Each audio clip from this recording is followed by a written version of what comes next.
The General Ahiman Rezon. By Daniel Sickels. Ahiman Rezon. Signification of the term. By William S. Rockwell, Grand Master of Georgia. These two words have acquired a wide Masonic celebrity. They constituted the title of the Book of Constitutions, used by the division of Freemasons, which separated from the Grand Lodge of England in 1736, and have since become the usual designation of such works in this country. Dermot, in 1772, styled his book the True Ahiman Rezon, and he claimed for his portion of the order the practice of ancient Masonry. The inference is obvious that there was a spurious work under this title then extant. An inquiry into their meaning is, therefore, not irrelevant. I have met with no exposition of the signification of this phrase, except in the edition first published in South Carolina by Dr. Dalcho, in 1807, and reprinted, with additions, in 1822. And afterward rearranged and edited by Dr. Mackey in 1852, and, also, in the Lexicon of Freemasonry, by the last-mentioned distinguished author. The following is Dr. Dalcho's definition in the edition of 1822, the Book of Constitutions is usually denominated Ahiman Rezon. The literal translation of Ahiman is a prepared brother, from mana, to prepare, and that of Rezon, secret. So that Ahiman Rezon literally means the secrets of a prepared brother. It is likewise supposed to be a corruption of Ahiman Rezon, the thoughts or opinions of a true and faithful brother. There are several difficulties which seem to render this definition inadmissible. The derivations do not appear to be in accordance with the structure of the Hebrew language, if the words be Hebrew. And the phrase, with this view of its derivation, has no grammatical construction. The Hebrews were accustomed to a species of inversion, which in our language has no parallel. For example, the great work of Jehovah would be in Hebrew, literally, work of Jehovah the Great. Now, if the phrase under consideration was intended to import, the secrets of a prepared brother, the construction would have been, according to the example just quoted, Ahi Rezon man. But there are further objections to this rendering of the phrase into English. True, M&E, to divide, to number, in its Peel form, signifies to appoint, to constitute, and, in that sense, to prepare. Yet, in accordance with the genius of the Hebrew tongue, it undergoes a change in its vocalization. Its stem letter is doubled, and the vowel sound softened, it is pronounced min-na, and its derivative should be ahimina. In Chaldee, Rz signifies a secret, and might be imported into the Hebrew, but its plural is razon. Besides, it is something of a misnomer to call a published book Secrets of a Prepared Brother. The last suggestion of Dr. Dalcho would seem more plausible, if it were not open to the same grammatical objection. Man cannot signify true or faithful, unless derived from amn, and then the compound word would be akaiamon. And if the a of amn suffered elision, it would indicate a different radical, and if no elision took place, the two letters I and a would not coalesce. But the I assumes its consonant sound as in Niman, which we sound Benjamin, the vocalization would then be Abjamin. Dr. Mackey thus renders it, this title is derived from three Hebrew words, ahim, brothers, mana, to select or appoint, and ratzon, the will or law, and it, consequently, signifies, the law of appointed or selected brothers. It is true, that this definition more nearly accords with what the book contains, than that proposed by Dalcho, yet, there would seem to be no less formidable objections to this view of its signification. The verb M&E, above referred to by Dalcho, in Cal, i.e., its active form, means to appoint, but its radical meaning is to number. It was one of the prophetic words written by the spectral hand on the wall of Belshazzar's banqueting room. It is itself a derivative, and will not rid us of the final E, and if it be any part of the root of the word, we must read ahimana. It is just to notice, that the radical of this verb, signifying something divided mn, from the obsolete root mnn, when in composition, conveys the idea of a law, rule or precept, in conformity with which something is done. As, for example, mphi iho by command of Jehovah, 2. Cron, 36. 12, but then the grammatical construction would require some other signification of reason, and it should be construed as an adjective, in conformity with the example above quoted, and it might read ahi, being the genitive singular, hi.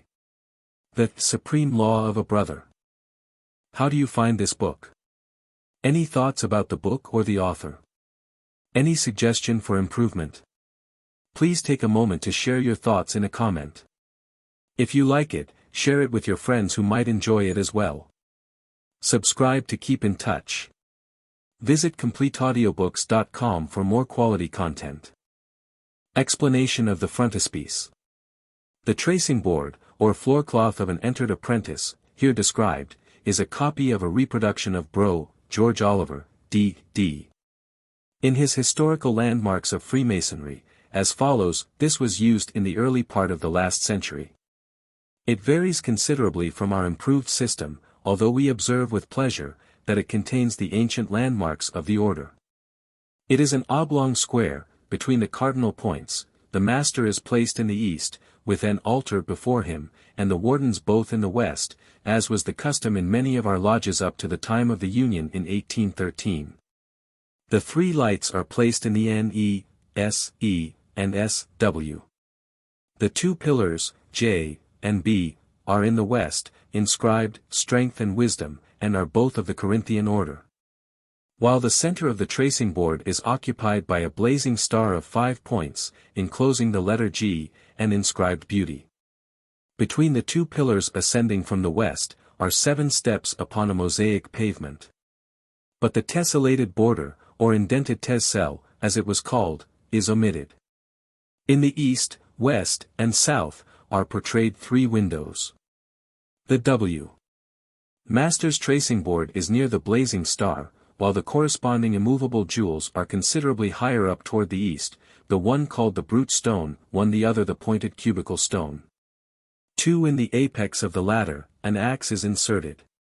The east is distinguished by a square, the south by a level, and the north by a plumb rule, or perpendicular.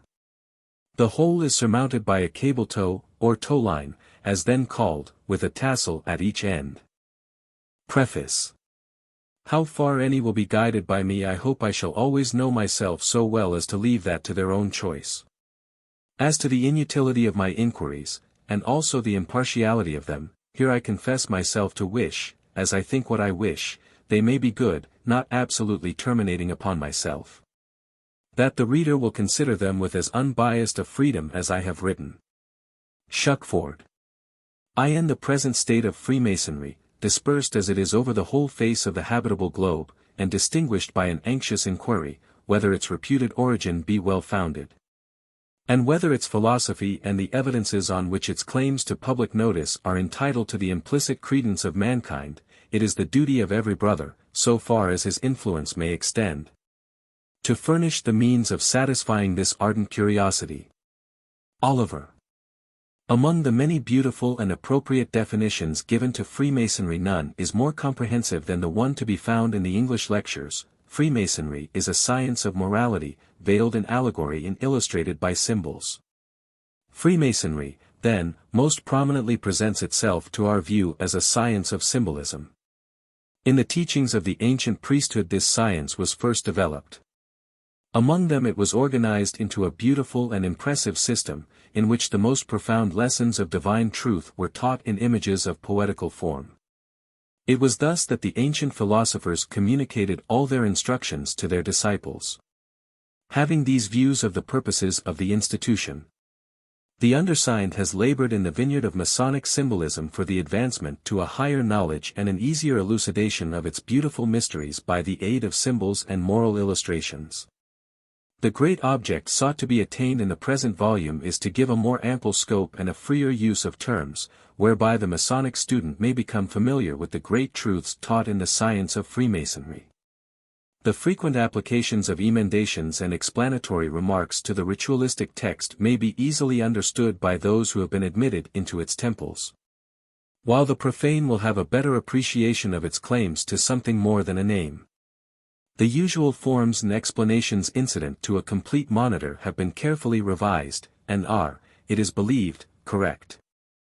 A new feature, in compliance with a very generally expressed want of the fraternity, has been added in the ritual for a lodge of sorrow, prepared by a well-known and distinguished Masonic writer, which, it is thought, will be welcomed as a most appropriate form for celebrating the memory of the fraternal dead.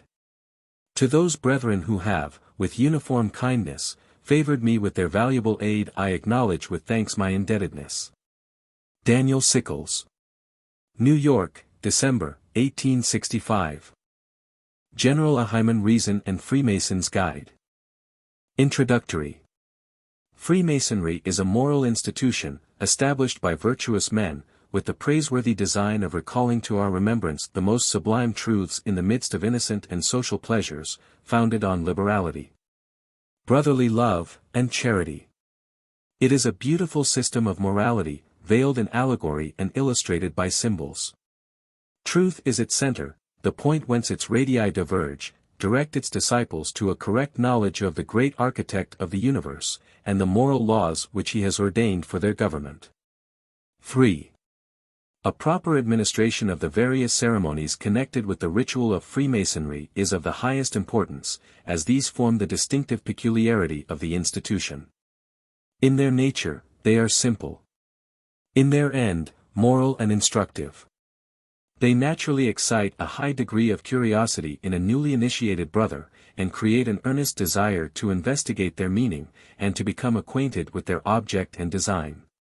It requires, however, close application and untiring diligence to ascertain the precise nature of every ceremony which our ancient brethren saw reason to adopt in the formation of an exclusive system, which was to pass through the world unconnected with the religion and politics of all times, and of every people among whom it should flourish and increase. In order to preserve our ceremonies from the hand of innovation, it is essentially necessary that every officer should be thoroughly acquainted with them, and that a firm determination should exist among the craft to admit no change.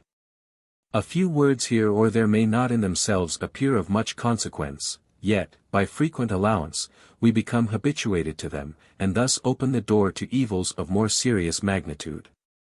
There can be, no safety but in a rigid adherence to the ancient ceremonies of the order. These ceremonies and regulations are fixed by rules similar to those governing affairs in social life. Every Freemason is required to bring his portion of good ideas, and contribute to the perfecting of the ceremonies and symbols, and to the edification of truth, the universal and eternal temple, which will one day enclose all humanity within its precincts. Origin of Masonry, and its advantages. From the commencement of the world, we may trace the foundation of Masonry. Ever since symmetry began, and harmony displayed her charms, our order has had a being. During many ages, and in many different countries, it has flourished. No art, no science, preceded it.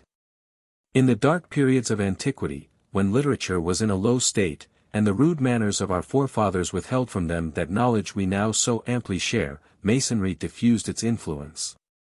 This science unveiled, arts arose, civilization took place, and the progress of knowledge and philosophy gradually dispelled the gloom of ignorance and barbarism. Government being settled, authority was given to laws, and the assemblies of the fraternity acquired the patronage of the great and the good, while the tenets of the profession diffused unbounded philanthropy. Abstracted from the pure pleasures which arise from friendship so wisely constituted as that which subsists among Masons, and which it is scarcely possible that any circumstance or occurrence can erase. Masonry is a science confined to no particular country, but extends over the whole terrestrial globe. Wherever the arts flourish, there it flourishes too. Add to this, that by secret and inviolable signs, carefully preserved among the fraternity, it becomes an universal language. Hence, many advantages are gained. The distant Chinese, the wild Arab, and the American savage, will embrace a brother Briton, and know that, besides the common ties of humanity, there is still a stronger obligation to induce him to kind and friendly offices.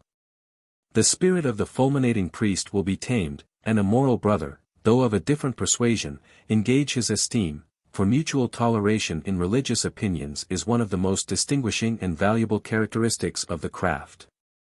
As all religions teach morality, if a brother be found to act the part of a truly honest man, his private speculative opinions are left to God and himself. Thus, through the influence of Masonry, which is reconcilable to the best policy, all those disputes which embitter life and sour the tempers of men, are avoided, while the common good, the general object, is zealously pursued. From this view of our system, its utility must be sufficiently obvious. The universal principles of the art unite, in one indissoluble bond of affection, men of the most opposite tenets, of the most distant countries, and of the most contradictory opinions. So that in every nation a Mason may find a friend, and in every climate a home. 4. Such is the nature of our institution, that, in the lodge, which is confined to no particular spot, union is cemented by sincere attachment, and pleasure reciprocally communicated in the cheerful observance of every obliging office. Virtue, the grand object in view, luminous as the meridian sun, shines refulgent on the mind, enlivens the heart, and heightens cool approbation into warm sympathy and cordial attention. The Preston Government of the Fraternity. The mode of government observed by the fraternity will give the best idea of the nature and design of the Masonic institution. 3 classes are established among Masons, under different appellations. The privileges of each class are distinct, and particular means are adopted to preserve those privileges to the just and meritorious. Honor and probity are recommendations to the first class, in which the practice of virtue is enforced, and the duties of morality are inculcated, while the mind is prepared for a regular progress in the principles of knowledge and philosophy. Diligence, assiduity, and application are qualifications for the second class, in which is given an accurate elucidation of science, both in theory and practice. Here human reason is cultivated by a due exertion of the intellectual powers and faculties, nice and difficult theories are explained, new discoveries are produced, and those already known beautifully embellished. The third class is restricted to a selected few, whom truth and fidelity have distinguished, whom years and experience have improved, and whom merit and abilities have entitled to preferment. With them the ancient landmarks of the order are preserved, and from them we learn the necessary instructive lessons which dignify the art, and qualify the professors to illustrate its excellence and utility. Such is the established plan of the Masonic system. By this judicious arrangement, true friendship is cultivated among different ranks of men, hospitality promoted, industry rewarded, and ingenuity encouraged. Preston. The Lodge and its Government. 1. The room in which a certain number of Freemasons assemble, for business connected with the institution, is called a lodge. The assembly, or organized body of Freemasons, is also called a lodge, just as the word church is expressive both of the congregation and the place in which they meet to worship. A lodge of Freemasons, to be legally constituted, must be in possession of an unreclaimed charter, granted by the Grand Lodge in whose jurisdiction it is situated, the Book of the Law, Square and Compasses, the Book of Constitutions. A code of bylaws, its officers, and a sufficient number of members, not less than 7, to perform the ceremonies pertaining to the order. 2. The constitutional officers of a lodge are the worshipful master, senior warden, junior warden, treasurer, secretary, senior deacon, junior deacon, and tiler. To which may be added, 2 stewards, sometimes called masters of ceremonies, a marshal, a chaplain, and an organist. 3. A lodge ought to assemble at least once a month for work and instruction. 4.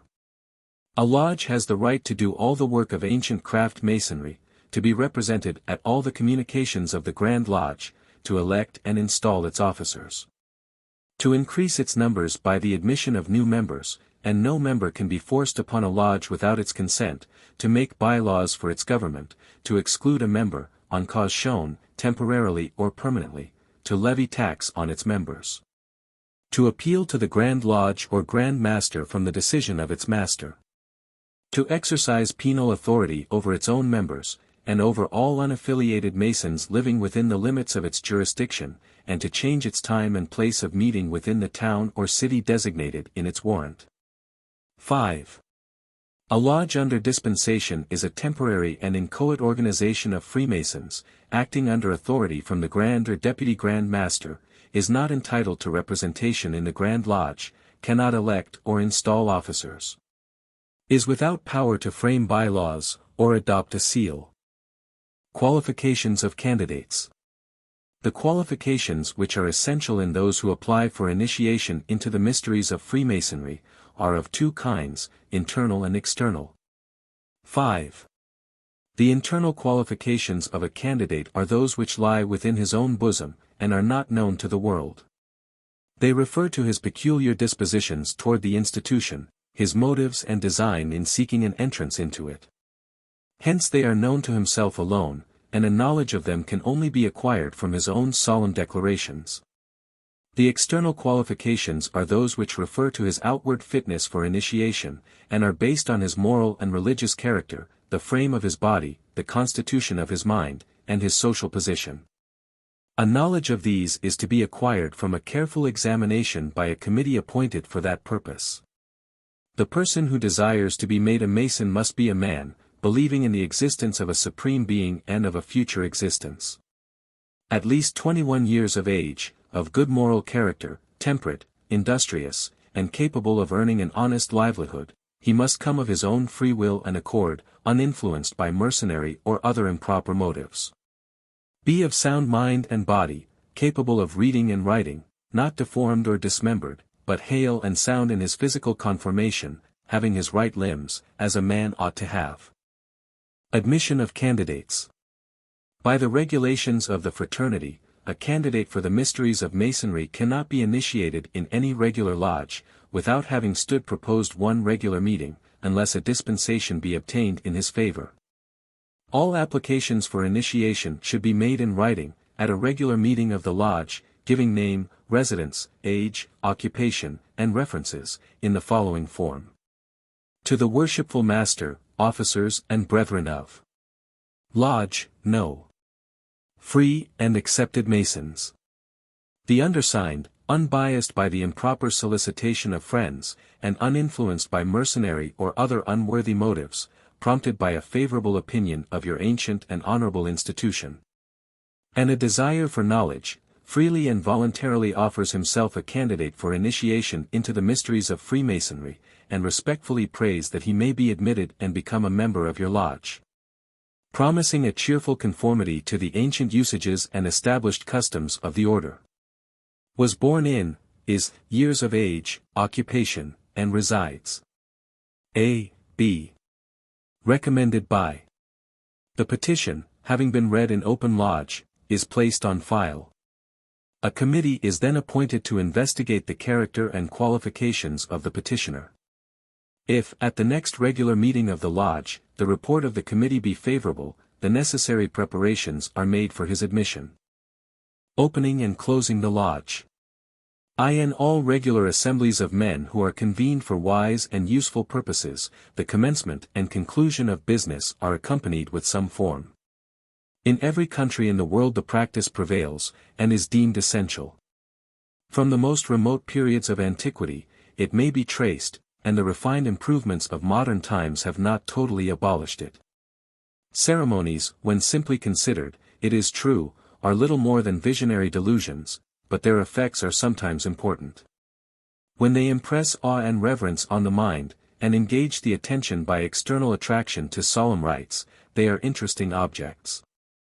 These purposes are effected by judicious ceremonies, when regularly conducted and properly arranged. On this ground, they have received the sanction of the wisest men in all ages, and consequently could not escape the notice of Masons. To begin well, is the most likely means to end well. And it has been properly remarked, that when order and method are neglected at the beginning, they will be seldom found to take place at the end. The ceremonies of opening and closing a lodge with solemnity and decorum is, therefore, universally admitted among Masons, and which differ in each of the degrees, but differ so slightly as not to affect their general character. They must, therefore, be considered in reference to the several purposes which they are designed to accomplish. To conduct these ceremonies with propriety, ought to be the peculiar study of every Mason, especially of those who have the honor to rule in our assemblies. To persons who are dignified, every eye is naturally directed for propriety of conduct and behavior, and from them other brethren, who are less informed, will naturally expect to derive an example worthy of imitation. From a share in these ceremonies no Mason can be exempted. This is the first request of the Master, and the prelude to all business. No sooner has it been signified that the lodge is about to be opened, than every officer repairs to his station, and the intent of the meeting becomes the sole object of attention. A lodge must always be opened on the third degree, and in due form, for the transaction of any business, except that of initiating or passing a candidate into the mysteries of the first and second degrees. The first business after opening, if it be a regular communication, is the reading of the minutes of the preceding communication, for the information of the brethren. The minutes of the proceedings of the evening should, also, always be read before the lodge is closed, that the brethren may know that they have been properly recorded, and then duly approved. The lodge should always be opened and closed with prayer. Prayer. To be used at opening. Most holy and glorious Lord God, the great architect of the universe, the giver of all good gifts and graces. Thou hast promised that, where 2 or 3 are gathered together in thy name, thou wilt be in their midst, and bless them. In thy name we have assembled, and in thy name we desire to proceed in all our doings. Grant that the sublime principles of Freemasonry may so subdue every discordant passion within us, so harmonize and enrich our hearts with thine own love and goodness, that the lodge at this time may humbly reflect that order and beauty which reign forever before thy throne. Amen. Response by the brethren. So mote it be. Another prayer. Which may be used at opening. Great Architect of the universe. In thy name we have assembled, and in thy name we desire to proceed in all our doings. Grant that the sublime principles of Freemasonry may so subdue every discordant passion within us, so harmonize and enrich our hearts with thine own love and goodness, that the lodge at this time may reflect that order and beauty which reigns forever before thy throne. Amen. Response. So mote it be. In addition to the prayer, the following charge may be given. The ways of virtue are beautiful. Knowledge is attained by degrees. Wisdom dwells with contemplation, there we must seek her. Let us then, brethren, apply ourselves with becoming zeal to the practice of the excellent principles inculcated by our order. Let us ever remember that the great objects of our association are, the restraint of improper desires and passions, the cultivation of an active benevolence, and the promotion of a correct knowledge of the duties we owe to God, our neighbor, and ourselves. Let us be united, and practice with assiduity the sacred tenets of our order. Let all private animosities, if any unhappily exist, give place to affection and brotherly love. It is useless parade to talk of the subjection of irregular passions within the walls of the lodge, if we permit them to triumph in our intercourse with each other. Uniting in the grand design, let us be happy ourselves, and endeavor to promote the happiness of others. Let us cultivate the great moral virtues which are laid down on our Masonic trestleboard, and improve in everything that is good, amiable, and useful. Let the benign genius of the mystic art preside over our councils, and under her sway let us act with a dignity becoming the high moral character of our venerable institution. Air, Dundee. Or the following ode may be sung. Within our temple met again. With hearts and purpose strong. We'll raise our notes of grateful praise. With union in our song. Around our altar's sacred shrine. May love's pure incense rise. Bearing upon its mystic flame. Our music to the skies. Prayer. To be used at closing. Supreme Architect of the universe, accept our humble thanks for the many mercies and blessings which thy bounty has conferred on us, and especially for this friendly and social intercourse. Pardon, we beseech thee, whatever thou hast seen amiss in us since we have been together, and continue to us thy presence, protection, and blessing. Make us sensible of the renewed obligations we are under to love thee, and as we are about to separate, and return to our respective places of abode, wilt thou be pleased so to influence our hearts and minds, that we may each one of us practice out of the lodge, those great moral duties which are inculcated in it, and with reverent study and obey the laws which thou hast given us in thy holy word. Amen. Response. So mote it be. Charge. To be used at closing. Brethren, you are now to quit this sacred retreat of friendship and virtue, to mix again with the world. Amidst its concerns and employments, forget not the duties you have heard so frequently inculcated and forcibly recommended in this lodge. Be diligent, prudent, temperate, discreet. Remember that around this altar you have promised to befriend and relieve every brother who shall need your assistance. Remember that you have promised to remind him, in the most tender manner, of his failings, and aid his reformation.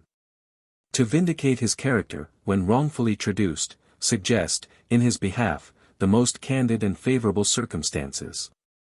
Is he justly reprehended? Let the world observe how Masons love one another. These generous principles are to extend further. Every human being has a claim upon your kind offices. Do good unto all. Recommend it more especially to the household of the faithful. By diligence in the duties of your respective callings, by liberal benevolence and diffusive charity. By constancy and fidelity in your friendships, discover the beneficial and happy effects of this ancient and honorable institution. Let it not be supposed that you have here labored in vain, and spent your strength for naught. For your work is with the Lord and your recompense with your God. Finally, brethren, be ye all of one mind, live in peace, and may the God of love and peace delight to dwell with and bless you. Air, Sicilian Hymn. The following ode may be sung at closing. Now our social labors closing. Homage of the heart we pay. Each in confidence reposing. Kindest thoughts that ne'er decay. Let us each, in time's commotion, heave NLY light and truth implore. Thus will pass life's stormy ocean, landing on a happier shore. Closing benediction. May the blessing of heaven rest upon us and all regular Masons. May brotherly love prevail, and every moral and social virtue cement us. Amen. Res, so mote it be. First Degree. Entered Apprentice. Illustrations. There are many prominent emblems in this degree, teaching, first, the propriety of maintaining regularity of life, and attending to the due improvement of time, by conforming to the prescribed rules. For which 8 hours are allotted to repose, 8 to labor, and 8 to the service of God. Secondly, the cleansing of our hearts and minds from every vice, is inculcated, thereby fitting our bodies as living stones for that spiritual edifice built by the grand architect of the universe. There are many other emblems in this first step, representing human life as being checkered with good and evil, pointing to the comforts and blessings that surround us, and impressing upon our minds the necessity of a reliance on divine providence. Our imperfect condition by nature is likewise adverted to, and the state of perfection to which we hope to arrive by virtuous education, aided by the blessing of God upon our own endeavors, and a due observance of the Holy Scriptures. As pointing out the whole duty of man. Indeed, everything in this degree is adapted to impress upon the mind of the candidate the necessity of maintaining purity of life and conduct, in order to ensure a happy immortality. Stone. Symbolism of the Degree. The first, or entered apprentice degree of Masonry, is intended, symbolically, to represent the entrance of man into the world, in which he is afterwards to become a living and thinking actor. Coming from the ignorance and darkness of the outer world, his first craving is for light, not that physical light which springs from the great orb of day as its fountain, but that moral and intellectual light which emanates from the primal source of all things, from the grand architect of the universe, the creator of the sun and of all that it illuminates. Hence the primary object of the first degree, is to symbolize that birth of intellectual light into the mind. And the entered apprentice is the type of unregenerate man, groping in moral and mental darkness, and seeking for the light which is to guide his steps and point him to the path which leads to duty and to him who gives to duty its reward. First Lecture. The first step taken by a candidate, on entering a lodge of Freemasons, teaches him the pernicious tendency of infidelity, and shows him that the foundation on which Masonry rests is the belief and acknowledgement of a Supreme Being. That in him alone a sure confidence can be safely placed, to protect his steps in all the dangers and difficulties he may be called to encounter in his progress through life. It assures him that, if his faith be well founded in that being, he may confidently pursue his course without fear and without danger. Every candidate, previous to his reception, is required to give his free and full assent to the following interrogatories, in a room adjacent to the lodge. 1. Do you seriously declare, upon your honor, that, unbiased by the improper solicitation of friends, and uninfluenced by mercenary motives, you freely and voluntarily offer yourself a candidate for the mysteries of Freemasonry? 2. Do you seriously declare, upon your honor, that you are prompted to solicit the privileges of Freemasonry by a favorable opinion conceived of the institution, a desire of knowledge, and a sincere wish of being serviceable to your fellow creatures? 3. Do you seriously declare, upon your honor, that you will cheerfully conform to all the ancient usages and established customs of the fraternity? Section 1. Masonry was originally an operative society, and in that form those who worked as entered apprentices were styled the first class. But in speculative or Freemasonry, the degree of which we are now treating is regarded as the first of the order.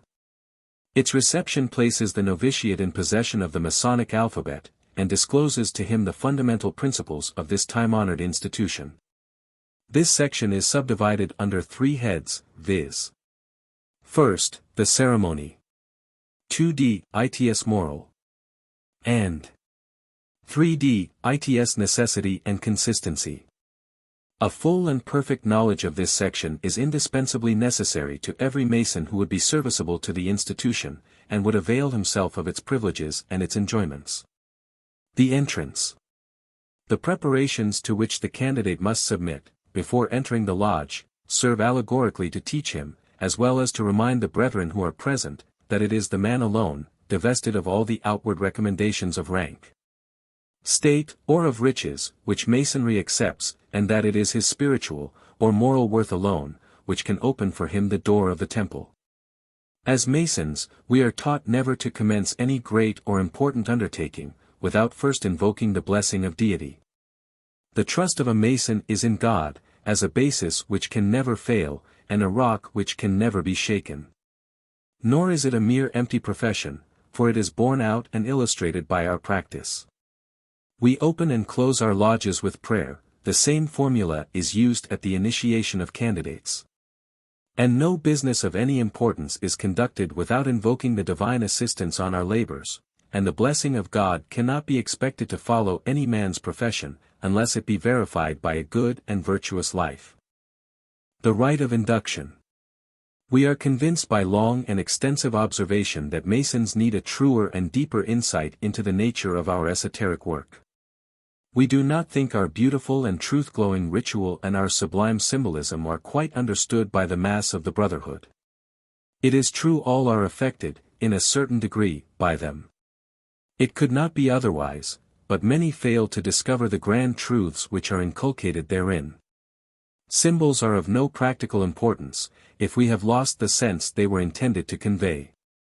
And rites are puerile, if they do not immediately lead the mind to the consideration of tangible ideas and immortal verities. Our ceremonies are moral and philosophical lessons.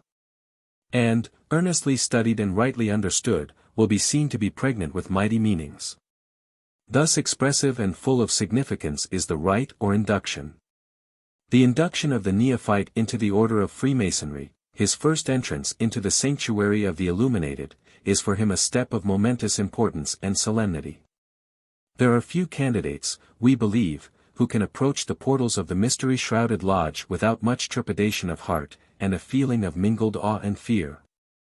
Consequently, the induction is effected by the performance of certain appropriate symbolical ceremonies, all of which are remarkably and eloquently suggestive of the new life, duties, and obligations he is about to assume, and to which he is on the point of binding himself voluntarily, absolutely, and without reservation, forever. In ancient Egypt, the neophyte was presented with a cup of water, and addressed in these words, aspirant to the honor of a divine companionship. Seeker after celestial truth. This is the water of forgetfulness. Drink. Drink to the oblivion of all your vices, the forgetfulness of all your imperfections, and thus be prepared for the reception of the new revelations of truth, with which you are soon to be honored.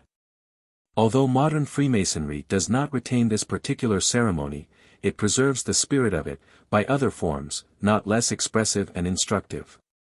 The candidate is directed to close his eyes on the past, to lay aside the trappings and vestures of the outward world, the symbols of traffic and war, all that reminds one of the selfishness and discords of life, and turn his face towards the dread unknown, the mysterious future.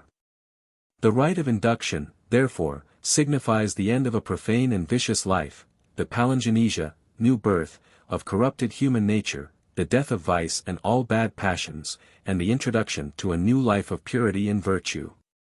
It also prepares the candidate, by prayer and meditation, for that mystic pilgrimage, where he must wander through night and darkness, before he can behold the golden splendors of the Orient and stand in unfettered freedom among the sons of light. The rite is intended, still further, to represent man in his primitive condition of helplessness, ignorance, and moral blindness, seeking after that mental and moral enlightenment which alone can deliver his mind from all thraldoms, and make him master of the material world. The neophyte, in darkness and with tremblings, knocks at the portals of the lodge, and demands admission, instruction, and light.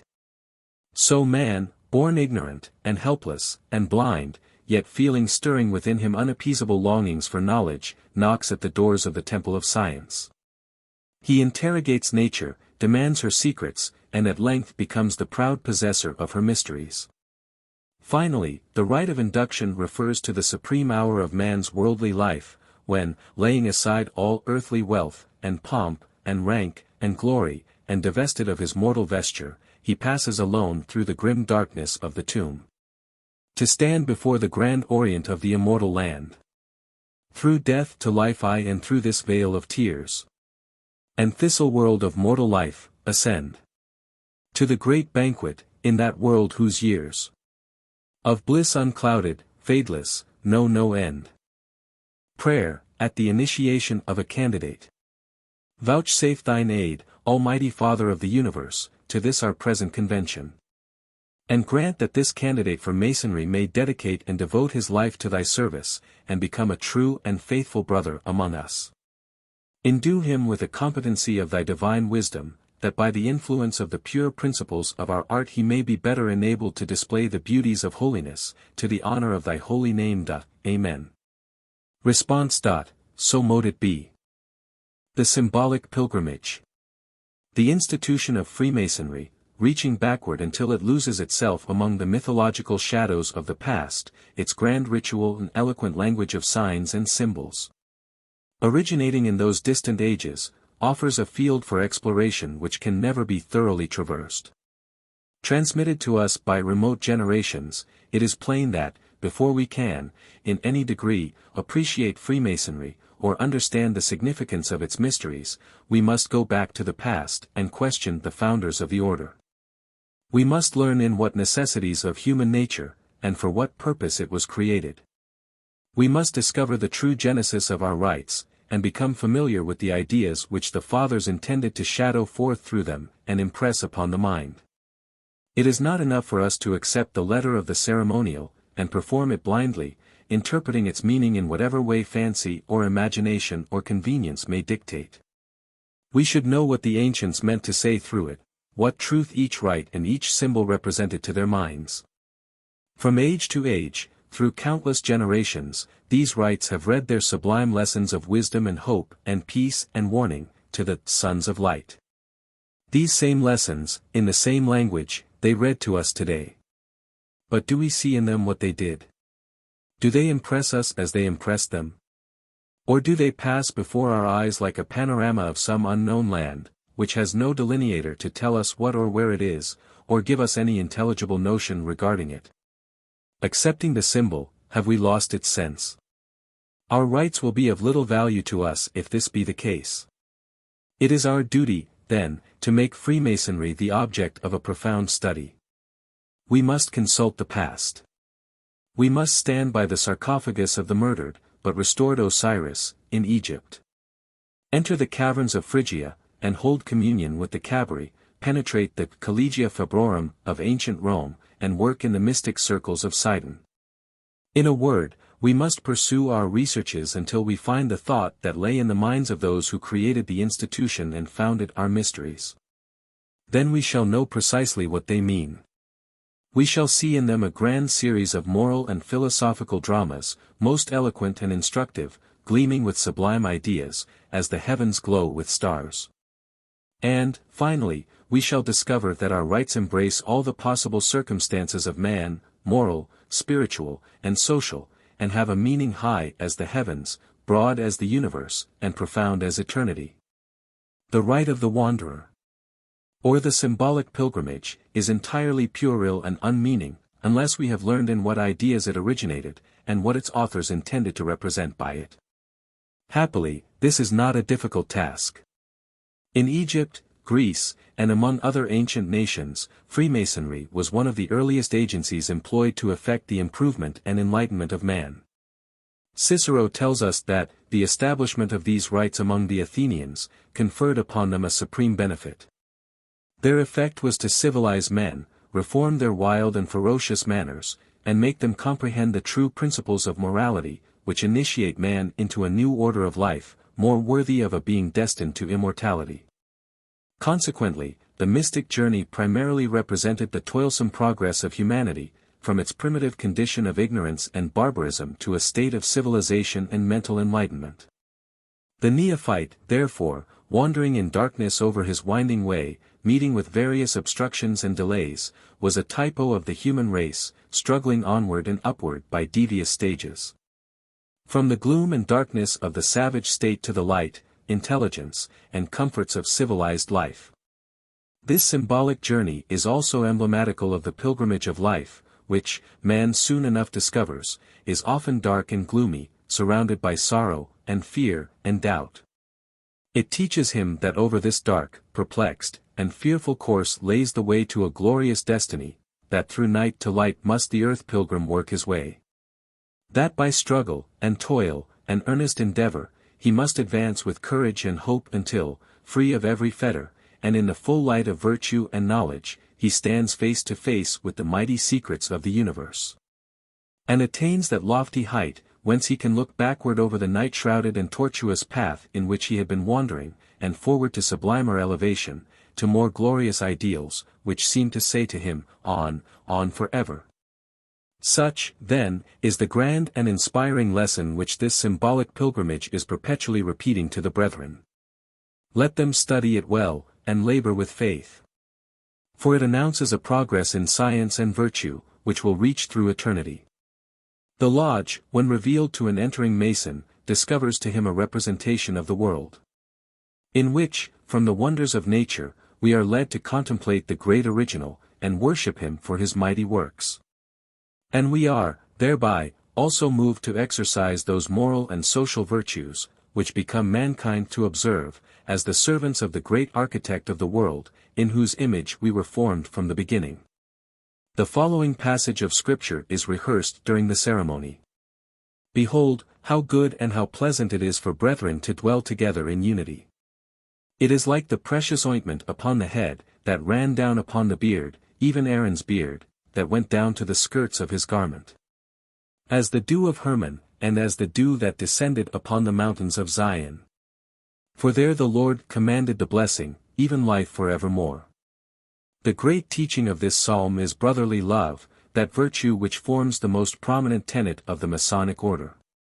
And it teaches the lesson, too, precisely as we do, by a symbol, comparing it to the precious ointment used in the consecration of the high priest, whose delightful perfume filled the whole place with its odor. The ointment was poured upon the head in such quantity, that, being directed by the anointer in different ways in the form of a cross, it flowed at length down the beard, and finally dropped from the flowing skirts of the priestly garment. The 15 Psalms, from the 120th to the 134th, inclusive, of which this, of course, is one, are called by the Hebrews Songs of Degrees. Because they were sung on the 15 steps ascending from the court of Israel to the court of the women in the temple. Or the following ode may be sung. Behold! How pleasant and how good! For brethren such as we, of the accepted brotherhood, to dwell in unity, 'tis like the oil on Aaron's head, which to his feet distills, like Hermon's dew so richly shed, on Zion's sacred hills. For there the Lord of light and love, a blessing sent with power. Oh, may we all this blessing prove, in life for evermore. On friendship's altar, rising here, our hands now plighted be, to live in love, with hearts sincere, in peace and unity. It is the duty of the master of the lodge, as one of the precautionary measures of initiation, to explain to the candidate the nature and design of the institution, and while he informs him that it is founded on the purest principles of virtue, that it possesses great and invaluable privileges, and that, in order to secure those privileges to worthy men, and worthy men alone, voluntary pledges of fidelity are required. He will at the same time assure him that nothing will be expected of him incompatible with his civil, moral, or religion's duties. The obligation of secrecy. One of the most notable features of Freemasonry, one, certainly, which attracts, more than anything else, the attention of the profane world, is that veil of mystery, that awful secrecy, behind which it moves and acts. From the earliest periods, this has invariably been a distinctive characteristic of the institution, and today, as of old, the first obligation of a Mason, his supreme duty, is that of silence and secrecy. Why is this? Why did Freemasonry, in the beginning, adopt the principle of secrecy, as a vital one? And why has it so persistently adhered to it, through all the changes that have swept over the earth, and transformed all things else? The enemies of Freemasonry, like Thomas Paine and others, pretend that they have found the origin of Masonic secrecy in the fact that the esoteric doctrines of the order were antagonistic to the prevailing opinions, and therefore could not safely be professed before the world. Hence, according to them, the retiring into silence and secrecy was simply an act of cowardice, to escape the danger that might follow the open and honest promulgation of an unpopular doctrine. Some distinguished Masonic writers have also, strange as it may appear, professed the same theory. We must nevertheless pronounce it an exceedingly shallow and unphilosophical one. The obligation of secrecy does not owe its origin to any such cause. That origin must be found, and can only be found, in the intrinsic value and divine excellence of the principle of secrecy itself. Among the ancients, silence and secrecy were considered virtues of the highest order. The Egyptians worshipped Harpocrates, the god of secrecy, raised altars in his name, and wreathed them with garlands of flowers. Among the ancient Romans, too, these virtues were not less esteemed. And a distinguished Latin poet tells us, estet fideli tuta silentio merces, for faithful silence, also, there is a sure reward. Mystery has charms for all men, and is closely allied to the spiritual part of man's nature. The entire fabric of the universe is founded on secrecy, and the great life force which vivifies, moves, and beautifies the whole, is the profoundest of all mysteries. We cannot, indeed, fix our eyes on a single point in creation which does not shade off into mystery, and touch the realms of eternal silence. As the fathers of Freemasonry discovered that all life and beauty were elaborated in night and mystery, they made the institution, in this respect, conform to the divine order of nature. In the Pythagorean Freemasonry, silence and secrecy were religious duties, and held to be the most fruitful sources of intellectual and moral improvement. A distinguished modern writer repeats the same idea in quaint but forcible language: thoughts will not work, except in silence. Neither will virtue work, except in secrecy. Like other plants, virtue will not grow, unless its roots be hidden, buried from the light of the sun. Let the sun shine on it, nay, do but look at it privily thyself, the root withers, and no flowers will glad thee. In the grand mythology of ancient Scandinavia, there is a remarkable myth, called the Yggdrasil tree, or ever-blooming ash, whose top rose to the highest heavens, and whose roots struck down through the regions of everlasting gloom and night. From age to age, its branches, loaded with benedictions, spread out over all worlds, the delight of gods and men, diffusing life and beauty and fragrance through the universe. And all this glory, and these capabilities to bless, were the fruit of the mysterious and secret labors of the sacred Nornas, who perpetually watered its roots from the deep hidden wells, and thus preserved its vigor and vitality. The Yggdrasil tree is a beautiful symbolical representation of Freemasonry, and illustrates well the character of Masonic secrecy. Like that tree, in the youth of humanity, the mystic order arose among the nations of the earth, and its evergreen branches spread over the world. And, by the vital power of its secret ministry, it diffused order, and beauty, and virtue, and civilization over all lands. Another reason why Freemasonry regards secrecy as a fundamental principle is, because a unity, harmony, and strength can be secured thereby, which cannot be obtained in any other way. Secrecy has a mystic, binding, almost supernatural force, and unites men more closely together than all other means combined. The common possession of a secret by a considerable number of people, produces a family feeling. There is something profoundly mystical in this, no doubt, but it is, nevertheless, a fact. Suppose two men, strangers, traveling in a distant country, should by some accident be brought together for a few brief moments, during which they happen to be the involuntary witnesses of some terrible deed. A deed which circumstances demand shall remain a secret between them forever. In all the wide world, only these two men, and they strangers to each other, know the secret. They separate, continents and oceans, and many eventful years, divide them. But they cannot forget each other, nor the dread mystery which binds them together as with an iron chain. Neither time nor distance can weaken that mighty bond. In that, they are forever one.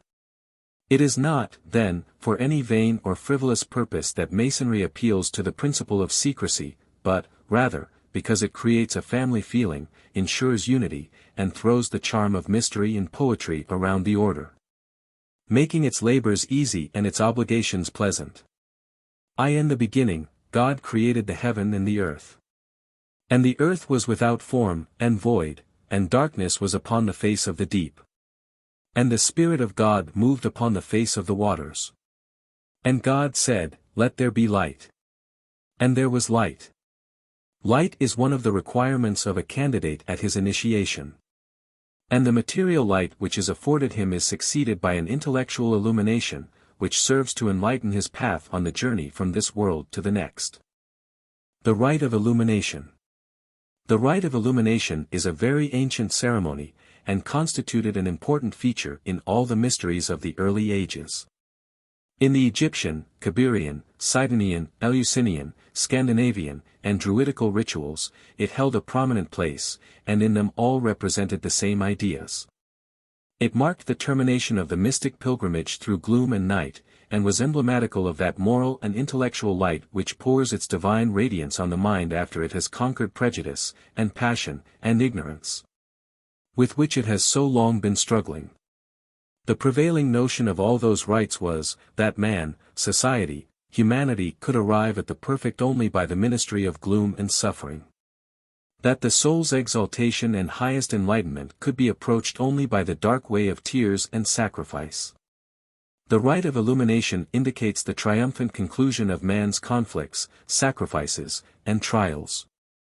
Announces that he has found that light for which he has so persistently sought, that truth which alone can give dignity to his life, freedom to his spirit, and repose to his soul, and which is the grand recompense for all his journeyings, labors, and combats. The particular act which now distinguishes this illumination is, comparatively, modern, but is, nevertheless, deeply significant and instructive. It refers to that point of time when God said, Let there be light, and there was light. The loftiest imagination is utterly powerless to paint a picture of the unspeakable glory of the scene, when the sun, for the first time, poured down his light in a golden deluge on the earth, hitherto a chaotic mass, plunged in eternal night. When ocean, lake, and river, hill and valley, smiled and sparkled in the newborn splendor. Yet this rite does not commemorate that event simply as an historical, material fact, but rather because it symbolizes the release of the soul from darkness, and ignorance, and sin, from the chaos and confusion of a sensual and selfish life, and its establishment in the light and glory of virtue and knowledge. The emblems peculiar to this rite are the Bible, square, and compasses, the burning triangle, or the three lighted tapers illuminating the altar. These all have exclusive reference to the leading idea of the ceremony, viz., the release, from moral, spiritual, and intellectual darkness. Hence the first three of these emblems are called the great lights of Masonry, and the latter the lesser lights. Through night to light. And though, to mortal eyes, creations face a pall of horror where good cheer, the gloom of midnight flies. And then a sunrise follows, mild and fair. These lines of the great German beautifully and forcibly illustrate the sublime thought which underlies and shines through this rite. We cannot, of course, enter into any particular descriptions of it, or give any special details thereof, but the above suggestions are all that the intelligent brother will need to assist him to a thorough comprehension of the whole. Isasin ointemimenoi. The initiated know what is meant. The three are the Holy Bible, square, and compasses. The Holy Bible is given us as the rule and guide of our faith and practice. The square, to square our actions, and the compasses, to circumscribe our desires, and keep our passions in due bounds with all mankind, especially with the brethren. The holy writings, that great light in Masonry, will guide us to all truth. It will direct our paths to the temple of happiness, and point out to us the whole duty of man. The square teaches us to regulate our actions by rule and line, and to harmonize our conduct by the principles of morality and virtue. The compasses teach us to limit our desires in every station, that, rising to eminence by merit, we may live respected and die regretted. The three are the sun, moon, and master. The master represents the sun at its rising, that he may open his lodge, and employ and instruct the brethren in Masonry. To whom it is his duty to communicate light, forcibly impressing upon their minds the dignity and high importance of Freemasonry, and zealously admonishing them never to disgrace it. The senior warden represents the sun at its setting, and his duty is not only to assist the master, but to look after certain properties of the lodge, to see that harmony prevails, and that the brethren have their just dues before being dismissed from their labors. The junior warden represents the sun at meridian, which is the most beautiful part of the day, and his duty is to call the brethren from labor to refreshment, and see that the means thereof are not perverted by intemperance or excess, but so regulated that pleasure and profit may be shared by all. That ancient and spotless ensign of Masonry, the lambskin, or white apron 7, is presented in behalf of the lodge and the fraternity in general. It is an emblem of innocence, and the badge of a Mason. More ancient than the golden fleece 8 or Roman eagle.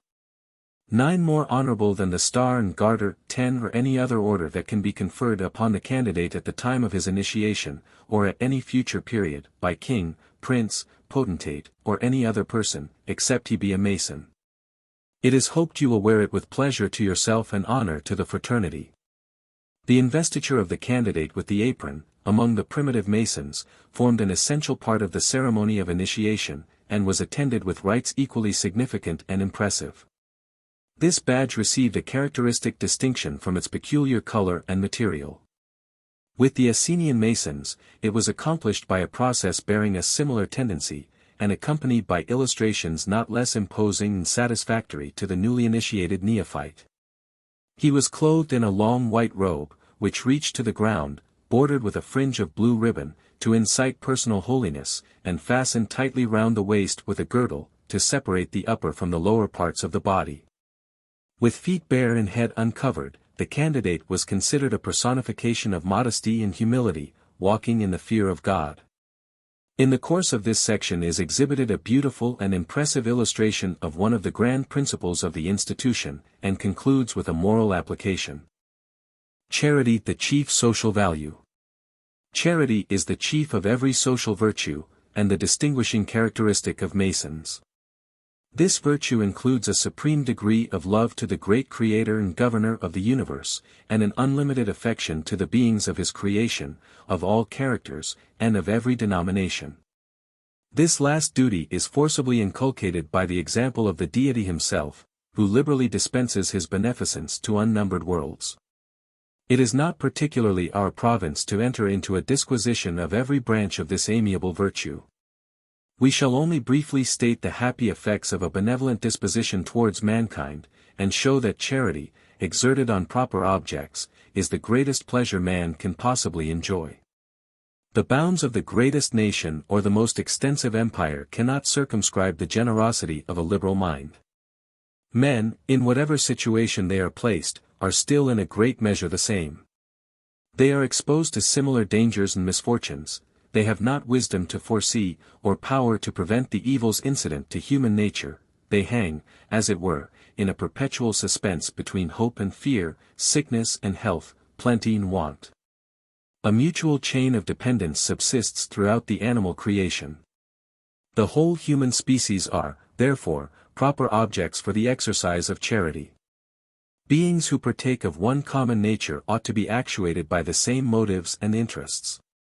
Hence, to soothe the unhappy, by sympathizing with their misfortunes, and to restore peace and tranquility to agitated spirits, constitute the general and great ends of the Masonic institution. This humane, this generous disposition, fires the breast with manly feelings, and enlivens that spirit of compassion which is the glory of the human frame, and which not only rivals, but outshines every other pleasure the mind is capable of enjoying. All human passions, when directed by the superior principle of reason, promote some useful purpose. But compassion towards proper objects is the most beneficial of all the affections, and excites the most lasting degrees of happiness, as it extends to greater numbers, and tends to alleviate the infirmities and evils which are incident to human existence. Possessed of this amiable, this godlike disposition, Masons are shocked at misery, under every form and appearance. When we behold an object pining under the miseries of a distressed body or mind, the healing accents which flow from the tongue mitigate the pain of the unhappy sufferer, and make even adversity, in its dismal state, look gay. When our pity is excited, we assuage grief, and cheerfully relieve distress. If a brother be in want, every heart is moved. When he is hungry, we feed him. When he is naked, we clothe him. When he is in trouble, we fly to his relief. Thus we confirm the propriety of the title we bear, and convince the world at large that brother, among Masons, is something more than a name. The newly initiated brother is then conducted to his proper station, where he receives his first lesson in moral architecture, teaching him ever to walk uprightly before clod and man. The northeast corner. In the important ceremony which refers to the northeast corner of the lodge, the candidate becomes as one who is to all outward appearance a perfect and upright man and Mason. The representative of a spiritual cornerstone on which he is to erect his future moral and Masonic edifice. This symbolic reference of the cornerstone of a material edifice to a Mason when, at his first initiation, he commences the moral and intellectual task of erecting a spiritual temple in his heart, is beautifully sustained when we look at all the qualities that are required to constitute a well-tried, true, and trusty cornerstone. The squareness of its surface, emblematic of morality, its cubical form, emblematic of firmness and stability of character, and the peculiar finish and fineness of the material, emblematic of virtue and holiness, show that the ceremony of the northeast corner of the lodge was undoubtedly intended to portray, in the consecrated language of symbolism, the necessity of integrity and stability of conduct, of truthfulness and uprightness of character, and of purity and holiness of life, which just at that time and in that place the candidate is most impressively charged to maintain. Working tools of an entered apprentice.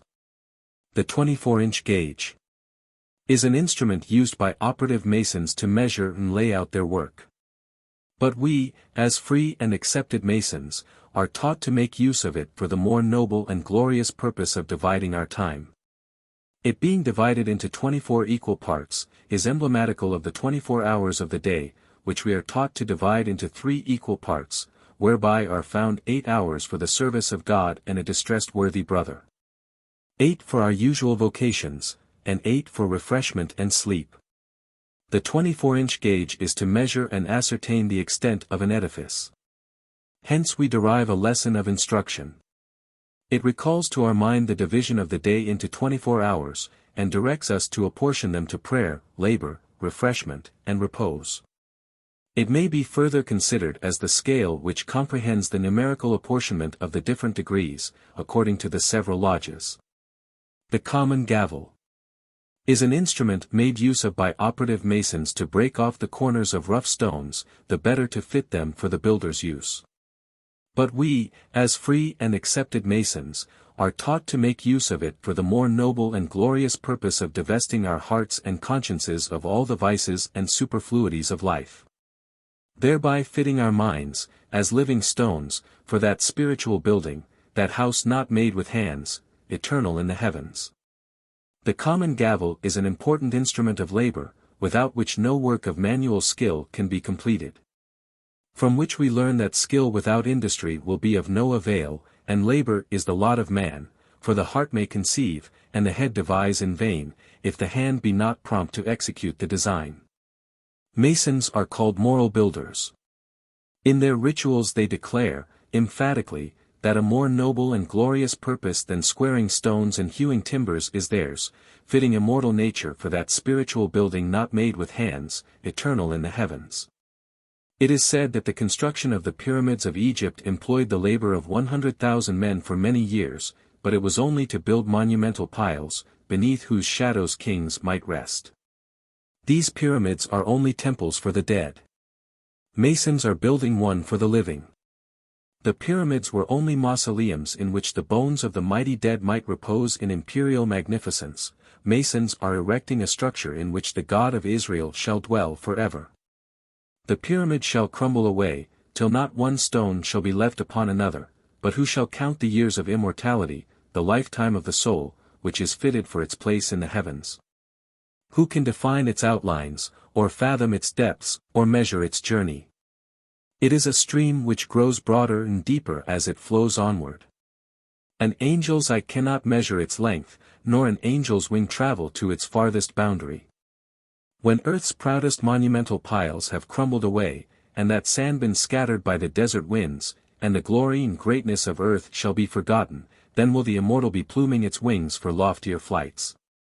It is a fountain whose sources are in the infinite, and whose placid waters flow on forever, a springtime that shall bloom, educating immortal mind for the present, the future. For all ages, is acknowledged to be one of the essential objects of Masonic labors. The builder builds for a century, Masons, for eternity. The painter paints for a generation, they, for everlasting years. Section 2. The Preparation. Right hand. Badge of a Mason. In this section is fully explained the symbolic meaning of the ceremonies that take place in the first. Without this explanation, the mind of the novitiate would still be in darkness. All would be mysterious and incomprehensible. When these ceremonies are explained by an intelligent and competent teacher, the mind is favorably impressed with the beautiful system. The mystery is unveiled, and the candidate discovers that his progress is replete with instruction, and that the assertion is confirmed, that every character, figure, and emblem, depicted in a lodge, has a moral tendency. Inculcates the practice of the noblest virtues, and furnishes sufficient proof of the definition, that Freemasonry is a system of morality, veiled in allegory and illustrated by symbols. The Preparation. Various passages of Scripture are referred to in this section as explaining the traditions of Masonry. Cut wood out of Lebanon, and bring it on floats by sea to Joppa. And carry it up to Jerusalem. And the house was built of stone, made ready before it was brought thither, so that there was neither hammer, nor axe, nor any tool of iron heard in the house, while it was building. For to confirm all things, a man plucked off his shoe, and gave it unto his neighbor, and this was testimony in Israel. Ask, and it shall be given you, seek, and ye shall find, knock, and it shall be opened unto you. Prayer. Bending the knees, in adoration of Jehovah, is one of the most ancient customs among men. We are taught, as Masons, never to commence any great or important undertaking without first invoking the blessing and protection of deity. The right hand has in all ages been deemed an emblem of fidelity, and the ancients worshipped deity under the name of Fides, or Fidelity, which was sometimes represented by two right hands joined, and sometimes by two human figures holding each other by the right hands. The joining of right hands was esteemed, among the Persians and Parthians, as conveying a most inviolable obligation of fidelity. Hence, when King Artabanus desired to hold a conference with his revolted subject Asinius, who was in arms against him, he dispatched a messenger to him with the request, who said to Asinius, "The king hath sent me to give you his right hand and security, that is, a promise of safety in coming and going." And when Asinius sent his brother Acilius to the proposed conference, the king met him, and gave him his right hand. Upon which Josephus remarks, "This is of the greatest force there with all these barbarians, and affords a firm security to those who hold intercourse with them, for none of them will deceive, when once they have given you their right hands. Nor will any one doubt of their fidelity, when that once is given, even though they were before suspected of injustice." Valerius Maximus tells us that the ancients had a moral deity, whom they called Fides. Her temple was first consecrated by Numa. Fides was a goddess of honesty or fidelity. And the writer adds, when they promised anything of old, they gave the right hand to pledge it, as we do, and, therefore, she is represented as giving her hand and sometimes her two hands conjoined. Carterius more fully describes this, by observing that the proper residence of faith or fidelity was thought by the ancients to be in the right hand, and, therefore, this deity was sometimes represented by two right hands joined together. Sometimes by two little images, shaking each other's right hand, so that the right hand was by them held sacred, and was symbolically made use of in a solemn manner to denote fidelity. Badge of a Mason. The lamb has, in all ages, been deemed an emblem of innocence. The lambskin is, therefore, to remind him of that purity of life and conduct which is so essentially necessary to his gaining admission into the celestial lodge above, where the supreme architect of the universe presides. The apron, in ancient times, was a universally received emblem of truth. Among the Grecian mysteries, the candidate was invested with a white robe and apron. In Persia, the investiture was exceedingly splendid, and succeeded to the commission of light. It consisted of the girdle, on which the 12 signs of the zodiac were depicted, the tiara, the white apron, and the purple tunic. Section 3, The Lodge. This section fully explains the manner of constituting, and the proper authority for holding a lodge. Here, also, we learn where lodges were anciently held. Their form, support, covering, furniture, ornaments, lights, and jewels, how situated, and to whom dedicated, as well in former times as at present.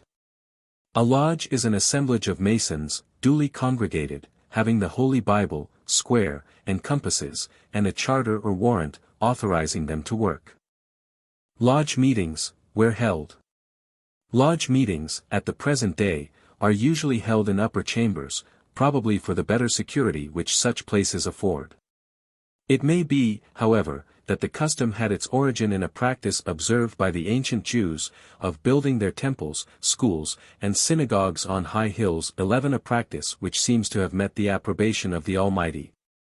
Who said unto the prophet Ezekiel, Upon the top of the mountain, the whole limit thereof, round about shall be most holy. Before the erection of temples, the celestial bodies were worshipped on hills, and the terrestrial ones in valleys. 12 At a later period, the Christians, wherever it was practicable, erected their churches on eminences. Hills or mountains were always considered the peculiar abode of the deity, and hence the Masonic tradition, that our ancient brethren held their lodges most frequently on the highest of hills. The veneration for hills or secret caverns induced the construction of temples for divine worship in such situations. The custom was initiated in the early ages of Christianity. For our ancient churches are usually erected on hills, and, beneath the foundations of those which are cathedral or collegiate, crypts were commonly constructed for private devotion and other secret purposes. Form and dimensions of the lodge. Its form is. Its dimensions, from east to west, embracing every clime between north and south. In fact, its universal chain of friendship encircles every portion of the human family, and beams wherever civilization extends.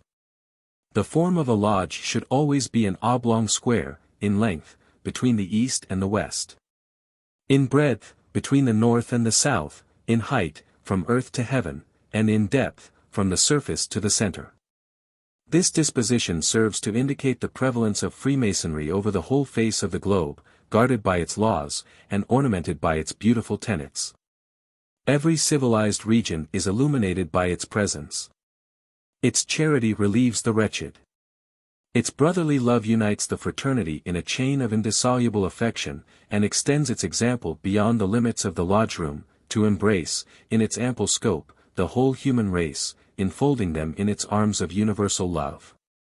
The square form was esteemed by our ancient operative brethren as one of the greater lights, and a component part of the furniture of the lodge.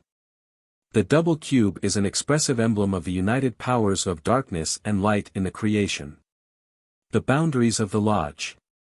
The Masonic lodge, bounded only by the extreme points of the compass, the highest heavens, and the lowest depth of the central abyss, is metaphorically supported by 3 great pillars, which are denominated wisdom, 13 strength, 14 and beauty, 15 because there should be wisdom to contrive, strength to support, and beauty to adorn all great and important undertakings.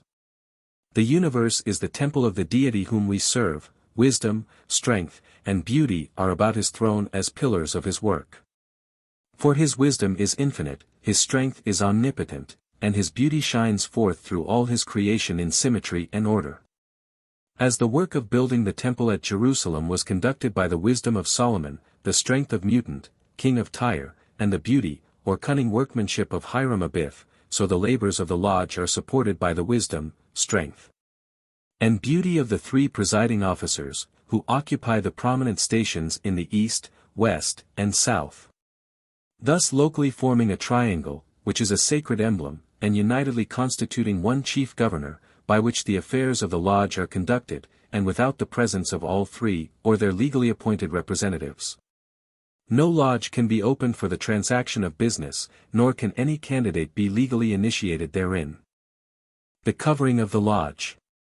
Its covering is no less than the clouded canopy, or starry-decked heaven, where all good Masons hope at last to arrive, by the aid of that theological ladder 16 which Jacob, in his vision, saw extending from earth to heaven. The 3 principal rounds of which are denominated faith, hope, and charity, which admonishes us to have faith in God, hope in immortality, and charity to all mankind. The greatest of these is charity, for our faith may be lost in sight. Hope ends in fruition, but charity extends beyond the grave, through the boundless realms of eternity.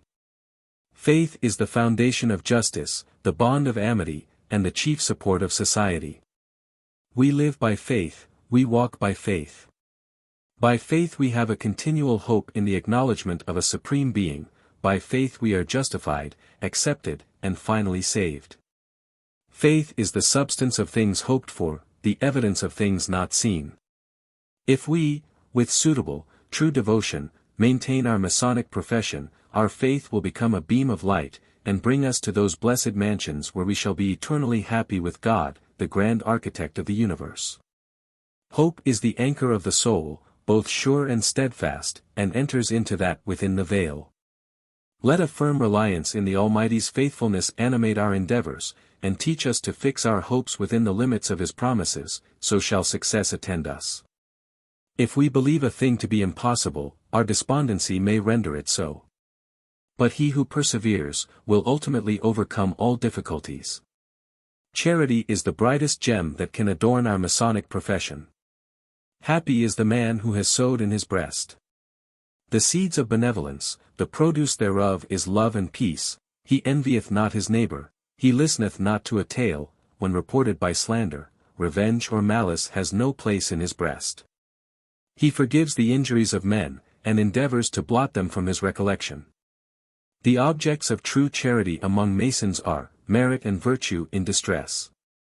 Persons who are incapable of extricating themselves from misfortunes in their journey through life, industrious men, who, from inevitable accidents and acts of providence, have fallen into ruin.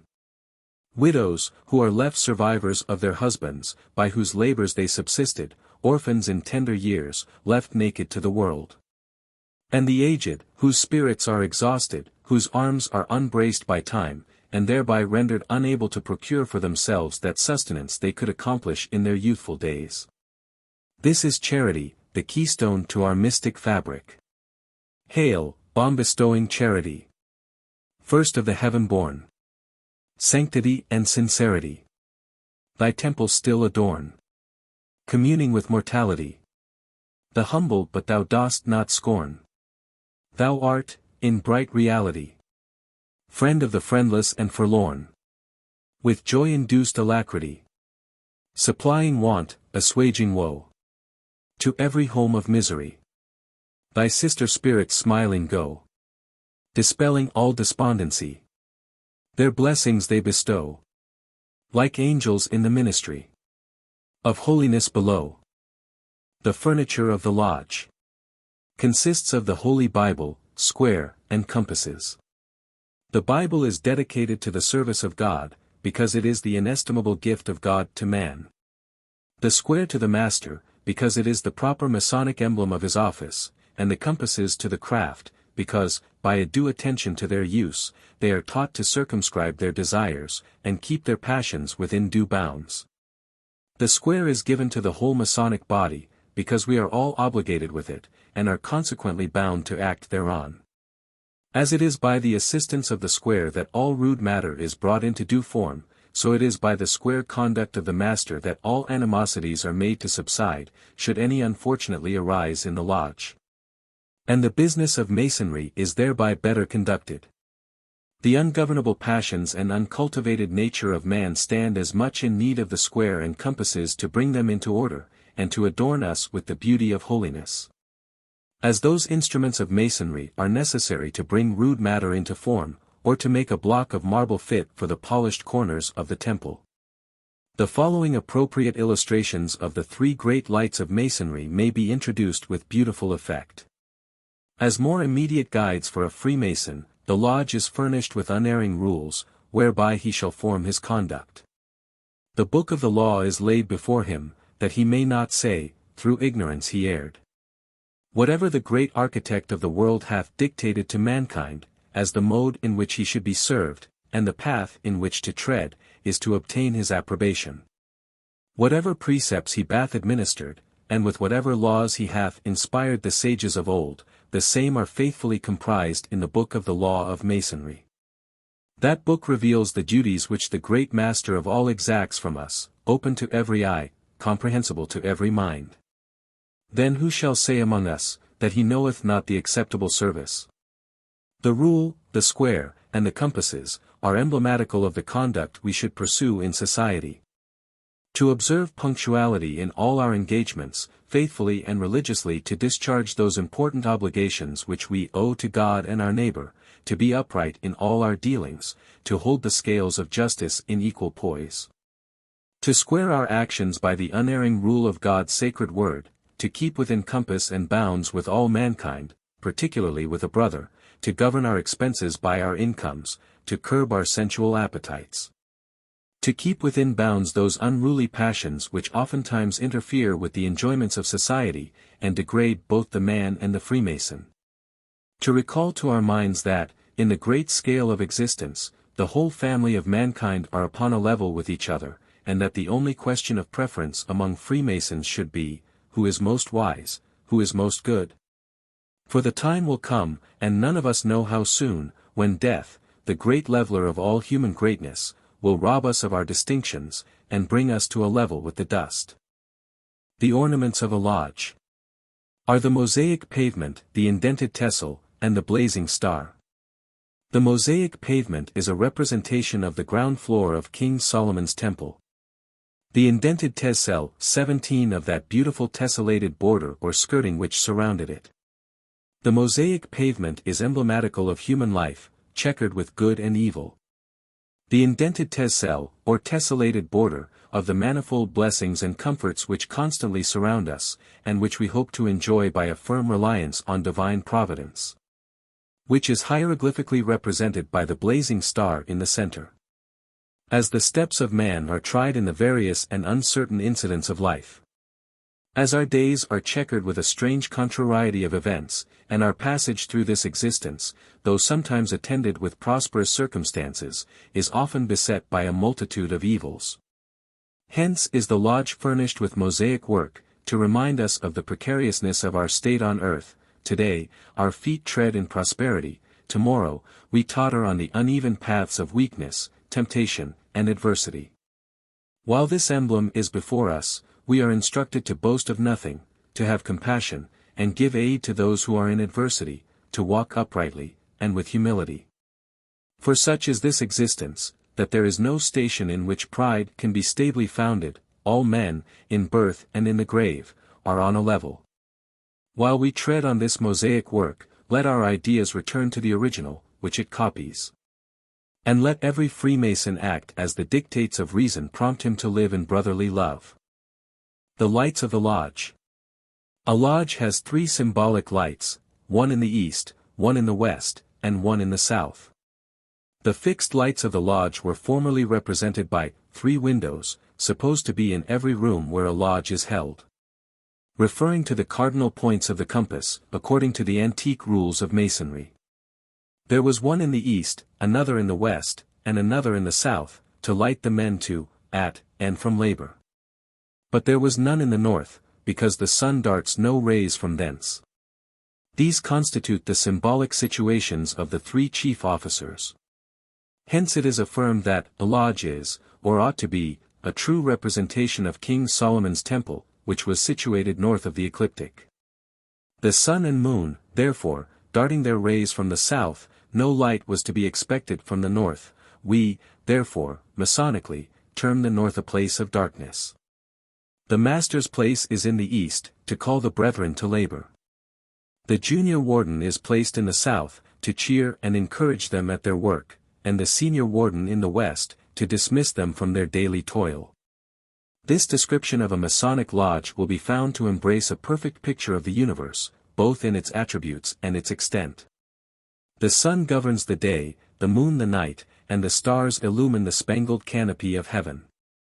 While the earth is spread with a carpet of natural mosaic work, beautiful to the eye, and administering to the necessities of man. A lodge has 6 jewels, 3 movable and 3 immovable. The immovable jewels are the square, level, and plumb. 18. The square inculcates morality, the level, equality, and the plumb, rectitude of conduct.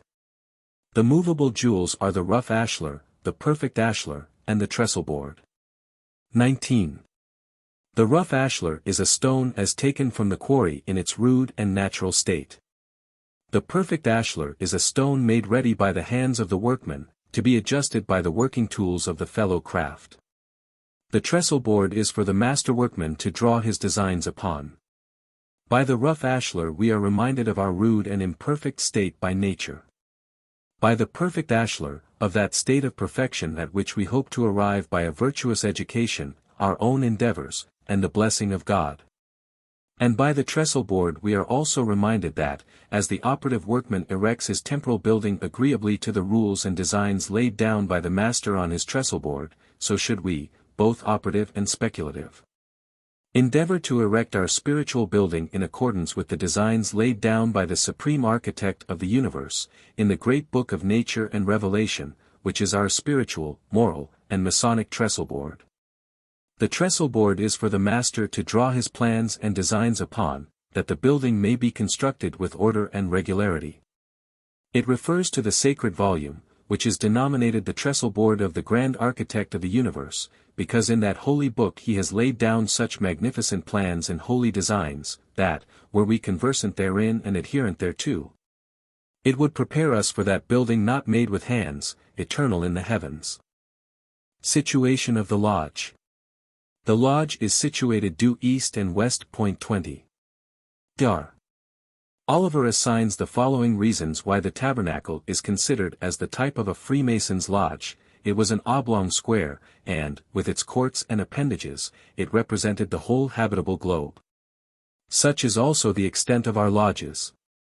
The former was supported by pillars, and the latter is also sustained by those of wisdom, strength, and beauty. They were equally situated due east and west. The sacred roll of God's revealed will and law was deposited in the Ark of the Covenant. The same holy record is placed in a conspicuous part of our lodges. The altar of incense was a double cube, and so is our pedestal and stone of foundation. The covering of the tabernacle was composed of 3 colors, as a representation of the celestial hemisphere. Such, also, is the covering of a Freemason's lodge. The floor of the tabernacle was so holy, that the priests were forbidden to tread upon it without taking off their shoes. The floor of the lodge is holy ground. Callcott says that Moses, foreseeing the difficulties which he would have to encounter before he should arrive in the Promised Land, and having already experienced the instability of the Israelites, caused the tabernacle to be erected east and west, to excite in them a firm reliance on the omnipotence of that God who had then lately wrought so great a miracle in their favor, by causing a wind to blow first east, and then west, whereby they safely escaped from the Egyptians upon dry land, even through the midst of a sea, which, nevertheless, overwhelmed and totally destroyed their pursuers.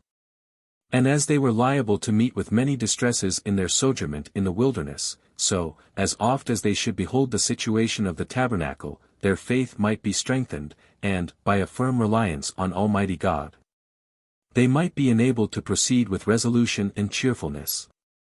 And as the tabernacle was at that time to be a constant exhortation to them, from that great instance of omnipotence, to confide in God under all their embarrassments, so the temple, afterwards built by Solomon, in the same form and situation, was to be a lasting monument to their posterity of the mighty works the Lord had performed in conducting their forefathers out of their captivity into the Promised Land.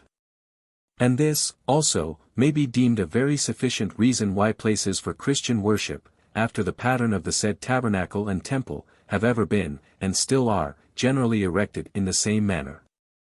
For, as human creatures, we, as well as our forefathers, stand in need to be continually reminded of our weakness, and a necessary constant dependence on an omnipotent and all-gracious being. Dedication of Lodges. Lodges were anciently dedicated to King Solomon, as he was our first most excellent Grand Master, but Masons professing Christianity, dedicate theirs to St. John the Baptist and St. John the Evangelist, who were 2 eminent patrons of Masonry, and since their time, there is represented in every regular and well-governed lodge a certain point within a circle, the point representing an individual brother. The circle, the boundary line of his conduct to God and man, beyond which he is never to suffer his passions, prejudices, or interests to betray him, on any occasion. This circle is embordered by 2 perpendicular parallel lines, representing those saints, who were perfect parallels in Christianity, as well as in Masonry, and upon the vertex rests the Holy Scriptures, which point out the whole duty of man. In going around this circle, we necessarily touch upon these 2 lines, as well as upon the Holy Scriptures, and while a Mason keeps himself thus circumscribed, it is impossible that he should materially err. But though past all diffused, without a shore, his essence, local is his throne, as meet to gather the dispersed, as standards call the listed from afar, to fix a point, a central point, collective of his sons, since finite every nature but his own. If earth's whole orb by some dire distant eye were seen at once, her towering Alps would sink, and levelled Atlas leave an even sphere. Thus earth, and all that earthly minds admire, is swallowed in eternity's vast round, young. Whether we regard this symbol in the purity of its legitimate interpretation, or consider the unlimited corruption which it sustained in its progress through the mysteries of idolatry, the general principle will be found equally significant. It was originally the conservator of a genuine moral precept, founded on a fundamental religious truth, but innovation followed innovation, until this degraded symbol became the dreadful depository of obscenity and lust. The use of this emblem is coeval with the first created man. A primary idea which would suggest itself to the mind of Adam, when engaged in reflections on his own situation, the form of the universe, and the nature of all the objects presented to his view, would be that the creation was a circle and himself the center. This figure, implanted without an effort, would be ever present in all his contemplations, and would influence his judgment to a certain extent, while attempting to decide on the mysterious phenomena which were continually before him. To persons unacquainted with the intricate philosophy of nature, as we may fairly presume Adam was, this is the plain idea conveyed to the senses by a superficial view of nature's works. Ask an unlettered hind of the present day, and he will tell you that the earth is a circular plane. And perhaps he will have some indistinct notion that the expanse above his head is spherical, but he will assuredly look upon himself as the common center of all. This is consistent with the general appearance of things. For, if he look around, he finds the horizon, unless intercepted by the intervention of sensible objects, equally distant from the point of vision in all its parts. And the experiment uniformly producing the same results, whether made by night or day, he relies on the evidence of his senses, and pronounces his own judgment correct and irrefutable. So the first created man, himself the center of the system, he would regard paradise as the limit of the habitable earth, and the expanse as the eternal residence of the omnipresent deity. A little reflection, however, would soon bring him nearer to the truth. The Garden of Eden was of a circular form, and the tree of life was placed in the center. Now, as the fruit of this tree was reputed to convey the privilege of immortality, the center would hence be esteemed the most honorable situation, and be ultimately assigned to the deity, who alone enjoys the attributes of immortality and eternity. For Adam, in his progress to different parts of this happy abode, would soon conclude that, however he might be deceived by appearances, he himself could not be a permanent center, because he was constantly C89, hanging his position. To this august circle the two forbidden trees were the accompanying perpendicular parallel lines, pointing out God's equal justice and mercy. When Adam had violated the divine command, and eaten of the tree of knowledge, justice demanded that the threatened penalty should be paid. But here mercy interposed, and he was expelled from the abode of purity and peace, now violated by transgression, lest he should put forth his hand, and take also of the tree of life, and live forever, in a state of wickedness and sin. Hence arose the Masonic emblem of a point within a circle. When mankind had transferred their adoration from the Creator to his works, they advanced specious reasons to justify a devotion to spheres and circles. Everything great and sublime, which was continually presented to their inspection, partook of this form. The sun, the unequivocal source of light and heat, was a primary object of attention, and became their chief deity. The earth, the planets, and fixed stars, proceeding in all their majestic regularity, excited admiration, and implanted devout feelings in their hearts. These were all spherical, as was also the arch of heaven, illuminated with their unfading luster.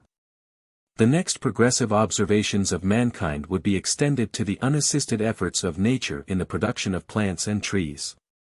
And these were found to exhibit, for the most part, the same uniform appearances. From the simple stalk of corn, to the bowl of the gigantic lord of the forest, the cylinder and cone, and consequently the circle, were the most common forms assumed by the vegetable creation. Every fruit he plucked, every root he dug from the earth for food, was either globular, cylindrical, or conical, each partaking of the nature of a circle. If a tree were divided horizontally, the section uniformly exhibited the appearance of a point within a succession of concentric circles. The same will be true of many varieties of vegetables. And similar results would be produced from an inspection of animal bodies. The trunk is a cylinder. And the intestines, so often critically examined for the purposes of augury, presented to the curious inquirer little variation from the general principle. Hence statues bearing these forms were subsequently dedicated to the Olympic gods. A cylinder, to the earth, and a cone to the sun. In this figure, nature, in her most sportive mood, appeared exclusively to delight. If a bubble were excited on the water, it was spherical. And if any solid body were cast upon the surface, the ripple formed itself into innumerable concentric circles, rapidly succeeding each other, of which the body, or moving cause, was the common center.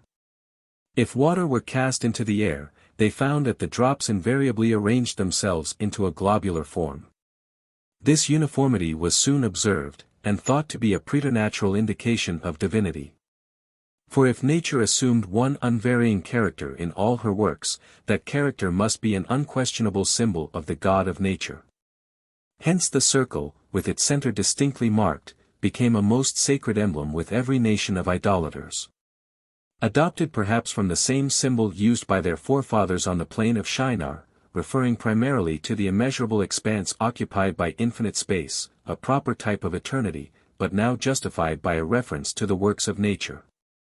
This was the general belief, though the expression varied in different ages and among the inhabitants of different nations. The tribes contiguous to Judea placed a jod, in the center of a circle, as a symbol of the deity surrounded by eternity, of which he was said to be the inscrutable author, the ornament, and the support. The Samothracians had a great veneration for the circle, which they considered as consecrated by the universal presence of the deity, and hence rings were distributed to the initiated, as amulets possessed of the power of averting danger. The Chinese used a symbol which bore a great resemblance to that which is the subject of this annotation. The circle was bounded north and south by two serpents, equivalent to the two perpendicular parallel lines of the Masonic symbol, and was emblematical of the universe, protected and supported equally by the power and wisdom of the Creator. The Hindus believed that the Supreme Being was correctly represented by a perfect sphere, without beginning and without end. The first settlers in Egypt transmitted to their posterity an exact copy of our point within a circle, expressed in emblematical language. The widely extended universe was represented as a circle of boundless light, in the center of which the deity was said to dwell, or, in other words, the circle was symbolical of his eternity. And the perpendicular parallel lines by which it is bounded, were the two great luminaries of heaven, the sun and moon, the former denoting his virtue, the latter his wisdom. And this idea was generally expressed by a hawk's head in the center of a circle, or an endless serpent enclosing an eye. But the most expressive symbol to this effect used by any people who had renounced the true religion, was the famous emblem of Pythagoras, who contrived not merely to express the only one God, residing in the midst of eternity, but united with it an idea of the divine triad, and blended emblems of regeneration, morality, and science. For this purpose he added to the central jod 9 other jods, disposed about the center in the form of an equilateral triangle, each side consisting of the number 4. The disciples of Pythagoras denominated this symbol Trigonon Mysticum, because it was the conservator of many awful and important truths. 1. The monad, or active principle. 2. The duad, or passive principle. 3. The triad, or world proceeding from their union. 4. The sacred quaternary, involving the liberal sciences, physics, morality, etc., etc. Of this remarkable emblem, a full explanation may be equally interesting and instructive. The symbol of all things, according to Pythagoras, was 1 and 2. 1 added to 2 make 3, and once the square of 2 make 4, which is the perfect tetractys, and 1 plus 2 plus 3 plus 4 is equal to 10, the consummation of all things. And therefore the amount of the points contained within the Pythagorean circle is exactly 10. Hence, because the first 4 digits added into each other made up the number 10, this philosopher called the number 4 pi nu tau alpha rho iota theta mu nu, all number, or the whole number, and used it as the symbol of universality. 21. To ascertain, however, the entire meaning of this symbol, it will be necessary to take the numbers included within the circle in their natural order, and hear what hidden mystery the philosophy of Pythagoras attached to each. The number 1 was the point within the circle, and denoted the central fire, or God, because it is the beginning and ending, the first and the last. It signified, also, love, concord, piety, and friendship. Because it is so connected that it cannot be divided into parts. 2 meant darkness, fortitude, harmony, and justice, because of its equal parts, and the moon, because she is forked. 3 referred to harmony, friendship, peace, concord, and temperance. All these, and many other virtues, depended on this number and proceeded from it. 4 referred to the deity, for it was considered the number of numbers.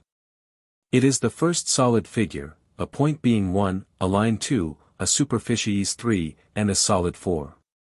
It was also the tetractys, a word sacred among the Pythagoreans, and used as a most solemn oath. Because they considered it the root and principle, the cause and maker, of all things. The point within the circle afterwards became a universal emblem to denote the temple of the deity, and was referred to the planetary circle, in the center of which was fixed the sun, as the universal God and Father of nature. For the whole circle of heaven was called God. Servius tells us it was believed that the center of a temple was the peculiar residence of the deity, the exterior decorations being merely ornamental. Hence the astronomical character used to denote or represent the sun, is a point within a circle, because that figure is the symbol of perfection. The most perfect metal, gold, is also designated in chemistry by the same character. With this reference, the point within a circle was an emblem of great importance among the British Druids. Their temples were circular, many of them with a single stone erected in the center. Their solemn processions were all arranged in the same form, their weapons of war, the circular shield with a central boss, the spear with a hollow globe at its end, etc., all partaking of this general principle. And without a circle it was thought impossible to obtain the favor of the gods. Great Tenets of a Freemason. The three great tenets of a Freemason's profession inculcate the practice of those truly commendable virtues, brotherly love, relief, and truth. Brotherly love. By the exercise of brotherly love, we are taught to regard the whole human species as one family, the high, the low, the rich, the poor, who, as created by one almighty parent, and inhabitants of the same planet, are to aid, support, and protect each other. On this principle, Masonry unites men of every country, sect, and opinion, and conciliates true friendship among those who might otherwise have remained at a perpetual distance. Brotherly love or friendship is regarded by Freemasons as the strong cement of the order. Without this high moral virtue, the fraternity would soon cease to exist. By brotherly love, we are to understand that generous principle of the soul which regards the human species as one family, created by an all-wise being, and placed on this globe for the mutual assistance of each other. The man who is actuated by the pure principle of brotherly love, will not desert his friend when dangers threaten or misfortunes assail him. When he is calumniated, he will openly and boldly espouse his cause, and endeavor to remove the aspersion. When sickness or infirmity occasion him to be deserted by others, he will seize the opportunity, and redouble all the affectionate attentions which love suggests. No society can exist for any length of time, unless brotherly love prevail among its members. To dwell together in unity, is the life and support of the great Masonic institution. Relief. To relieve the distressed, is a duty incumbent on all men, but particularly on Masons, who are linked together by an indissoluble chain of sincere affection. To soothe the unhappy, to sympathize with their misfortunes. To compassionate their miseries, and to restore peace to their troubled minds, is the great aim we have in view. On this basis, we form our friendships and establish our connections. Relief flows from brotherly love, as free, pure, and refreshing as the mountain air. It dries up the gushing fountains of grief, banishes want from the abode of a distressed brother, and pours the oil of joy into the wounded hearts of the widow and the orphan. Truth is a divine attribute, and the foundation of every virtue. To be good and true, is the first lesson we are taught in Masonry. On this theme we contemplate, and by its dictates endeavor to regulate our conduct. Hence, while influenced by this principle, hypocrisy and deceit are unknown among us.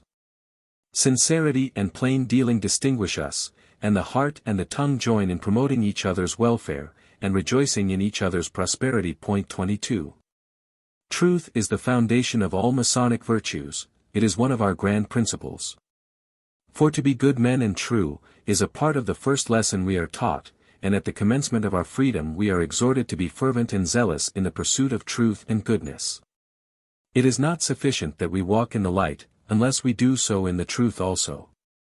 All hypocrisy and deceit must be banished from among us. Sincerity and plain dealing complete the harmony of a lodge, and render us acceptable in the sight of him unto whom all hearts are open, all desires known, and from whom no secrets are hid. There is a charm in truth, which draws and attracts the mind continually towards it. The more we discover, the more we desire, and the great reward is wisdom, virtue, and happiness. This is an edifice founded on a rock, which malice cannot shake or time destroy. They are explained, in connection with the four cardinal virtues, fortitude, prudence, temperance, and justice. Fortitude is that noble and steady purpose of the mind, whereby we are enabled to undergo any pain, peril, or danger, when prudentially deemed expedient. This virtue is equally distant from rashness or cowardice, and should be deeply impressed upon the mind of every Mason, as a safeguard or security against any illegal attack that may be made, by force or otherwise, to extort from him any of those valuable secrets with which he has been so solemnly entrusted, and which were emblematically represented upon his first admission into the lodge, and, in the absence of this virtue, no person can perform his duty either to God, his neighbor, or himself, in an acceptable manner. He will be too much overwhelmed with the cares and troubles of the world to find leisure or resolution to protect himself from the enticing machinations with which he will be continually beset during his progress through life, and may be led unintentionally to rend asunder the sacred ties of brotherhood which unite men of all parties, religions, or politics, by forfeiting the confidence trustingly reposed in him, and thereby becoming the victim of his own weakness. Prudence teaches us to regulate our lives and actions agreeably to the dictates of reason, and is that habit by which we wisely judge and prudentially determine on all things relative to our present as well as to our future happiness. This virtue should be the peculiar characteristic of every Mason, not only for the government of his conduct while in the lodge, but also when abroad in the world. It should be particularly attended to, in all strange and mixed companies, never to let fall the least sign, token, or word, whereby the secrets of Masonry might be unlawfully obtained. And prudence is among the most exalted objects that demand every Mason's special attention, for it is the rule which governs all other virtues. She directs us to the path which leads to every degree of propriety, inciting us to the performance of worthy actions, and, as a guiding star, lighting our steps through the dreary and darksome ways of this life. Temperance is that due restraint upon our affections and passions, which renders the body tame and governable, and frees the mind from the allurements of vice. This virtue should be the constant practice of every Mason, as he is thereby taught to avoid excess, or contracting any licentious or vicious habits, the indulgence of which might lead him to disclose some of those valuable secrets which he has promised to conceal, and never reveal, and which would consequently subject him to the contempt and detestation of all good Masons. This virtue should be the constant practice of every Freemason, while its opposite should be carefully guarded against. At the shrine of intemperance, how many victims are daily offered, blooming youth and hoary age have alike bowed before it. They continue offering libations on the unhallowed altar, until their fortunes are wasted, their credit lost, their constitutions impaired, their children beggared, and that life which might have been usefully and honorably employed becomes a burden to the possessor. Justice is that standard, or boundary of right, which enables us to render to every man his just due, without distinction. This virtue is not only consistent with divine and human laws, but is the very cement and support of civil society. And as justice, in a great measure, constitutes the really good man, so should it be the invariable practice of every Mason never to deviate from the minutest principle thereof. The exercise of this principle incites us to act toward others, in all the transactions of life, as we wish they would act toward us. And as, in a great measure, it constitutes real goodness, it is therefore represented as the perpetual study of an accomplished Freemason. Without the influence of justice, universal confusion would ensue. Lawless force would overcome the principles of equity, and social intercourse would no longer exist. Here may be given some general instructions peculiar to Freemasons, relative to the manner in which entered apprentices serve there, and how represented. Together with a few observations regarding the comparison between it and clay, etc., and concluding thus. Our Mother Earth alone, of all the elements, has never proved unfriendly to man. The bodies of water deluge him with rain, oppress him with hail, and drown him with inundations. The air rushes in storms, prepares the tempest, and lights up the volcano, but the earth, ever kind and indulgent, is found subservient to his wishes. Though constantly harassed, more to furnish the luxuries than the necessaries of life, she never refuses her accustomed yield, spreading his path with flowers and his table with plenty. Though she produces poison, still she supplies the antidote, and returns with interest every good committed to her care. And when at last he is called upon to pass through the dark valley of the shadow of death, she once more receives him, and piously covers his remains within her bosom. This admonishes us that from it we came, and to it we must shortly return. Such is the arrangement of the different sections in the first lecture, which, with the forms adopted at the opening and closing of a lodge, comprehends the whole of the first degree of Masonry.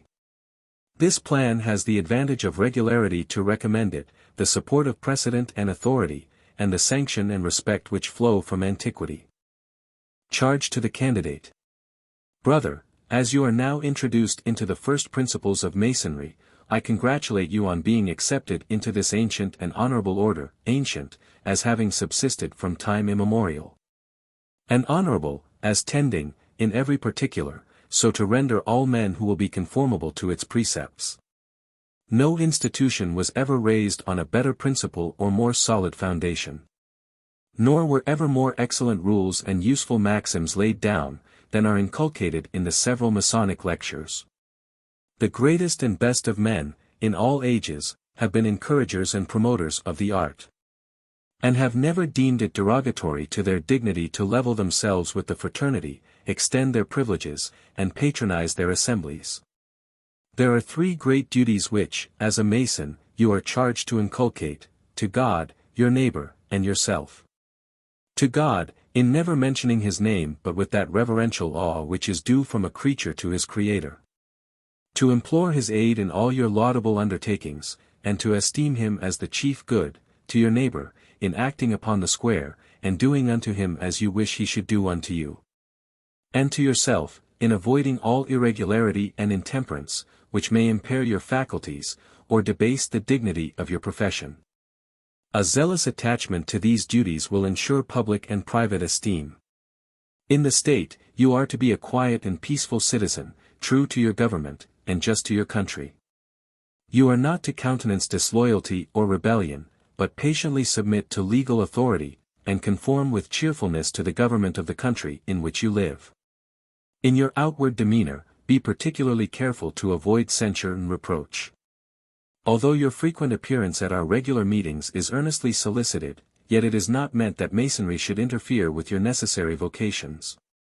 For these are on no account to be neglected, neither are you to suffer your zeal for the institution to lead you into argument with those who, through ignorance, may ridicule it.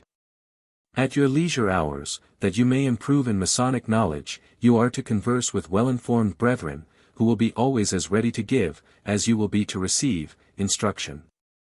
Finally, keep sacred and inviolable the mysteries of the order, as these are to distinguish you from the rest of the community, and mark your consequence among Masons.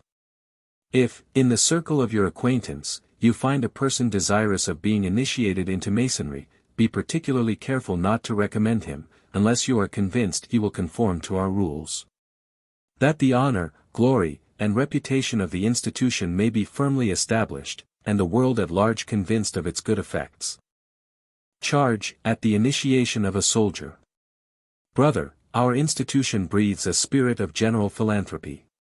Its benefits, in a social point of view, are extensive. In the most endearing ties, it unites all mankind.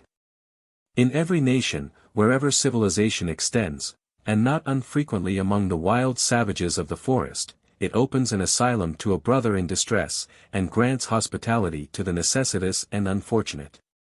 The sublime principles of universal goodness and love to all mankind, which are essential to it, cannot be lost in national distinctions, prejudices, and animosities.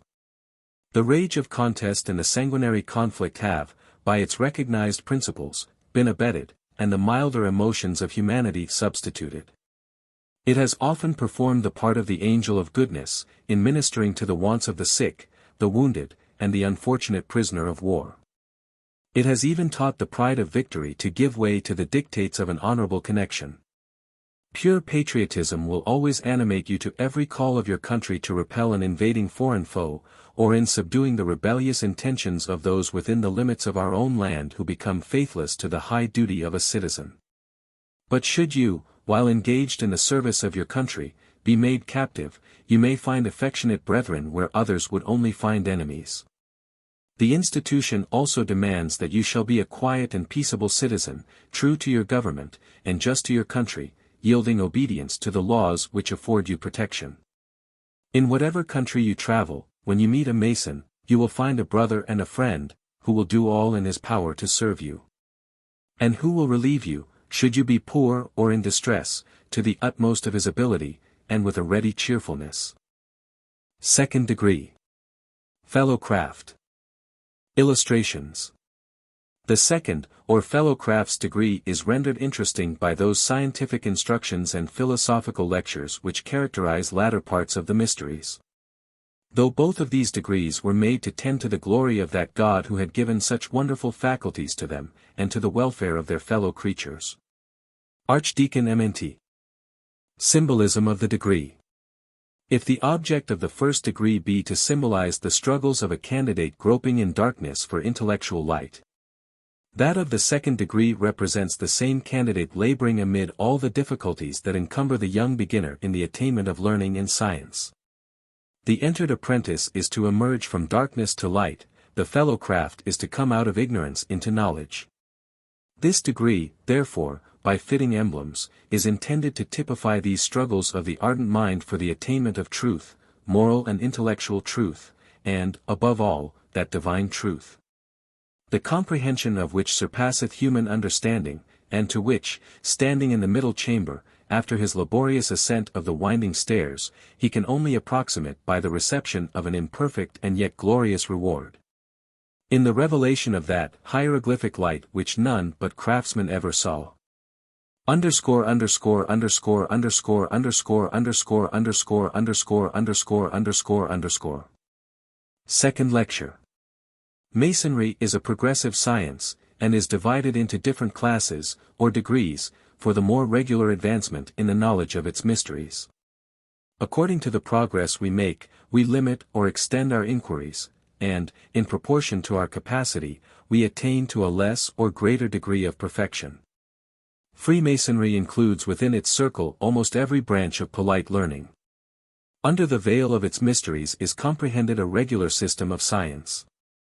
Many of its illustrations, to the confined genius, may appear unimportant. But the man of more enlarged faculties will perceive them to be, in the highest degree, useful and interesting. To please the accomplished scholar and ingenious artist, Freemasonry is wisely planned. And, in the investigation of its latent doctrines, the philosopher and mathematician may experience equal delight and satisfaction. To exhaust the varied subjects of which it treats, would transcend the powers of the brightest genius. Still, however, nearer approaches to perfection may be made, and the man of wisdom will not check the progress of his abilities, though the task he attempts may at first seem insurmountable. Perseverance and application remove each difficulty as it occurs, every step he advances, new pleasures open to his view, and instruction of the noblest kind attends his researches. In the diligent pursuit of knowledge, the intellectual faculties are employed in promoting the glory of God and the good of man. The first degree is well calculated to enforce the duties of morality, and imprint on the memory the noblest principles which can adorn the human mind. It is, therefore, the best introduction to the second degree, which not only extends the same plan, but comprehends a more diffusive system of knowledge. Here, practice and theory join in qualifying the industrious Mason to share the pleasures which an advancement in the art must necessarily afford. Listening with attention to the wise opinions of experienced craftsmen, on important subjects, he gradually familiarizes his mind to useful instruction, and is soon enabled to investigate truths of the utmost concern in the general transactions of life. From this system proceeds a rational amusement, while the mental powers are fully employed, the judgment is properly exercised, a spirit of emulation prevails. And all are induced to contend who shall most excel in promoting the valuable rules of the institution. Section I. The first section of the second degree accurately elucidates the mode of introduction into that particular class, and instructs the diligent craftsman how to proceed in the proper arrangement of the ceremonies used on the occasion. It qualifies him to judge of their importance, and convinces him of the necessity of strictly adhering to every established usage of the order. Here he is entrusted with particular tests, to enable him to prove his title to the privileges of this degree, while satisfactory reasons are given for their origin. Many duties, which cement in the firmest union well-informed brethren, are illustrated in this section, and an opportunity is given to make such advances in Masonry as will always distinguish the abilities of those who have arrived at preferment. The square is an important emblem in this degree. The fellow craft is instructed, on his entrance, that this symbol should be the rule and guide of his conduct with all mankind, but especially with a brother Mason. The following passage of Scripture is rehearsed in this degree. Thus he showed me, and behold the Lord stood upon a wall made by a plumb line, with a plumb line in his hand. And the Lord said unto me, Amos, what sayest thou? And I said, a plumb line. Then said the Lord, Behold, I will set a plumb line in the midst of my people Israel, I will not again pass by them any more. Amos 7, 8. Or the following ode may be sung. Air. What fairy-like music! Come, craftsmen, assembled, our pleasure to share. Who work by the plumb, and remember the square. While traveling, in love, on the level of time. Sweet hope shall light on to a far better clime. We'll seek, in our labors, the Spirit divine. Our temple to bless, and our hearts to refine. And thus to our altar a tribute we'll bring. While, joined in true friendship, our anthem we sing. See order and beauty rise gently to view. Each brother a column, so perfect and true. When order shall cease, and when temples decay, may each fairer columns immortal survey. The three allude to the three, which are the attentive ear, the instructive tongue, and the faithful breast. The Symbolical Jewels. The three virtues, symbolically designated the three precious jewels of a fellow craft, are, if considered from the true point of view, of no mean importance, and are well worthy to be styled jewels. Silence, secrecy, and fidelity, rightly understood, are supreme virtues. In silence, the divine thought moves through the eternities, creating and adorning. Filling the material world with forms of beauty and glory, and communicating to the moral and spiritual the elements of ever-expanding perfection. In silence and secrecy, nature also performs her mysterious labors, and creates that inspiring grandeur and blooming loveliness which ever attracts the attention and charms the vision of man.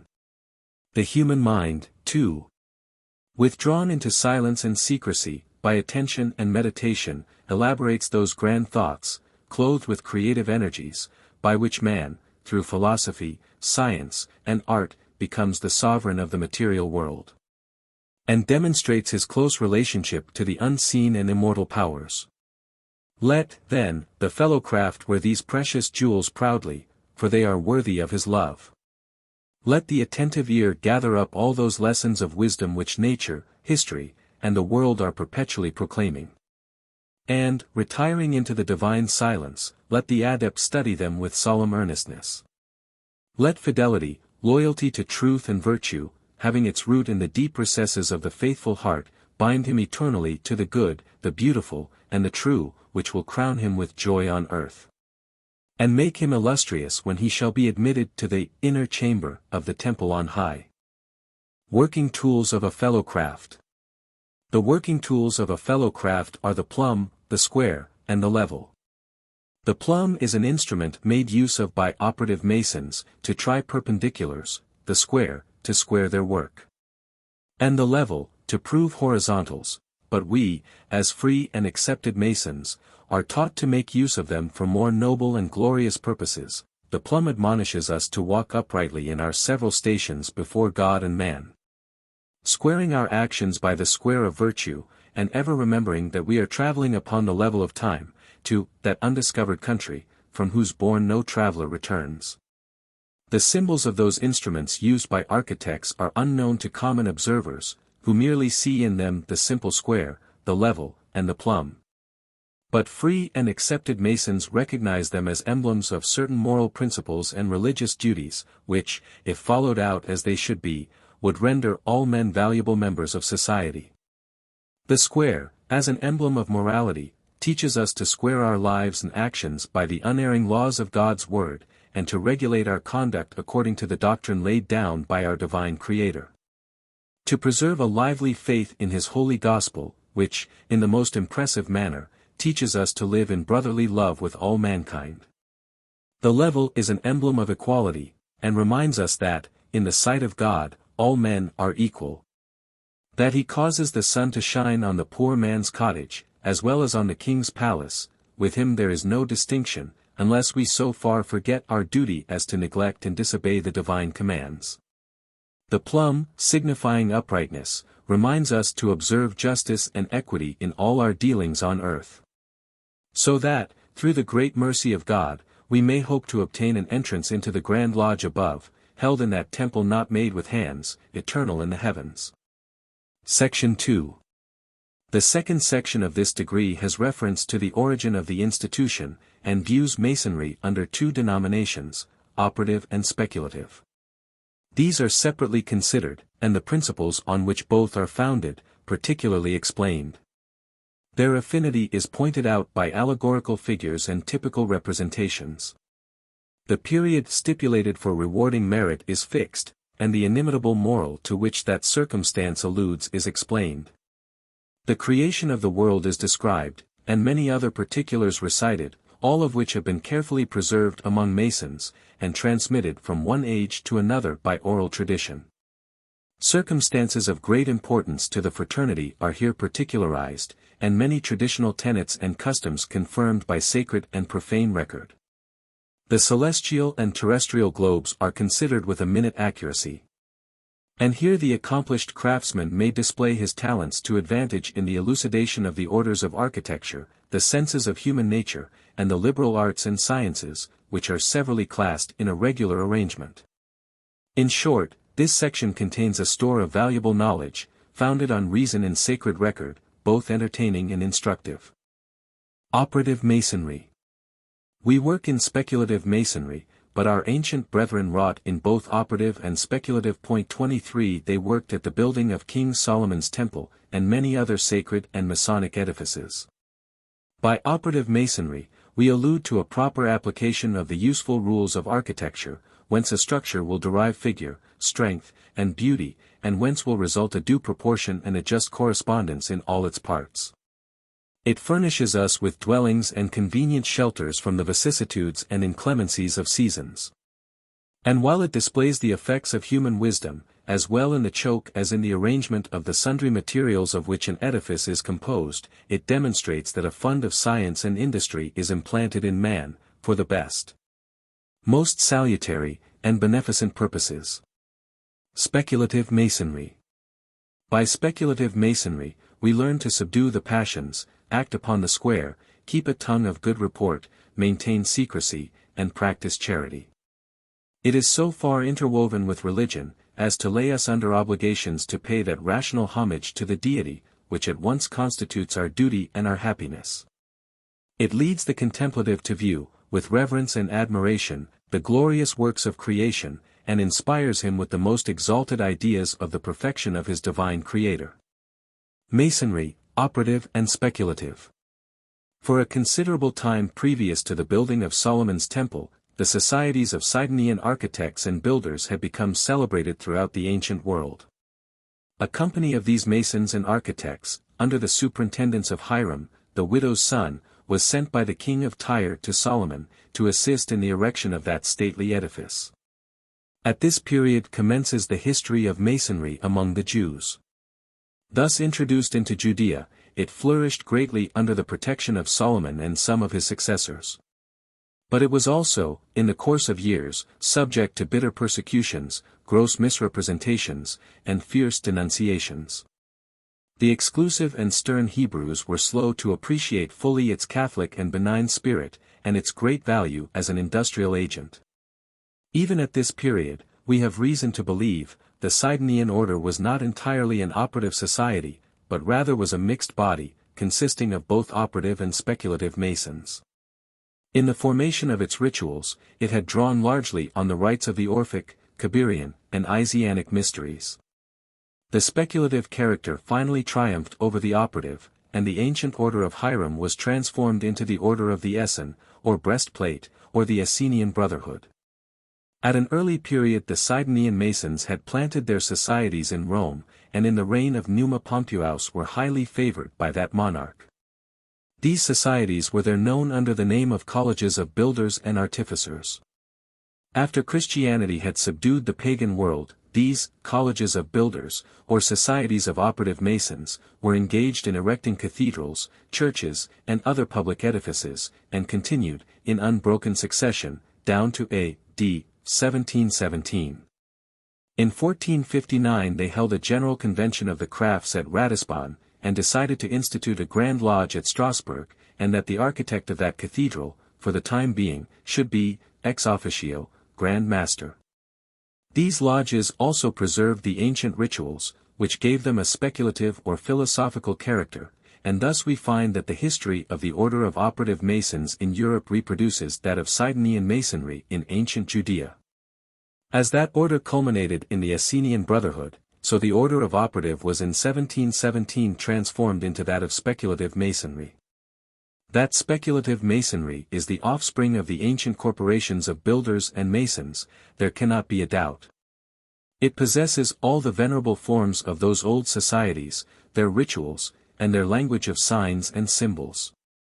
The instruments of the builder's art, the gavel, 24-inch gauge, trowel, level, plumb, square, compasses, spade, setting maul, etc., it retains, and applies them to moral uses.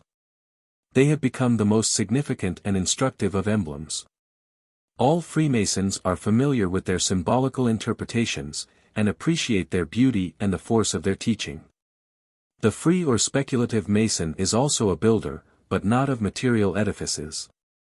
He is, or should be, the constructor of a temple, more glorious than that of Solomon, a temple of virtue, of honor, of charity, purity, and knowledge. And these implements of the operative Mason's art, in their emblematic use, indicate the labors he is to execute, the dangers he is to encounter, and the preparations he is to make in the great work of uprearing that spiritual fabric wherein his soul may find peace forevermore. This section also refers to the origin of the Jewish Sabbath, as well as to the manner in which it was kept by our ancient brethren. In 6 days God created the heaven and the earth, and rested upon the seventh day. The seventh, therefore, our ancient brethren consecrated as a day of rest from their labors, thereby enjoying frequent opportunities to contemplate the glorious works of creation, and to adore their great Creator. The 6 days of creation are technically known among Freemasons as the Grand Architect's 6 periods. These important periods in the world's history may be more particularly illustrated as follows. Before the Almighty was pleased to command this vast world into existence, the elements and materials of creation lay blended together without distinction or form. Darkness was on the face of the great deep, and the Spirit of God moved on the surface of the waters. The Almighty, as an example to man, that all things of moment should be done with due deliberation, was pleased to be 6 days in commanding it from chaos to perfection. The first instance of his supreme power was made manifest by commanding light. And being pleased with this new operation, he distinguished it by name, calling the light day, and the darkness he called night. And, in order to keep this same framed matter within just limits, the second day was employed in laying the foundations for the heavens, which be called firmament, designed to keep the waters that were within the clouds, and those beneath them, asunder. O the third day, he commanded those waters within due limits, and dry land appeared, which he called earth, and the mighty congregated waters he called Essiae. The earth being yet irregular and barren, God spoke the word, and it was immediately covered with a beautiful carpet of grass, designed as pasture for the brute creation. Trees, shrubs, and flowers of all sorts, succeeded in full growth, maturity, and perfection. On the fourth day, the two grand luminaries, the sun and moots, were created, the sun to rule the day, and the moon to govern the night. And the sacred historian informs us that they were ordained for signs, seasons, days, and years. The Almighty was also pleased to bespangle the ethereal concave of heaven with a multitude of stars, that man, whom he intended to make, might contemplate thereon, and justly admire his majesty and glory.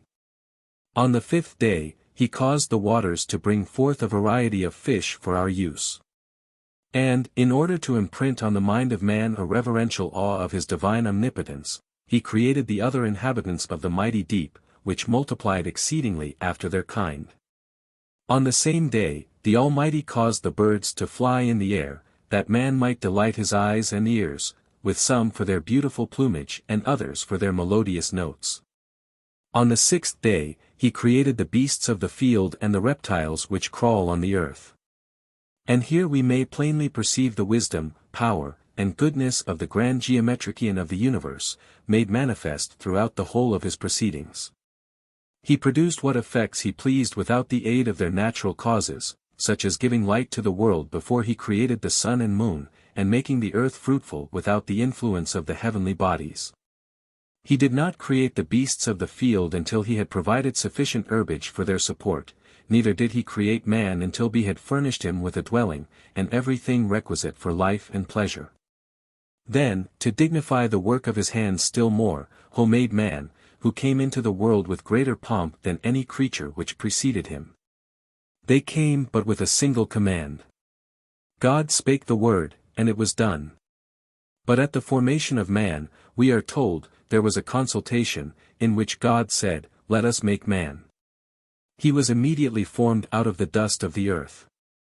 The breath of life was blown into his nostrils, and man became a living soul. In this one creature, there is a combination of everything throughout the whole creation, such as the quality and substance of an animate being, the life of plants, the senses of beasts, but, above all, the understanding of angels. Formed after the immediate image of God, thereby intimating to him that integrity and uprightness should ever influence him to adore his Creator, who has so liberally bestowed on him the faculty of speech, and further endued him with that noble instinct called reason. The Almighty, as his last and best gift to man, created woman. Under his forming hand, the creature grew, manlike, but of different sex, so lovely fair, that what seemed fair in all the world, seemed now mean, all in her summed up, in her contained.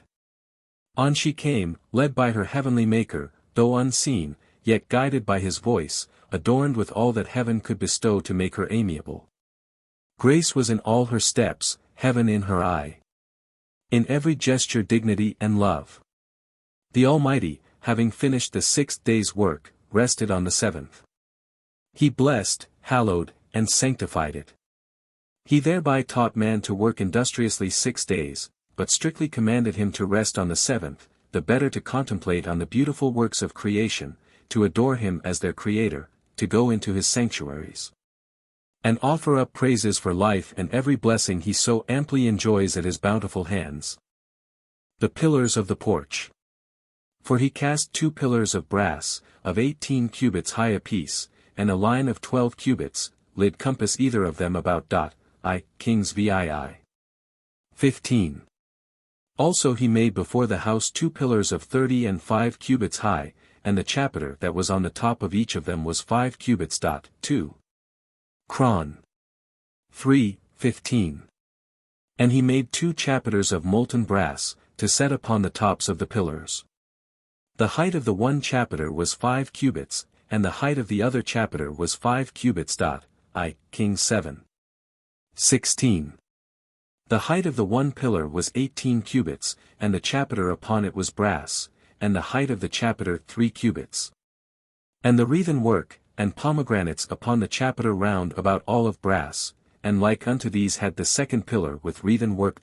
2. Kiwis 25. 17. 24. The 2 brazen pillars, which ornamented the porch of King Solomon's temple, were fluted, with 16 flutes each, a hand's breadth, about 4 inches, in depth. Their shafts were 18 cubits high, King 7. 15, Jeremiah Lee. 21, about 30 feet 7 inches, the circumference of the shaft at the base was 14 cubits, 23 feet 11 inches, LXX. Version I King 7. 15, giving a diameter of about 7 feet 7 inches. At the top, the circumference was 12 cubits, giving a diameter of 6 feet 8 inches, Jeremiah Lee. 21, King 7. 15. They were surmounted by chapiters. The chapiters were composed of 7 wreaths of twisted brass, set perpendicularly on an abacus of 7 sides, crowning the shaft of each pillar. These wreaths were 3 cubits high, 2. Kings 25. 17. Upon 4 of these wreaths, in a trapezoidal form was suspended a latticed network of brass and copper, colored yellow and red. Around the curved bottom of which was a brass fringe, ornamented with 2 rows of brazen pomegranates, 50 in a row, King 7. 18, 2. Cron. 4, 12, Jeremiah Lee. 23. The pomegranates being arranged 96 on a side, Jeremiah Lee. 23, 2 of the pomegranates hung on each point of suspension, and 8 to the cubit for 12 cubits, LXX. Version Jeremiah Lee. 22, which was the entire length of the cycloidal arc of the network from one point of suspension to the other. Within the network was set a hollow lily of silver, with 6 pointed leaves. The height of the points of the lily above the abacus was 4 cubits, King 7. 19, this lily circumscribed a sphere of brass, 2. Cron. 4. 12, whose diameter was exactly equal to the diameter of the top of the column, LXX.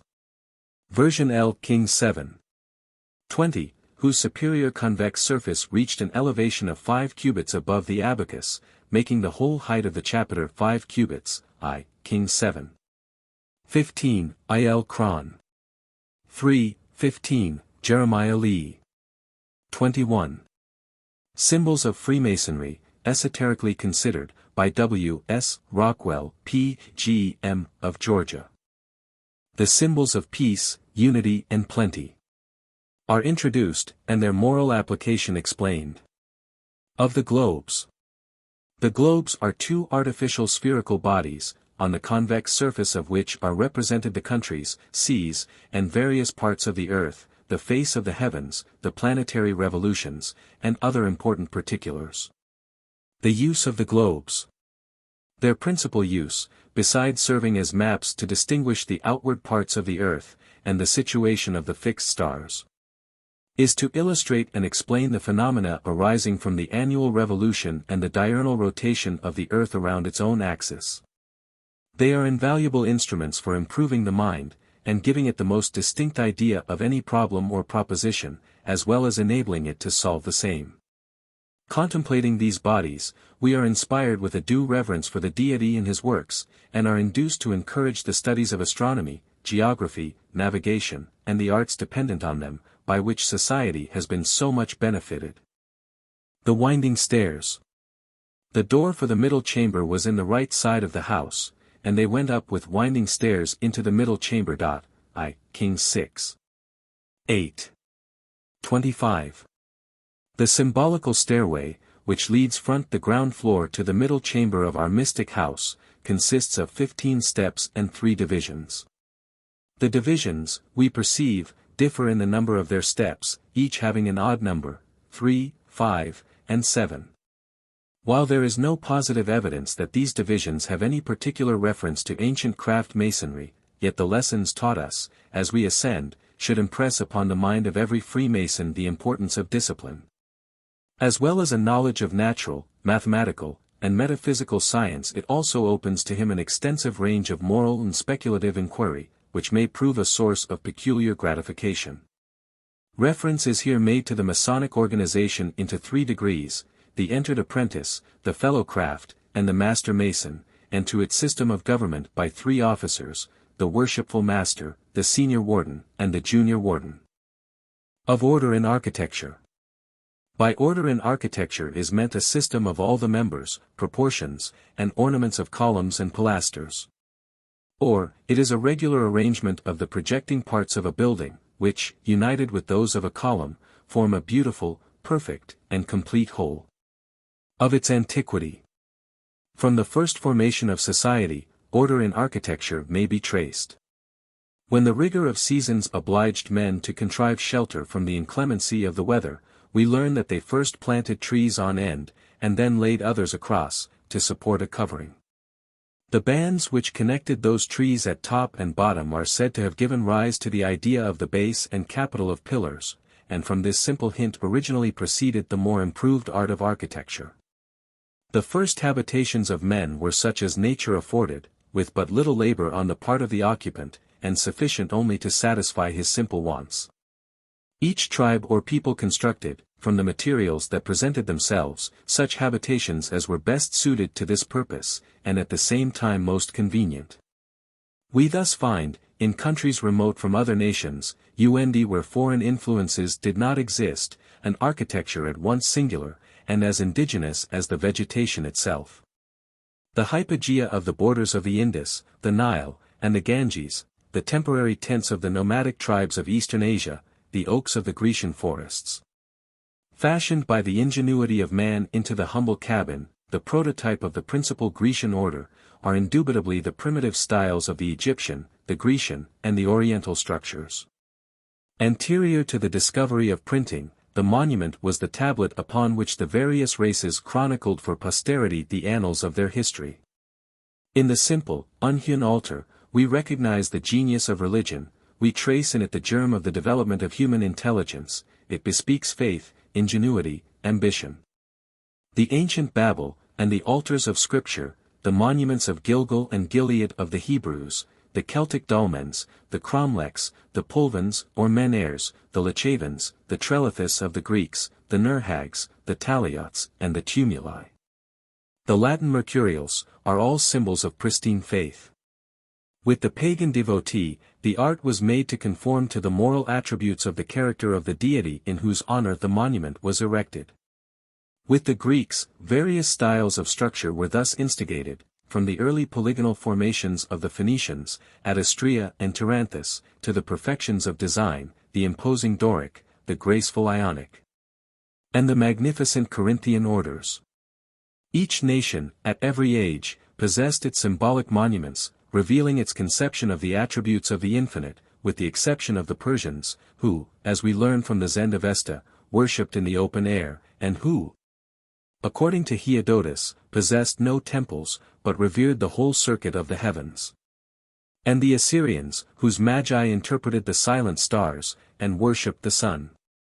Among such monuments, we must reckon, as the chief, the Temple of Solomon, that sublime conception of the spirit of immateriality, true type, in its massive splendor, of a higher and purer belief. At Ellora, the Temple of Indra, sacred to Swargas, the god of ether, which, according to the Puranas, was designed by Vishvakarma, the Sthapathi, or architect of the heavens. In China, the ancient Tings, Tas, and Mikosi, were temples of the gods, and the Mias, in Japan and Siam, were sacred structures. The pyramids were symbolic emblems of the Metempsychosian creed of Egypt. The Jebel Faruni, the pyramids of Ramses, the temples of Isis and Osiris, and the Memnon, bespeak, in their colossal size, a vast and boundless faith. Athens possessed her Parthenon, over whose magnificence presided Minerva Archigedia, and Rome her Pantheon, shrine of all saints and altar of all gods. Ancient Cordova had her mosque, on which the Moors spent the riches of their oriental taste. Modern Rome possesses her Basilica of St. Peter's, on whose sublime structure, amid the visible decadence of classic art, Michelangelo lavished his genius. Of the early achievements and of the progressive steps of the science of architecture, there remain but fragments, though sufficient, with the assistance of history, to teach us their antiquity. The epochs of advancement can be traced progressively from the early elements of structure to the more perfected styles. And throughout the whole globe remains of edifices will be found which proclaim an early possession of certain degrees of architectural knowledge. The most ancient nation known to us who made any considerable progress in the arts of design is the Babylonian.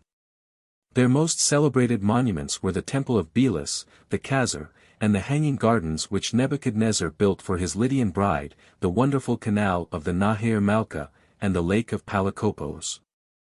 An idea of the colossal size of the structures they once composed can be formed from the dimensions of their ruins. The material employed in cementing the burned or sun-dried bricks, upon which hieroglyphics are to be traced, was the mortar produced by nature from the fountains of naphtha and bitumen at the river Is, near Babylon. No entire architectural monument has come down to us from the Assyrians, whose capital was embellished with the superb Kala, Nineveh, and the Khorsabad. Nor from the Phoenicians, whose cities, Tyre, Sidon, Barados, and Sarepta, were adorned with equal magnificence, nor from the Israelites, whose temples were wonderful structures, nor from the Syrians, the Philistines, and many other nations. Our want of thorough knowledge concerning the architecture of these Oriental nations is attributable partly to the innumerable devastations which have taken place on this great battlefield of the world, but to the perishability of the materials that were employed, such as gypsum, alabaster, wood, terracotta, and brick, with which their ruins abound, we must likewise attribute, in part, this ignorance. The massive temples of the Hindus at Ellora, Salsit, and the island of Elephanta, seem in their awful grandeur like the habitations of giants, on whose land some divine malediction has fallen. The Hindus, in these colossal structures with their endless sculptured panels, their huge figures, and their astounding and intricate excavations, evince a perseverance and industry equaled only by the Egyptians. Their pagodas, towering in the air, are likewise wonderful architectural achievements, quite as admirable as their hypogea. The Indian structures are remarkable for their severe and grotesque appearance. Their temples, whether of Brahma, the creator of all, Vishnu, the preserver of all, or of Surb or Shiva, the destroyer of all, exhibit a striking embodiment of the attributes of the deities in whose honor they were erected. A remarkable resemblance to the Hindu constructions has been found in the religious monuments or teocallis of Mexico and Yucatan. But the architectural types of these antique structures sink into insignificance when compared with those of Egypt.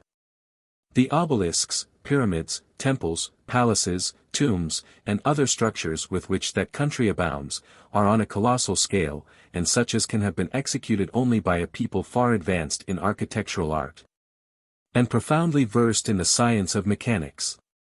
These works, like the Hindu structures, were remarkable for their gigantic proportions and massiveness. Intricate and highly painted relievo sculptures or hieroglyphics covered the entire extent of their walls. The prevailing monotony of the hieroglyphic designs which formed the chief feature of Egyptian architectural decoration, was superinduced by the circumscribed and limiting laws of their religion. In Egyptian architecture we trace the elements of the early Indian school, blended with more harmonious combinations, as likewise the introduction of architectural orders. Besides skilled organization of parts, and a just appreciation of pleasing effect, their works in their colossal features evince a thorough knowledge of the geometrical branch of the science of construction. The architectural genius of Egypt lavished its power on mausoleums, and on gorgeous temples to the deities, which, in their sublimity, inspire awe. They were constructed of granite, breccia, sandstone, and brick, which different materials are adjusted with much precision. The huge blocks employed in their various monuments exhibit a perfect acquaintance with the laws of mechanics. We cannot but wonder at their monolithic obelisks, especially when we reflect upon the immense distances they had to be transported. The pyramidal shape pervades most of their works, the walls of their temples inclining inward. The jambs to their entrance gates also were generally inclined. The Egyptians never used columns peripterally, even under the dominion of the Greeks and Romans. When the column was used externally, the space intervening was walled up to a certain height. To these circumstances, together with the fact that their monuments were terraced, be ascribed their massive and solid appearance. With them, columns were employed to form porticos in their interior courts, and also to support the ceilings. The shafts, of different forms, being conical, or cylindrical, or bulging out at the base, sometimes presented a smooth surface. They were rarely fluted, being generally covered with hieroglyphics. Occasionally, they were monoliths, but were generally constructed in layers, and covered with hieroglyphics. A circular plinth formed the base. The capitals resemble the lotus, at times, spreading out at the top. Again, the flower appears bound together, assuming the bulbous shape. Above is a square tablet forming the abacus. Others, of a later date, present projecting convex lobes. While other capitals are composed of a rectangular block, with a head carved on either side, surmounted by a die, also carved. Caryatic figures were also employed by the Egyptians, and were generally placed against walls or pillars, thus appearing to support the entablature, composed of a simple architrave and a coved cornice, with a large torus intervening, which descends the angles of the walls. The Pelasgians appear to have been the first people settled in Greece, numerous remains of whose structures are still extant. Subsequently, from the knowledge possessed by the indigenous tribes, together with that acquired from the Egyptians and the Asiatic nations, the Greeks extracted and developed a style peculiarly their own. And architectural art passed from the gigantic to the elegant and classic forms. During the reign of Pericles it flourished with meridian splendor, and some of the most superb edifices the world has ever seen were erected during this period. The Grecian monument belonged to the nation, and upon the public works of the country the government lavished fabulous sums. Herein informs us that the Greeks placed the necessary appropriation of funds for the public works at the head of the government expenditures. The thoughts of the whole Grecian nation, it would seem, were turned toward the adornment of the country. They forbade by law any architectural display on private residences, and in fact, until after Greece became subject to Macedonia, architects were permitted to work only for the governments. The beauty and grace which pervade all their works, whether monumental, mechanical, or industrial, lead us to suppose that, although imperfect as regards comfort, they must yet have exhibited a certain degree of elegance. A just idea of the moldings and ornaments, unequaled for their purity and grace, can be obtained only from personal observation. It is also impossible, from any verbal description, to be able fully to appreciate the beauty and harmony of their different styles. It may not be amiss, however, here to lay down some general principles. These styles may be classed in systems or orders, the Doric, Ionic, and Corinthian. They also employed, though rarely, caryatids. Innumerable conjectures exist concerning the origin of these different orders. In all probability we are indebted to the Dorians for the invention of the Doric. Although Champollion sees in an Egyptian order, which he styles the Proto-Doric, the type of the Grecian order of that name. The oldest example extant is at Corinth. To the Ionians, likewise, is attributed the honor of having first employed the Ionic order, no example of which is to be found in Greece, prior to the Macedonian conquest. As for the origin of the Corinthian, without wishing to discredit the interesting narrative of Vitruvius, wherein he accords to Callimachus the invention of the Corinthian capital, it might be well to state, that foliated capitals, of much greater antiquity than any discovered in Greece, are to be found in Egypt and in Asia Minor. The most perfect Grecian example of this order is employed in the Karagic monument of Lysicrates. And there can be little doubt that the Greeks also derived the idea of their caryatic order from the Egyptians, who frequently employed human figures instead of columns in their structures. The Doric holds the foremost rank among the Grecian orders, not only on account of its being the most ancient, the most generally employed, and, consequently, the most perfected, but more especially on account of its containing, as it were, the principle of all their architecture, as well as an exact imitation of all the parts employed in their primitive constructions, which were undoubtedly of wood. This style, typical of majesty and imposing grandeur, was almost universally employed by the Greeks in the construction of their temples, and certainly monumental art does not furnish us with the equal of a Greek peripteral temple. To the Etruscans the invention of the arch, constructed on its true principles, has been generally attributed, as likewise the composition of an order styled Tuscan, a species of simple Doric, no entire example of which, however, has been handed down to us by the ancients. The history of Roman architecture, under its kings and at the beginning of the Republic, is somewhat obscure, as but few of the monuments of that period remain. The Roman kings fortified the city, and erected various palaces, temples, and tombs. It became adorned with colossal works of art, whose stupendous features, forming such a contrast with the comparative insignificance of its power and condition, would seem to indicate that the future of imperial Rome had been foreshadowed to its people. The early Romans employed Etruscans in their works. When Greece at length fell under the yoke of the Roman Empire, Rome became enriched with the spoils of Athens. The Greek artists sought protection and patronage among their conquerors, and adorned the imperial capital with structures which called forth unbounded praise. The Grecian style was blended with the Etruscan during the more early period of the Roman school. But as the arch, which was the characteristic feature of Roman architecture, revealed its treasures, the Grecian elements were employed but as a system of ornamentation. During the Middle Ages, the spirit of classic art seems to have waned with the glory of the Roman Empire. The science of building became perverted, and the fame which the Romans had attained in architecture became a memory only. At this period it is supposed that the construction of houses in stories became general. The habitations of the mass of the people were poor, and irregularly planted about the town hall in cities, or clustered about those massive structures, feudal castles, erected as fortresses, into which the arrogant possessor might retire, and whence he might sally at pleasure to harass the country.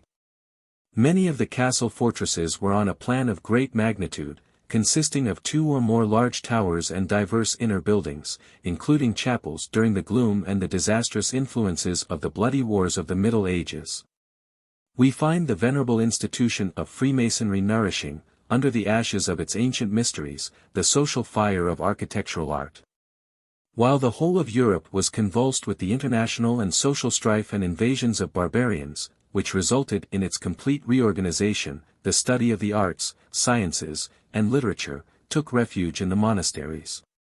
In Italy, during the 10th century, we find the corporation of Magistri Commissini exercising great influence, and giving to Grecian artists shelter from the political troubles of the East, and from the persecutions of the iconoclasts. These artists promulgated among the Lombards the Byzantine elements of structure, whose influence, as we have seen, was more or less diffused throughout the architectural schools of Europe.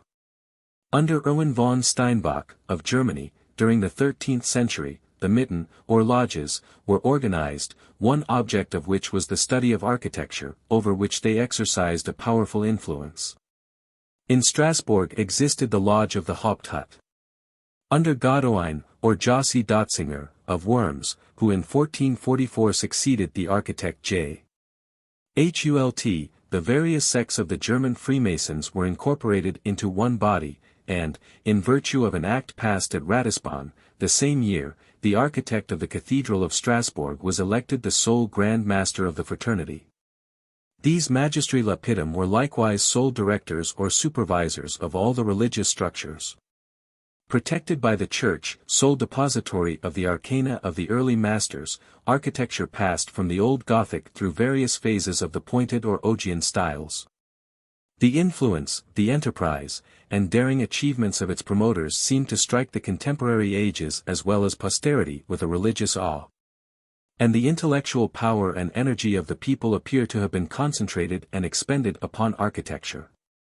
The revival of the spirit of emulation, engendered by the impetus thus given to art, would seem to have possessed a regenerating power, and to have resuscitated Europe from the condition of moral syncope into which it had fallen.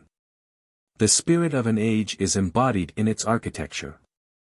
The 5 orders are thus classed: the Tuscan, Doric, Ionic, Corinthian, and Composite. The Tuscan is the most simple and solid of the 5 orders. It was invented in Tuscany, whence it derives its name. Its column is 7 diameters high, and its capital, base, and entablature have but few moldings. The simplicity of the construction of this column renders it eligible where ornament would be superfluous. The Doric, which is plain and natural, is the most ancient, and was invented by the Greeks. Its column is 8 diameters high, and has seldom any ornaments on base or capital, except moldings, though the frieze is distinguished by triglyphs and metopes, and triglyphs compose the ornaments of the frieze. The solid composition of this order gives it a preference, in structures where strength and a noble simplicity are chiefly required. The Doric is the best proportioned of all the orders. The several parts of which it is composed are founded on the natural position of solid bodies. In its first invention, it was more simple than in its present state. In after times, when it began to be adorned, it gained the name of Doric, for when it was constructed in its primitive and simple form, the name of Tuscan was conferred on it. Hence the Tuscan precedes the Doric in rank, on account of its resemblance to that pillar in its original state. The Ionic bears a kind of mean proportion between the more solid and delicate orders. Its column is 9 diameters high. Its capital is adorned with volutes, and its cornice has dentils. There is both delicacy and ingenuity displayed in this pillar, the invention of which is attributed to the Ionians, as the famous Temple of Diana, at Ephesus, was of this order. It is said to have been formed after the model of an agreeable young woman, of an elegant shape, dressed in her hair, as a contrast to the Doric order, which was formed after that of a strong, robust man. The Corinthian, the richest of the 5 orders, is deemed a masterpiece of art. Its column is 10 diameters high, and its capital is adorned with 2 rows of leaves, and 8 volutes, which sustain the abacus. The frieze is ornamented with curious devices, the cornice with dentils and modillions. This order is used in stately and superb structures. It was invented at Corinth by Callimachus, who is said to have taken the hint of the capital of this pillar from the following remarkable circumstance: accidentally passing by the tomb of a young lady, he perceived a basket of toys, covered with a tile, placed over an acanthus root, having been left there by her nurse. As the branches grew up, they encompassed the basket until, arriving at the tile, they met with an obstruction, and bent downwards. Callimachus, struck with the object, set about imitating the figure. The vase of the capital he made to represent the basket, the abacus, the tile, and the volutes, the bending leaves. The composite is compounded of the other orders, and was contrived by the Romans. Its capital has the 2 rows of leaves of the Corinthian, and the volutes of the Ionic. Its column has quarter rounds, as the Tuscan and Doric orders, is 10 diameters high, and its cornice has dentils, or simple modillions. This pillar is generally found in buildings where strength, elegance, and beauty are displayed. The invention of order in architecture. The ancient and original orders of architecture, revered by Masons, are no more than 3, the Doric, Ionic, and Corinthian, which were invented by the Greeks. To these, the Romans have added 2, the Tuscan, which they made plainer than the Doric, and the composite, which was more ornamental, if not more beautiful, than the Corinthian. The first 3 orders alone, however, show invention and particular character, and essentially differ from each other. The 2 others have nothing but what is borrowed, and differ only accidentally. The Tuscan is the Doric in its earliest state, and the composite is the Corinthian enriched with the Ionic. To the Greeks, therefore, and not to the Romans, we are indebted for what is great, judicious, and distinct in architecture. Of these 5 orders, the Ionic, Doric, and Corinthian, as the most ancient, are most esteemed by Masons. The 5 senses of human nature. An analysis of the human faculties is next given in this section, in which the 5 external senses particularly claim attention. The senses we are to consider as the gifts of nature, and though not the acquisition of our reasoning faculty, yet, in the use of them, are still subject to reason. Reason, properly employed, confirms the regulations of nature, which are always true and wholesome. She distinguishes the good from the bad, rejects the last with modesty, adheres to the first with reverence. The objects of human knowledge are innumerable, the channels by which this knowledge is conveyed are few. Among these, the perception of external things by the senses, and the information we receive from human testimony, are not the least considerable. The analogy between them is obvious. In the testimony of nature, given by the senses, as well as in human testimony, given by information, things are signified by signs. In one as well as the other, the mind, either by original principles or by custom, passes from the sign to the conception and belief of the thing signified. The signs in the natural language, as well as the signs in our original perceptions, have the same signification in all climates and nations, and the skill of interpreting them is not acquired, but innate. Having made these observations, we shall proceed to give a brief description of the five senses. Hearing is that sense by which we distinguish sounds, and are capable of enjoying all the agreeable charms of music. By it we are enabled to enjoy the pleasures of society, and reciprocally to communicate to each other our thoughts and intentions, our purposes and desires, and thus our reason is rendered capable of exerting its utmost power and energy.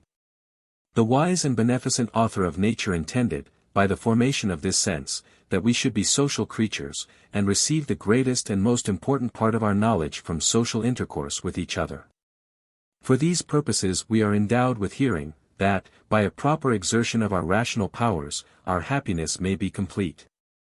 Seeing is that sense by which we distinguish objects, and in an instant of time, without change of place or situation, view armies in battle array, figures of the most stately structures, and all the agreeable variety displayed in the landscape of nature. By this sense, we find our way on the pathless ocean, traverse the globe of earth, determine its figure and dimensions, and delineate any region or quarter of it. By it we measure the planetary orbs, and make new discoveries in the sphere of the fixed stars. Nay, more, by it we perceive the tempers and dispositions, the passions and affections of our fellow creatures, when they wish most to conceal them. So that, though the tongue may be taught to lie and dissemble, the countenance will display the hypocrisy to the discerning eye. In fine, the rays of light which administer to this sense, are the most astonishing parts of the animated creation, and render the eye a peculiar object of admiration. Of all the faculties, sight is the noblest. The structure of the eye, and its appurtenances, evince the admirable contrivance of nature for performing all its various external and internal motions. While the variety displayed in the eyes of different animals, suited to their several ways of life, clearly demonstrate this organ to be the masterpiece of nature's works. Feeling is that sense by which we distinguish the different qualities of bodies, such as heat and cold, hardness and softness, roughness and smoothness, figure, solidity, motion, and extension. These three senses, hearing, seeing and feeling, are deemed peculiarly essential among Masons. Smelling is that sense by which we distinguish odors, the various kinds of which convey different impressions to the mind. Animal and vegetable bodies, and indeed most other bodies, while exposed to the air, continually send forth effluvia of vast subtility, as well in a state of life and growth, as in the state of fermentation and putrefaction. These effluvia, being drawn into the nostrils along with the air, are the means by which all bodies are distinguished. Hence it is evident, that there is a manifest appearance of design in the great creators having planted the organ of smell in the inside of that canal through which the air continually passes in respiration. Tasting enables us to make a proper distinction in the choice of our food. The organ of this sense guards the entrance of the alimentary canal, as that of smelling guards the entrance of the canal for respiration. From the situation of both these organs, it is plain that they were intended by nature to distinguish wholesome food from that which is nauseous. Everything that enters into the stomach must undergo the scrutiny of tasting. And by it we are capable of discerning the changes which the same body undergoes in the different compositions of art, cookery, chemistry, pharmacy, etc. Smelling and tasting are inseparably connected. And it is by the unnatural kind of life men commonly lead in society, that these senses are rendered less fit to perform their natural offices. The proper use of these five senses enables us to form just and accurate notions of the operations of nature. And when we reflect on the objects with which our senses are gratified, we become conscious of them, and are enabled to attend to them till they become familiar objects of thought. On the mind all our knowledge must depend. What, therefore, can be a more proper subject for the investigation of Masons? To sum up the whole of this transcendent measure of God's bounty to man, we shall add, that memory, imagination, taste, reasoning, moral perception, and all the active powers of the soul present a vast and boundless field for philosophical disquisition, which far exceeds human inquiry, and are peculiar mysteries, known only to nature and to nature's God, to whom all are indebted for creation, preservation, and every blessing we enjoy. The 7 liberal arts and sciences, which are grammar, rhetoric, logic, arithmetic, geometry, music, and astronomy, are here illustrated. Grammar is the science which teaches us to express our ideas in appropriate words, which we may afterward beautify and adorn by means of rhetoric. While logic instructs us how to think and reason with propriety, and to make language subordinate to thought. Arithmetic, which is the science of computing by numbers, is absolutely essential, not only to a thorough knowledge of all mathematical science, but also to a proper pursuit of our daily avocations. Geometry, or the application of arithmetic to sensible quantities, is of all sciences the most important, since by it we are enabled to measure and survey the globe that we inhabit. Its principles extend to other spheres. And, occupied in the contemplation and measurement of the sun, moon, and heavenly bodies, constitute the science of astronomy. And, lastly, when our minds are filled, and our thoughts enlarged, by the contemplation of all the wonders which these sciences open to our view, music comes forward, to soften our hearts and cultivate our affections by its soothing influences. Grammar is the key by which alone the door can be opened to the understanding of speech. It is grammar which reveals the admirable art of language, and unfolds its various constituent parts, its names, definitions, and respective offices. It unravels, as it were, the thread of which the web of speech is composed. These reflections seldom occur to anyone before their acquaintance with the art. Yet it is most certain that, without a knowledge of grammar, it is very difficult to speak with propriety, precision, and purity. Rhetoric. It is by rhetoric that the art of speaking eloquently is acquired. To be an eloquent speaker, in the proper sense of the word, is far from being either a common or an easy attainment. It is the art of being persuasive and commanding. The art, not only of pleasing the fancy, but of speaking both to the understanding and to the heart.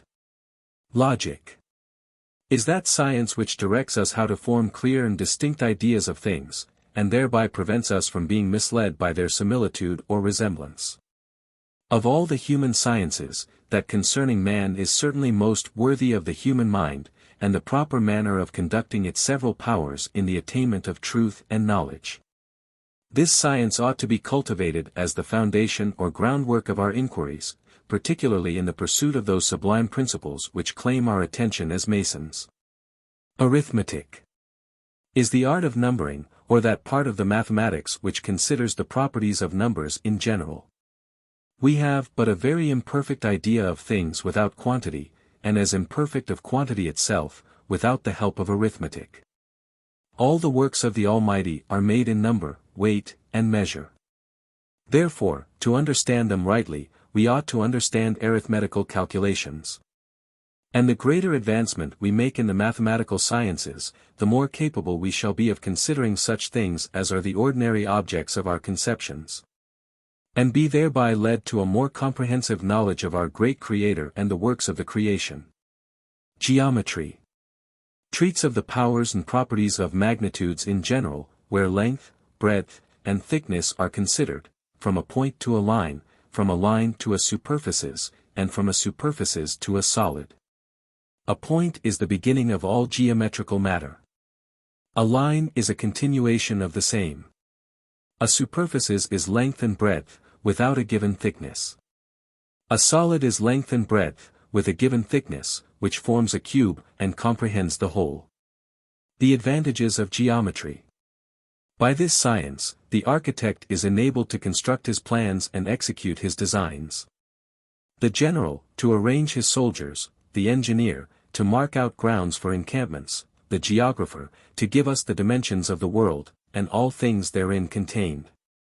To delineate the extent of seas, and specify the divisions of empires, kingdoms, and provinces. By it, also, the astronomer is enabled to make his observations, and to fix the duration of times and seasons, years and cycles.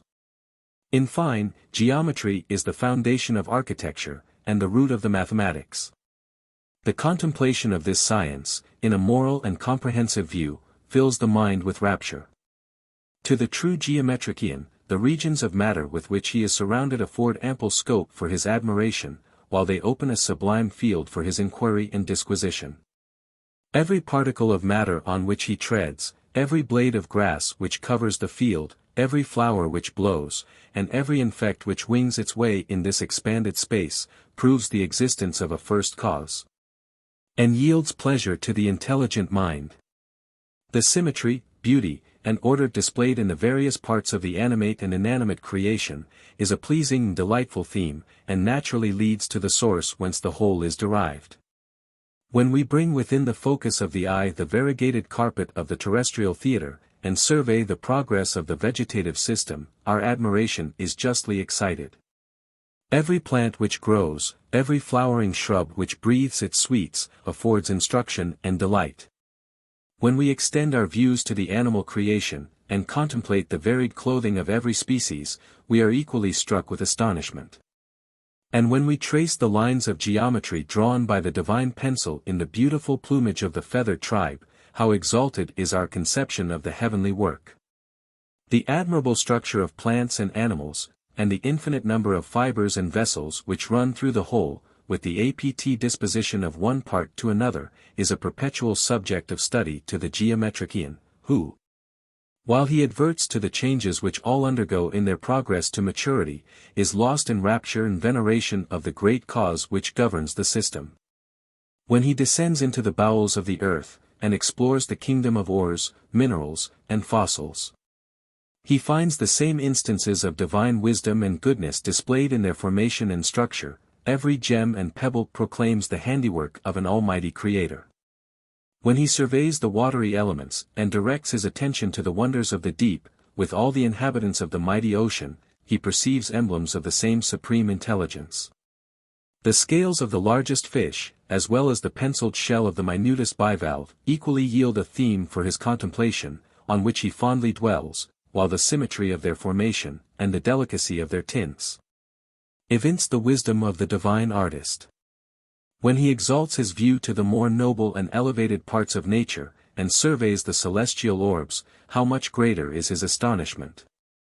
If, on the principles of geometry and true philosophy, he contemplate the sun, the moon, the stars, and the whole concave of heaven, his pride will be humbled, while he is lost in awful admiration of the Maker.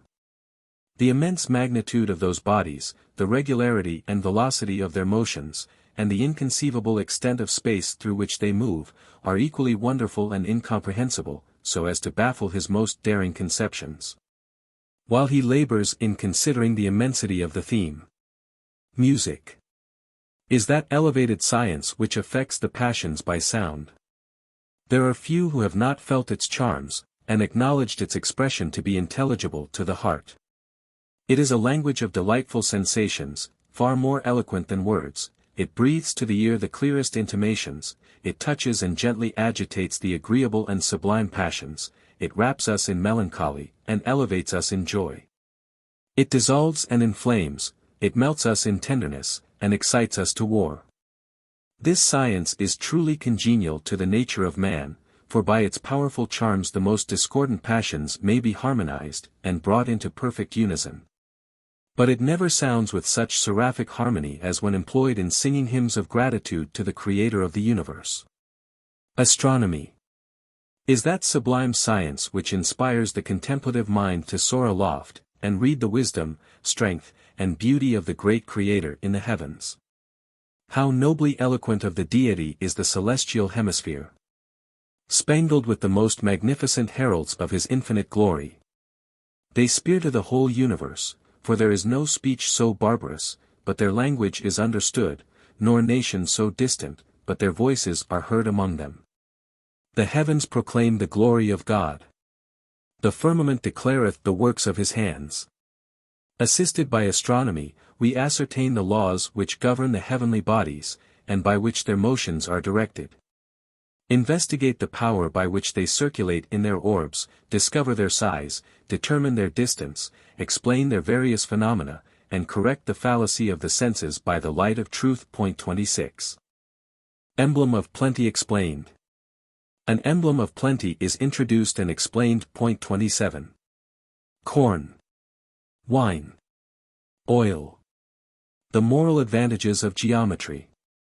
Geometry, the first and noblest of sciences, is the basis on which the superstructure of Freemasonry is erected. By geometry, we may curiously trace nature through her various windings, to her most concealed recesses. By it, we discover the power, wisdom, and goodness of the grand artificer of the universe, and view with delight the proportions which connect this vast machine. By it, we discover how the planets move in their respective orbits, and demonstrate their various revolutions. By it, we account for the return of the seasons, and the variety of scenes which each season displays to the discerning eye. Numberless worlds are around us, all framed by the same divine artist, which roll through the vast expanse, and are all conducted by the same unerring law of nature. A survey of nature, and the observation of her beautiful proportions, first determined man to imitate the divine plan, and study symmetry and order. This gave rise to societies, and birth to every useful art. The architect began to design. And the plans which he laid down, being improved by time and experience, have produced works which are the admiration of every age. The lapse of time, the ruthless hand of ignorance, and the devastations of war, have laid waste and destroyed many valuable monuments of antiquity, on which the utmost exertions of human genius have been employed. Even the Temple of Solomon, so spacious and magnificent, and constructed by so many celebrated artists, escaped not the unsparing ravages of barbarous force. Freemasonry, notwithstanding, has still survived. The attentive ear receives the sound from the instructive tongue, and the mysteries of Masonry are safely lodged in the repository of faithful breasts. Tools and implements of architecture and symbolic emblems, most expressive, are selected by the Fraternity, to imprint on the mind wise and serious truths. And thus, through a succession of ages, are transmitted unimpaired the most excellent tenets of our institution. The lecture closes by paying profound homage to the sacred name of the Grand Geometrician of the universe, before whom all Masons, from the youngest E.A., who stands in the northeast corner of the lodge, to the W.M., who presides in the east, humbly, reverently, and devoutly bow. Charge to the candidate. Brother, being advanced to the second degree of Freemasonry, we congratulate you on your preferment. The internal, and not the external qualifications of a man are what Masonry regards. As you increase in knowledge, you will improve in social intercourse. It is unnecessary to recapitulate the duties which, as a fellow craft, you are bound to discharge, or to enlarge on the necessity of a strict adherence to them, as your own experience must have established their value. Our laws and regulations you are strenuously to support, and be always ready to assist in seeing them duly executed. You are not to palliate or aggravate the offenses of your brethren. But in the decision of every trespass against our rules, you are to judge with candor, admonish with friendship, and reprehend with justice. The study of the liberal arts, that valuable branch of education, which tends so effectually to polish and adorn the mind, is earnestly recommended to your consideration. Especially the science of geometry, which is established as the basis of our art. Geometry, or Masonry, originally synonymous terms, being of a divine and moral nature, is enriched with the most useful knowledge. While it proves the wonderful properties of nature, it demonstrates the more important truths of morality. Your past behavior and regular deportment have merited the honor which we have now conferred.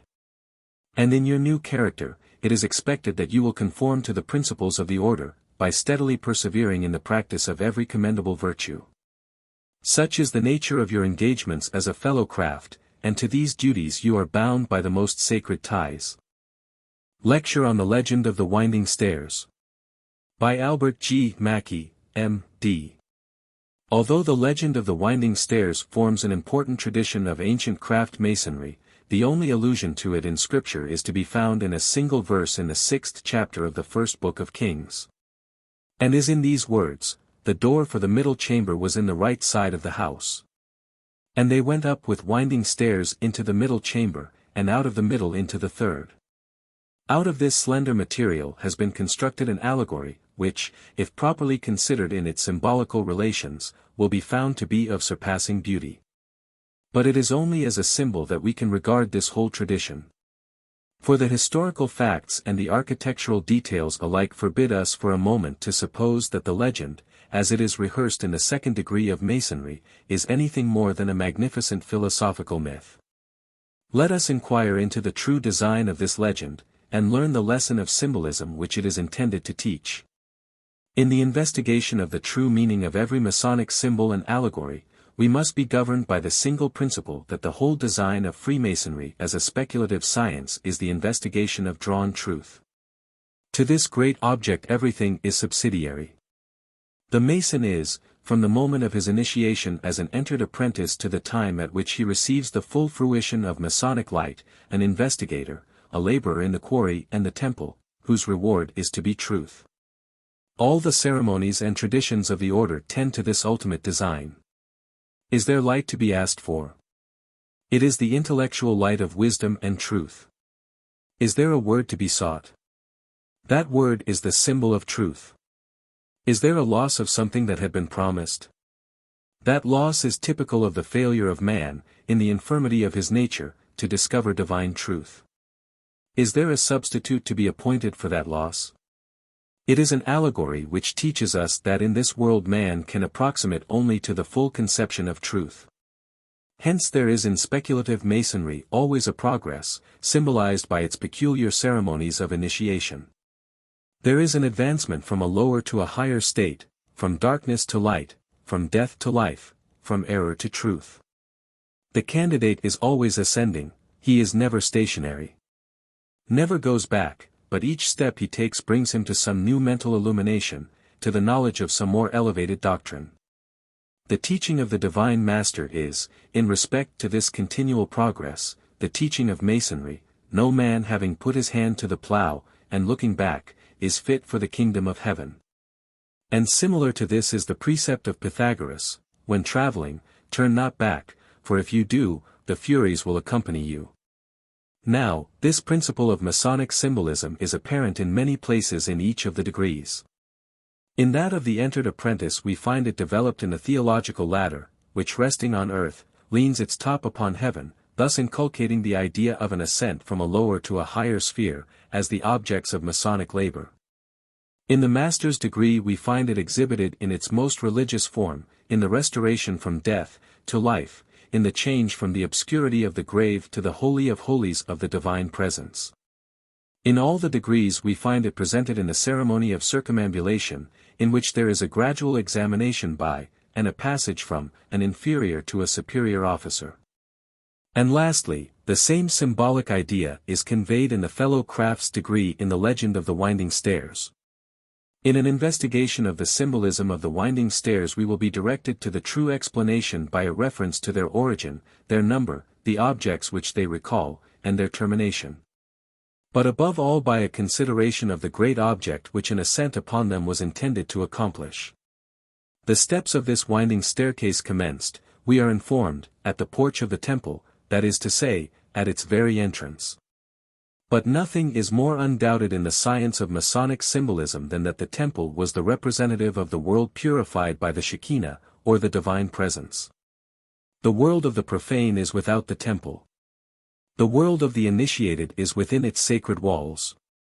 Hence to enter the temple, to pass within the porch, to be made a Mason, and to be born into the world of Masonic light, are all synonymous and convertible terms. Here, then, the symbolism of the winding stairs begins. The apprentice, having entered within the porch of the temple, has begun his Masonic life. But the first degree in Masonry, like the lesser mysteries of the ancient systems of initiation, is only a preparation and purification for something higher. The entered apprentice is the child in Masonry. The lessons which he receives are simply intended to cleanse the heart and prepare the recipient for that mental illumination which is to be given in the succeeding degrees. As a fellow craft, he has advanced another step, and as the degree is emblematic of youth, so it is here that the intellectual education of the candidate begins. And therefore, here, at the very spot which separates the porch from the sanctuary, where childhood ends and manhood begins, he finds stretching out before him a winding stair which invites him, as it were, to ascend, and which, as the symbol of discipline and instruction, teaches him that here must commence his Masonic labor, here he must enter upon those glorious though difficult researches, the end of which is to be the possession of divine truth. The winding stairs begin after the candidate has passed within the porch, and between the pillars of strength and establishment, as a significant symbol to teach him that as soon as he had passed beyond the years of irrational childhood, and commenced his entrance upon manly life, the laborious task of self-improvement is the first duty that is placed before him. He cannot stand still, if he would be worthy of his vocation. His destiny as an immortal being requires him to ascend, step by step, until he has reached the summit, where the treasures of knowledge await him. The number of these steps in all the systems have been odd. Vitruvius remarks, and the coincidence is at least curious, that the ancient temples were always ascended by an odd number of steps, and he assigns as the reason, that commencing with the right foot at the bottom, the worshipper would find the same foot foremost when he entered the temple, which was considered as a fortunate omen. But the fact is that the symbol of numbers was borrowed by the Masons from Pythagoras, in whose system of philosophy it plays an important part, and in which odd numbers were considered as more perfect than even ones. Hence, throughout the Masonic system we find a predominance of odd numbers, and, while 3, 5, 7, 9, 15, and 27, are all important symbols, we seldom find a reference to 2, 4, 6, 8, or 10. The odd number of the stairs was therefore intended to symbolize the idea of perfection, to which it was the object of the aspirant to attain. As to the particular number of the stairs, this has varied at different periods. Tracing boards of the last century have been found, in which only 5 steps are delineated, and others in which they amount to 7. The Prestonian lectures used in England, in the beginning of this century, gave the whole number as 38, dividing them into series of 1, 3, 5, 7, 9, and 11. The error of making an even number, which was a violation of the Pythagorean principle of odd numbers as the symbol of perfection, was corrected in the Hemming lectures, adopted at the union of the 2 Grand Lodges of England. By striking out the 11, which was also objectionable as receiving a sectarian explanation. In this country the number was still further reduced to 15, divided into 3 series of 3, 5, and 7. We shall adopt this American division as the basis of our explanations, although, after all, the particular number of the steps, or the peculiar method of their division into series, will not in any way affect the general symbolism of the whole legend. The candidate, then, in the second degree of Masonry, represents a man starting forth on the journey of life, with the great task before him of self-improvement. For the faithful performance of this task, a reward is promised, which reward consists in the development of all his intellectual faculties, the moral and spiritual elevation of his character, and the acquisition of truth and knowledge. Now, the attainment of this moral and intellectual condition supposes an elevation of character, an ascent from a lower to a higher life, and a passage of toil and difficulty, through rudimentary instruction, to the full fruition of wisdom. This is, therefore, beautifully symbolized by the winding stairs, at whose foot the aspirant stands ready to climb the toilsome steep, while at its top is placed that hieroglyphic bright which none but craftsmen ever saw, as the emblem of divine truth. And, hence, a distinguished writer has said that these steps, like all the Masonic symbols, are illustrative of discipline and doctrine, as well as of natural, mathematical, and metaphysical science, and open to us an extensive range of moral and speculative inquiry. The candidate, incited by the love of virtue and the desire of knowledge, and withal eager for the reward of truth which is set before him, begins at once the toilsome ascent. At each division, he pauses to gather instruction from the symbolism which these divisions present to his attention. At the first pause which he makes he is instructed in the peculiar organization of the order of which he has become a disciple. But the information here given, if taken in its naked, literal sense, is barren and unworthy of his labor. The rank of the officers who govern, and the names of the degrees which constitute the institution, can give him no knowledge which he has not before possessed. We must look, therefore, to the symbolic meaning of these allusions for any value which may be attached to this part of the ceremony. The reference to the organization of the Masonic institution is intended to remind the aspirant of the union of men in society, and the development of the social state out of the state of nature. He is thus reminded, in the very outset of his journey, of the blessings which arise from civilization, and of the fruits of virtue and knowledge which are derived from that condition. Masonry itself is the result of civilization. While in grateful return it has been one of the most important means of extending that condition of mankind. All the monuments of antiquity, that the ravages of time have left, combine to prove that man had no sooner emerged from the savage into the social state than he commenced the organization of religious mysteries, and the separation, by a sort of divine instinct, of the sacred from the profane.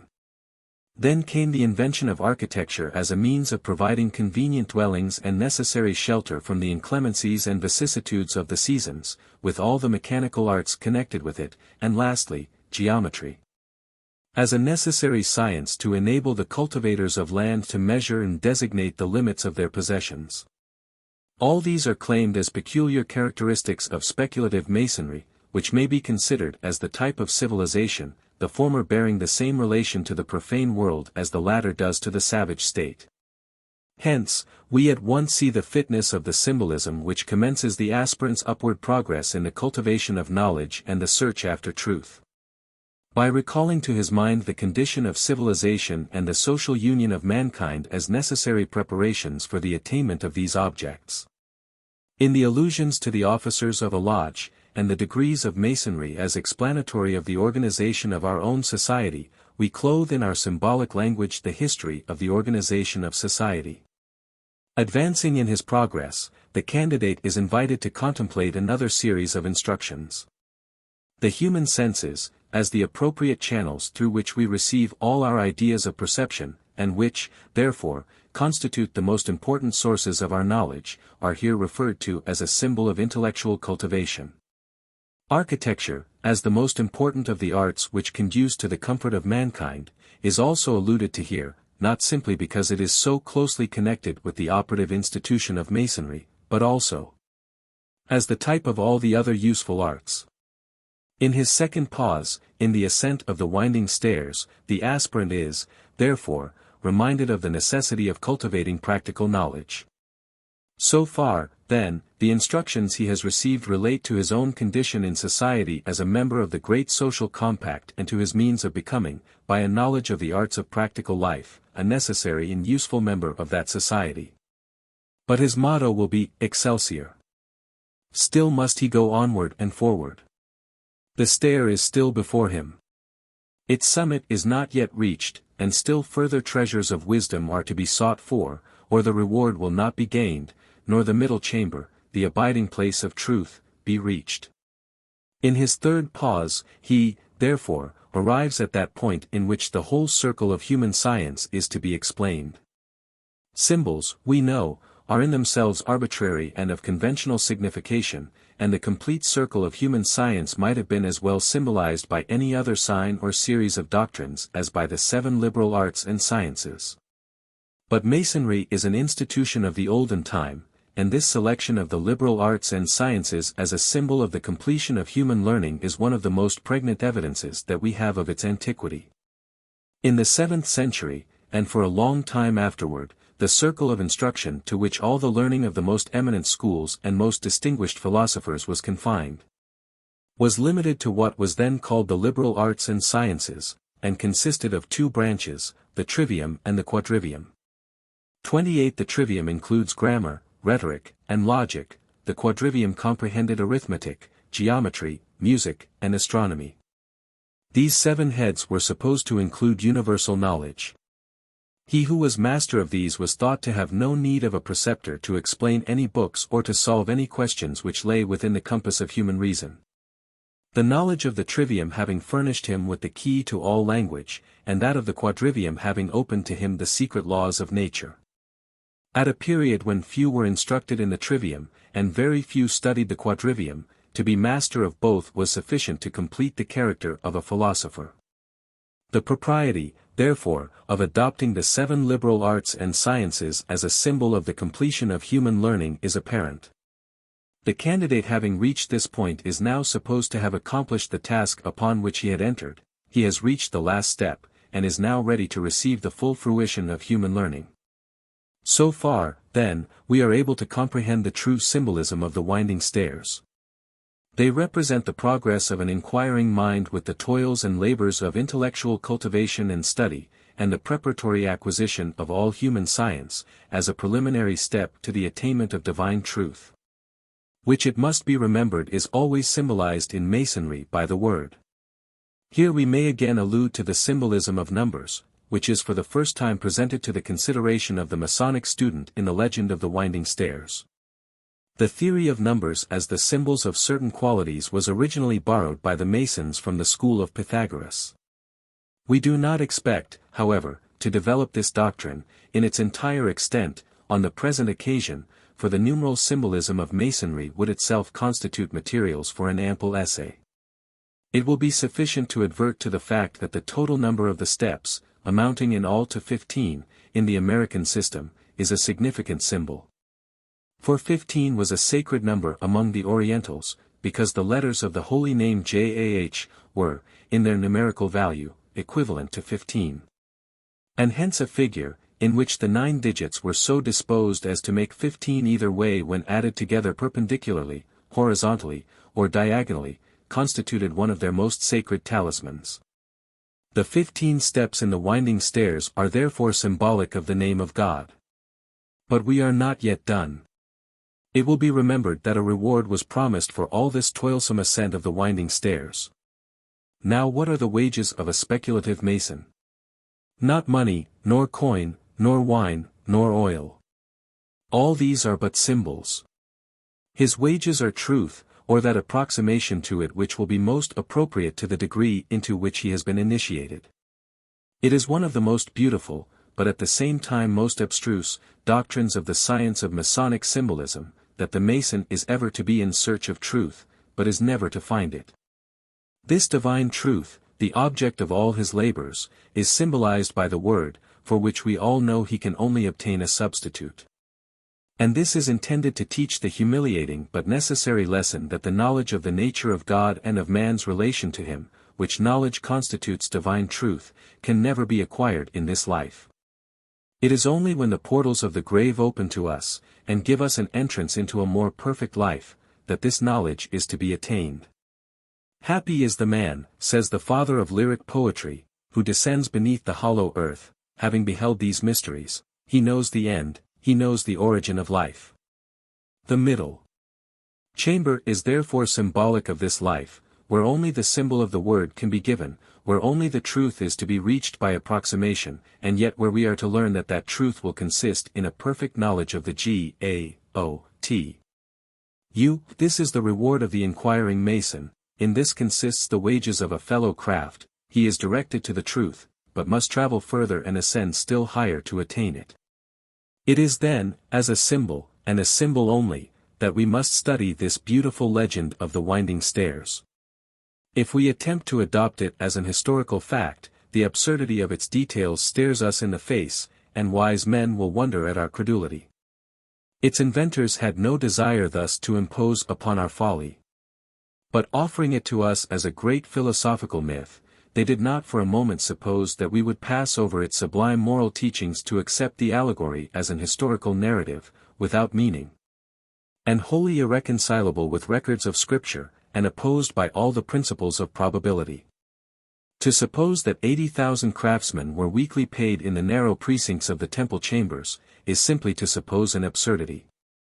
But to believe that all this pictorial representation of an ascent by a winding stairs to the place where the wages of labor were to be received, was an allegory to teach us the ascent of the mind from ignorance. Through all the toils of study and the difficulties of obtaining knowledge, receiving here a little and there a little, adding something to the stock of our ideas at each step, until, in the middle chamber of life, in the full fruition of manhood, the reward is attained, and the purified and elevated intellect is invested with the reward. In the direction how to seek God and God's truth, to believe this is to believe and to know the true design of speculative Masonry, the only design which makes it worthy of a good or a wise man's study. Its historical details are barren, but its symbols and allegories are fertile with instruction.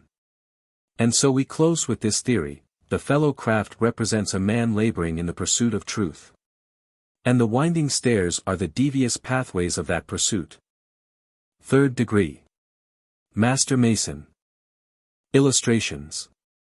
In the ceremonial of the third degree, the last grand mystery is attempted to be illustrated in a forcible and peculiar manner, showing, by striking analogy, that the Master Mason cannot be deemed perfect in the glorious science until by the cultivation of his intellectual powers he has gained such moral government of his passions, such serenity of mind, that in synonymous apposition with mastership in operative art his thoughts, like his actions, have become as useful as human intelligence will permit. And that, having passed through the trials of life with fortitude and faith, he is fitted for that grand, solemn, and mysterious consummation by which alone he can become acquainted with the great security of eternity. Unlike the entered apprentice and fellow craft, who each anticipate improvement as they advance, the Master Mason can learn nothing beyond the third degree. His hopes, therefore, with his thoughts and wishes, should be directed to the grand lodge above, where the world's great architect lives and reigns forever. The ceremonial and the lecture beautifully illustrate this all. Engrossing subject, and the conclusion we arrive at is that youth properly directed leads us to honorable and virtuous maturity, and that the life of man regulated by morality, faith and justice will be rewarded at its closing hour by the prospect of eternal bliss. Dr. Crucifix. Symbolism of the Degree. We have seen the type of man complete in moral worth and intellectual culture, not left to acquire knowledge, but first prepared to use that knowledge well, when it shall have been obtained. What more is left? Communion with our Maker. The mere knowledge of the Deity, as given us heretofore, is that of an august Creator, whom we are to reverence, and in whom alone we are to place our trust. But we have not yet seen him walking upon the earth, and holding open communion with the sons of men. Man has not yet been ennobled by personal contact with the All-Holy. Let us imagine a conception perfectly in accordance with the ideas and opinions of our early brethren. Who has at any time seen God, and lived? Adam, our first progenitor. But only in the days of his innocence. Since the day when all mankind was corrupted by his fall, no living man has looked upon the face of the Almighty. Now, what would be the natural opinion of our ancient brethren as to the means of securing God's actual presence? We know that, for 1,000 years, men labored to find the true name of Jehovah, which they believed would be a talisman, giving them power over all the secrets of the universe. Union, of the most unselfish nature, formed the grand characteristic of our fraternity.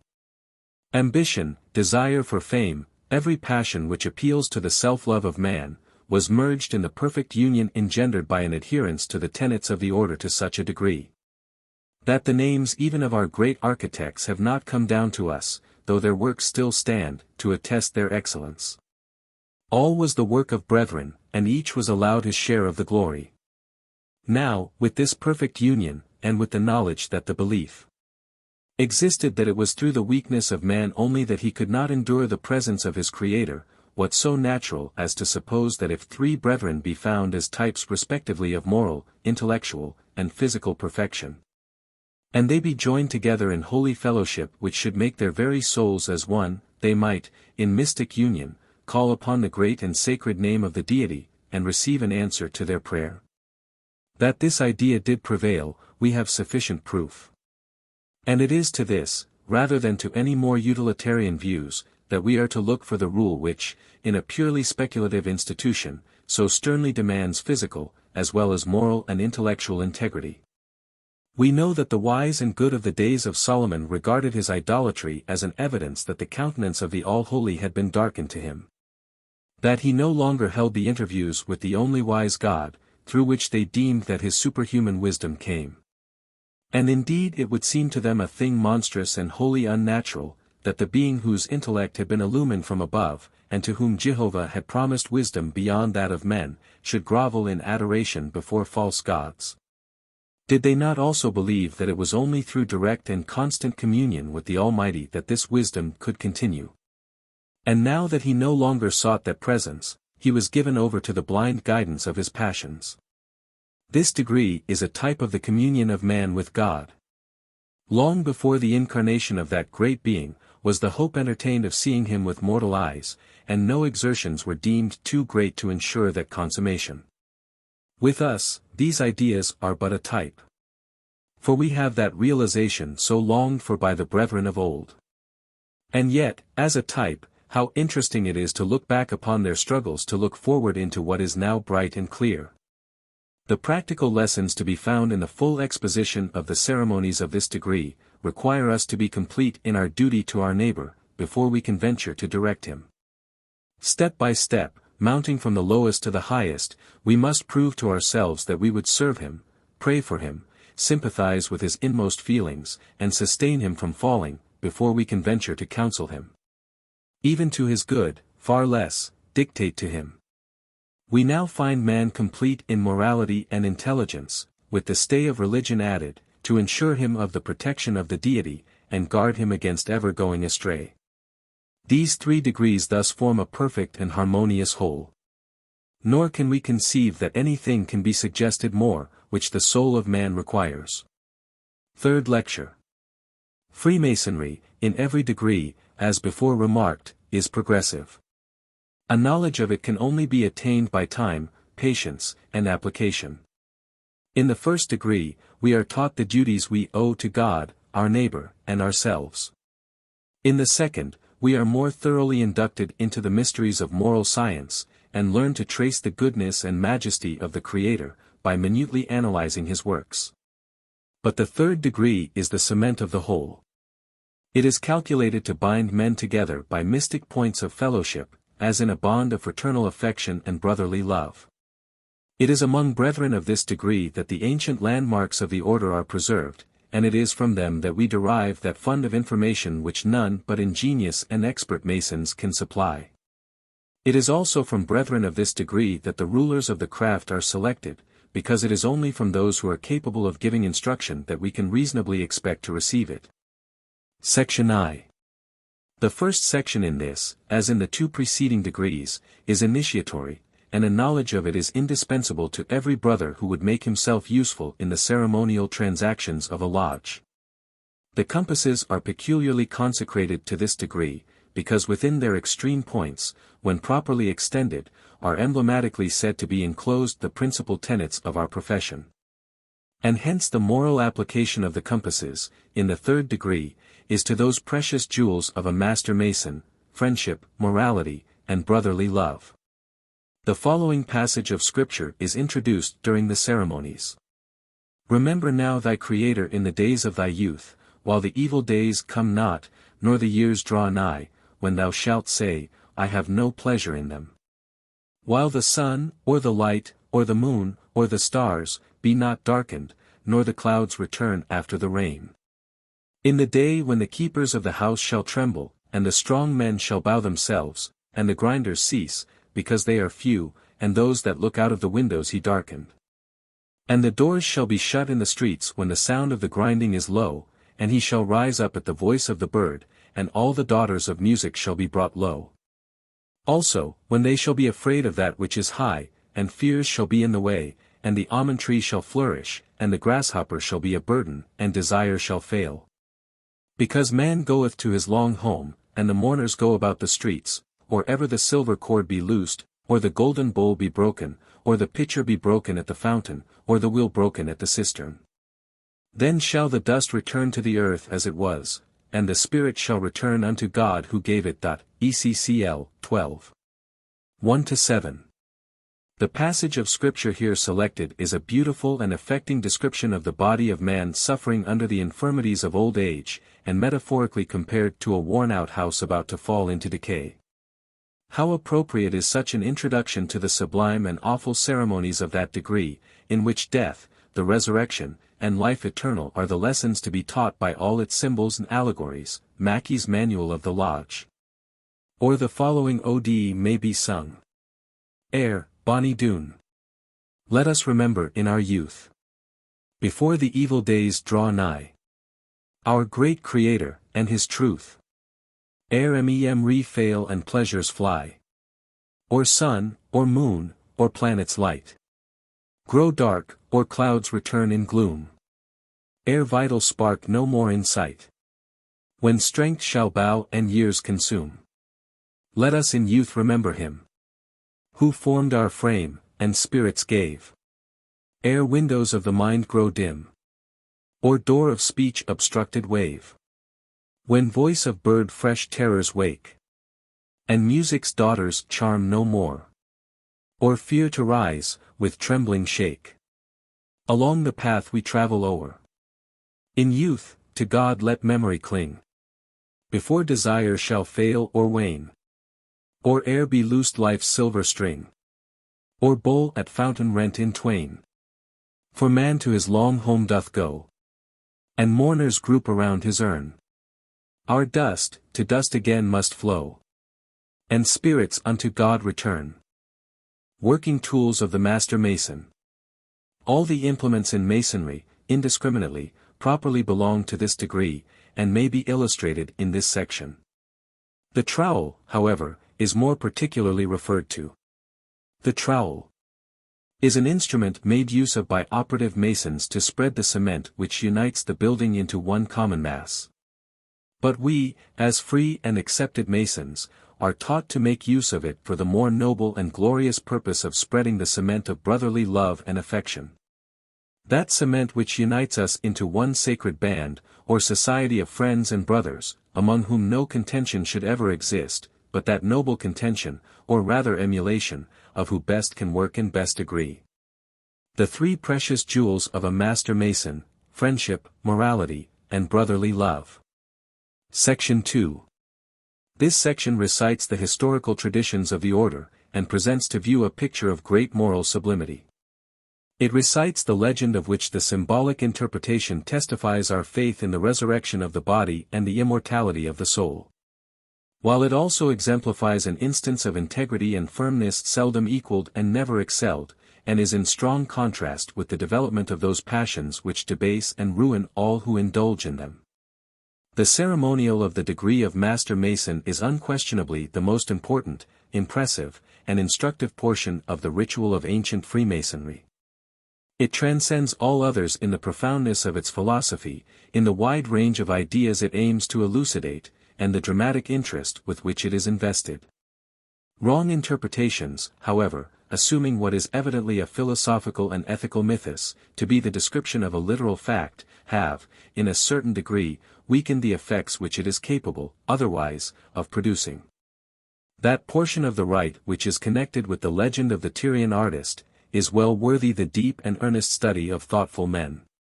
But it should be studied as a myth, and not as a fact. And, if thus accepted, it will be found exceedingly rich in instructive lessons, and lessons, too, which admit of an immense variety of applications.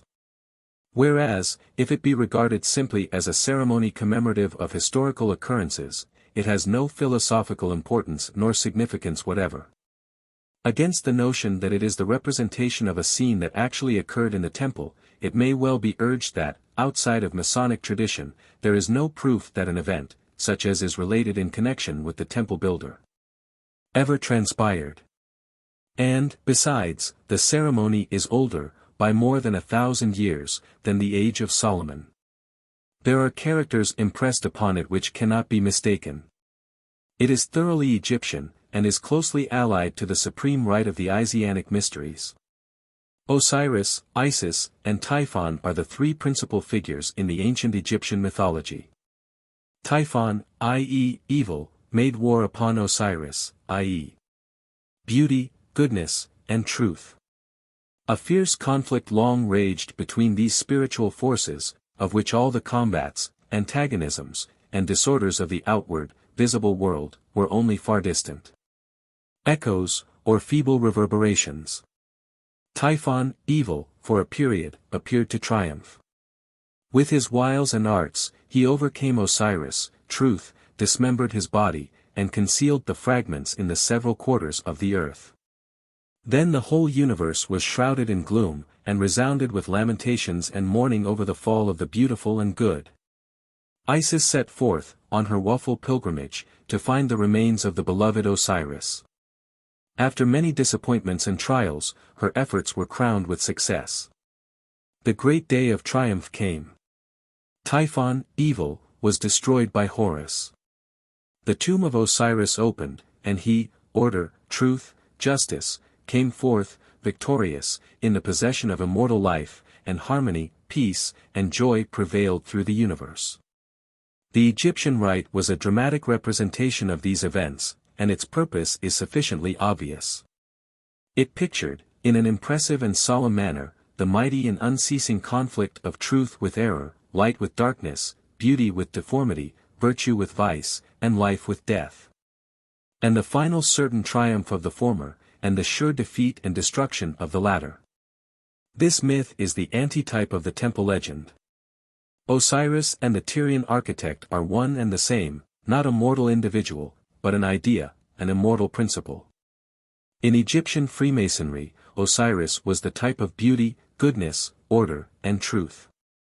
So, in the temple myth, the Tyrian is the symbol of beauty and order, and of that creative art which is ever ready to seize the ideal. And incarnated in material forms, that divine art which robes the physical world in immortal splendors, embellishes and beautifies life, idealizes all nature, transforming dull and prosy reality to a sunny, flowery dream. Clothing the palpable and the familiar with golden exhalations of the dawn. Typhon was slain, and the iniquitous triad of the temple met a deserved doom. The Master's rite, from this point of view, has a wider scope and deeper significance, than if recognized as merely the record of an historical fact. In the one case, it simply tells us that a good man fell in the discharge of his duty, and that his foes were punished. In the other, it embraces all the possible conditions of humanity, ranges through all worlds, reveals the law of eternal justice, announces the omnipotence of truth, and proclaims the immortality of man. In this sense, the myth of the Tyrian is perpetually repeated in the history of human affairs. Orpheus was murdered, and his body thrown into the Hebrus. Socrates was made to drink the hemlock. And, in all ages, we have seen evil temporarily triumphant, and virtue and truth calumniated, persecuted, crucified, and slain. But eternal justice marches surely and swiftly through the world. The Typhons, the children of darkness, the plotters of crime, all the infinitely varied forms of evil, are swept into oblivion. And truth and virtue, for a time laid low, come forth, clothed with diviner majesty, and crowned with everlasting glory. Truth, crushed to earth, will rise again. The eternal years of God are hers. While error, wounded, writhes in pain, and dies amid her worshippers. The 12 Messengers. In the old philosophies, the number 12 always concealed a mystical sense, and was considered a symbol of divine ideas. But here the 12 F.C. represent the companions of Isis, who assisted her in her long and wearisome search after the body of the slain Osiris. The Acacia Tree. The sprig of acacia has, in the Masonic system, a solemn importance. It is a handsome tree, noted for its remarkably graceful and flexible leaves, of yellowish green, which droop down, and wave in the breeze, like luxuriant locks of hair. It held a sacred place in the ancient initiations, and, like the weeping willow, was the symbol of tender sympathy and undying affection. An emblem, too, of immortality, it was most fittingly employed to mark the last resting place of the distinguished dead. The letter G. This letter is deservedly regarded as one of the most sacred of the Masonic emblems. Where it is used, however, as a symbol of deity, it must be remembered that it is the Saxon representative of the Hebrew Yod and the Greek Tau, the initial letters of the Eternal in those languages. This symbol proves that Freemasonry always prosecuted its labors with reference to the grand ideas of infinity and eternity. By the letter G, which conveyed to the minds of the brethren, at the same time, the idea of God and that of geometry, it bound heaven to earth, the divine to the human, and the infinite to the finite. Masons are taught to regard the universe as the grandest of all symbols, revealing to men, in all ages, the ideas which are eternally revolving in the mind of the divinity, and which it is their duty to reproduce in their own lives and in the world of art and industry. Thus God and geometry, the material worlds and the spiritual spheres, were constantly united in the speculations of the ancient Masons. They, consequently, labored earnestly and unweariedly, not only to construct cities, and embellish them with magnificent edifices, but also to build up a temple of great and divine thoughts and of ever-growing virtues for the soul to dwell in. The symbolical letter G. That hieroglyphic bright, which none but craftsmen ever saw, and before which every true Mason reverently uncovers, and bows his head, is a perpetual condemnation of profanity, impiety, and vice. No brother who has bowed before that emblem, can be profane. He will never speak the name of the Grand Master of the universe but with reverence, respect, and love. He will learn, by studying the mystic meaning of the letter G, to model his life after the divine plan. And, thus instructed, he will strive to be like God in the activity and earnestness of his benevolence, and the broadness and efficiency of his charity. Funeral Dirge. Music, Pleyel's hymn. Solemn strikes the funral chime. Notes of our departing time. As we journey here below, through a pilgrimage of woe. Mortals, now indulge a tear, for mortality is here. See how wide her trophies wave o'er the slumbers of the grave. Here another guest we bring. Seraphs of celestial wing, to our funral altar come. Waft our friend and brother home. There, enlarged, thy soul shall see what was veiled in mystery. Heavenly glories of the place. Show his Maker, face to face. Lord of all. Below, above. Fill our hearts with truth and love. When dissolves our earthly tie, take us to thy lodge on high. Prayer at raising a brother to Master Mason's degree. Thou, O God, knowest our downsitting and our uprising, and understandeth our thoughts afar off. Shield and defend us from the evil intentions of our enemies, and support us under the trials and afflictions we are destined to endure, while traveling through this vale of tears. Man that is born of a woman is of few days, and full of trouble. He cometh forth like a flower, and is cut down, he fleeth also as a shadow, and continueth not. Seeing his days are determined, the number of his months are with thee, thou hast appointed his bounds that he cannot pass. Turn from him that he may rest, till he shall accomplish his day. For there is hope of a tree, if it be cut down, that it will sprout again, and that the tender branch thereof will not cease. But man dieth, and wasteth away. Yea, man giveth up the ghost, and where is he? As the waters fail from the sea, and the flood decayeth and drieth up, so man leeth down, and riseth not up till the heavens shall be no more. Yet, O Lord, have compassion on the children of thy creation, administer them comfort in time of trouble, and save them with an everlasting salvation. Amen. Response. So mote it be. Rites of Sepulture. Hebrew customs. All nations of the earth, from time immemorial, however much they have differed in most things, have ever agreed in this, viz., that it is a sacred duty to dispose of the bodies of the departed in a reverential manner. The most prevalent custom has been to bury them in the earth or place them in tombs. Among the Greeks, the duty of burying the dead was considered so important, that they enacted a law, requiring that whoever should meet a corpse in his path, should cover it with earth, turning the eyes to the evening star. In some of the Oriental nations, the practice of burning the dead, and preserving their ashes in funereal urns, prevailed, but this custom was not tolerated in Judea. The Jews celebrated their funerals with great ceremony. Large crowds generally followed the body to its last resting place, and, what seems strange to us, hired mourners, with lamentations and tears, proclaimed the grief of the surviving friends. The prejudices of the people would not allow interments to be made in cities, and, consequently, every town had its cemetery without its walls. This fact would seem to be contradicted by a statement made in this section of the third degree, and Masonic writers have been much perplexed to find a means of reconciling the contradiction. But the subject is really free of all difficulty. The scene referred to is not historically true. Neither the supreme act of this degree, as we have heretofore remarked, nor the final one here described, are to be considered as commemorative of historical facts. The whole together forms a sublime myth, whose significance we have explained in our annotations elsewhere. The Hebrews had cheerful views of death, and awaited its approach with calmness. With confidence and filial trust they closed their eyes on life, its splendors and enjoyments, and departed joyfully to join the great assembly of the blessed.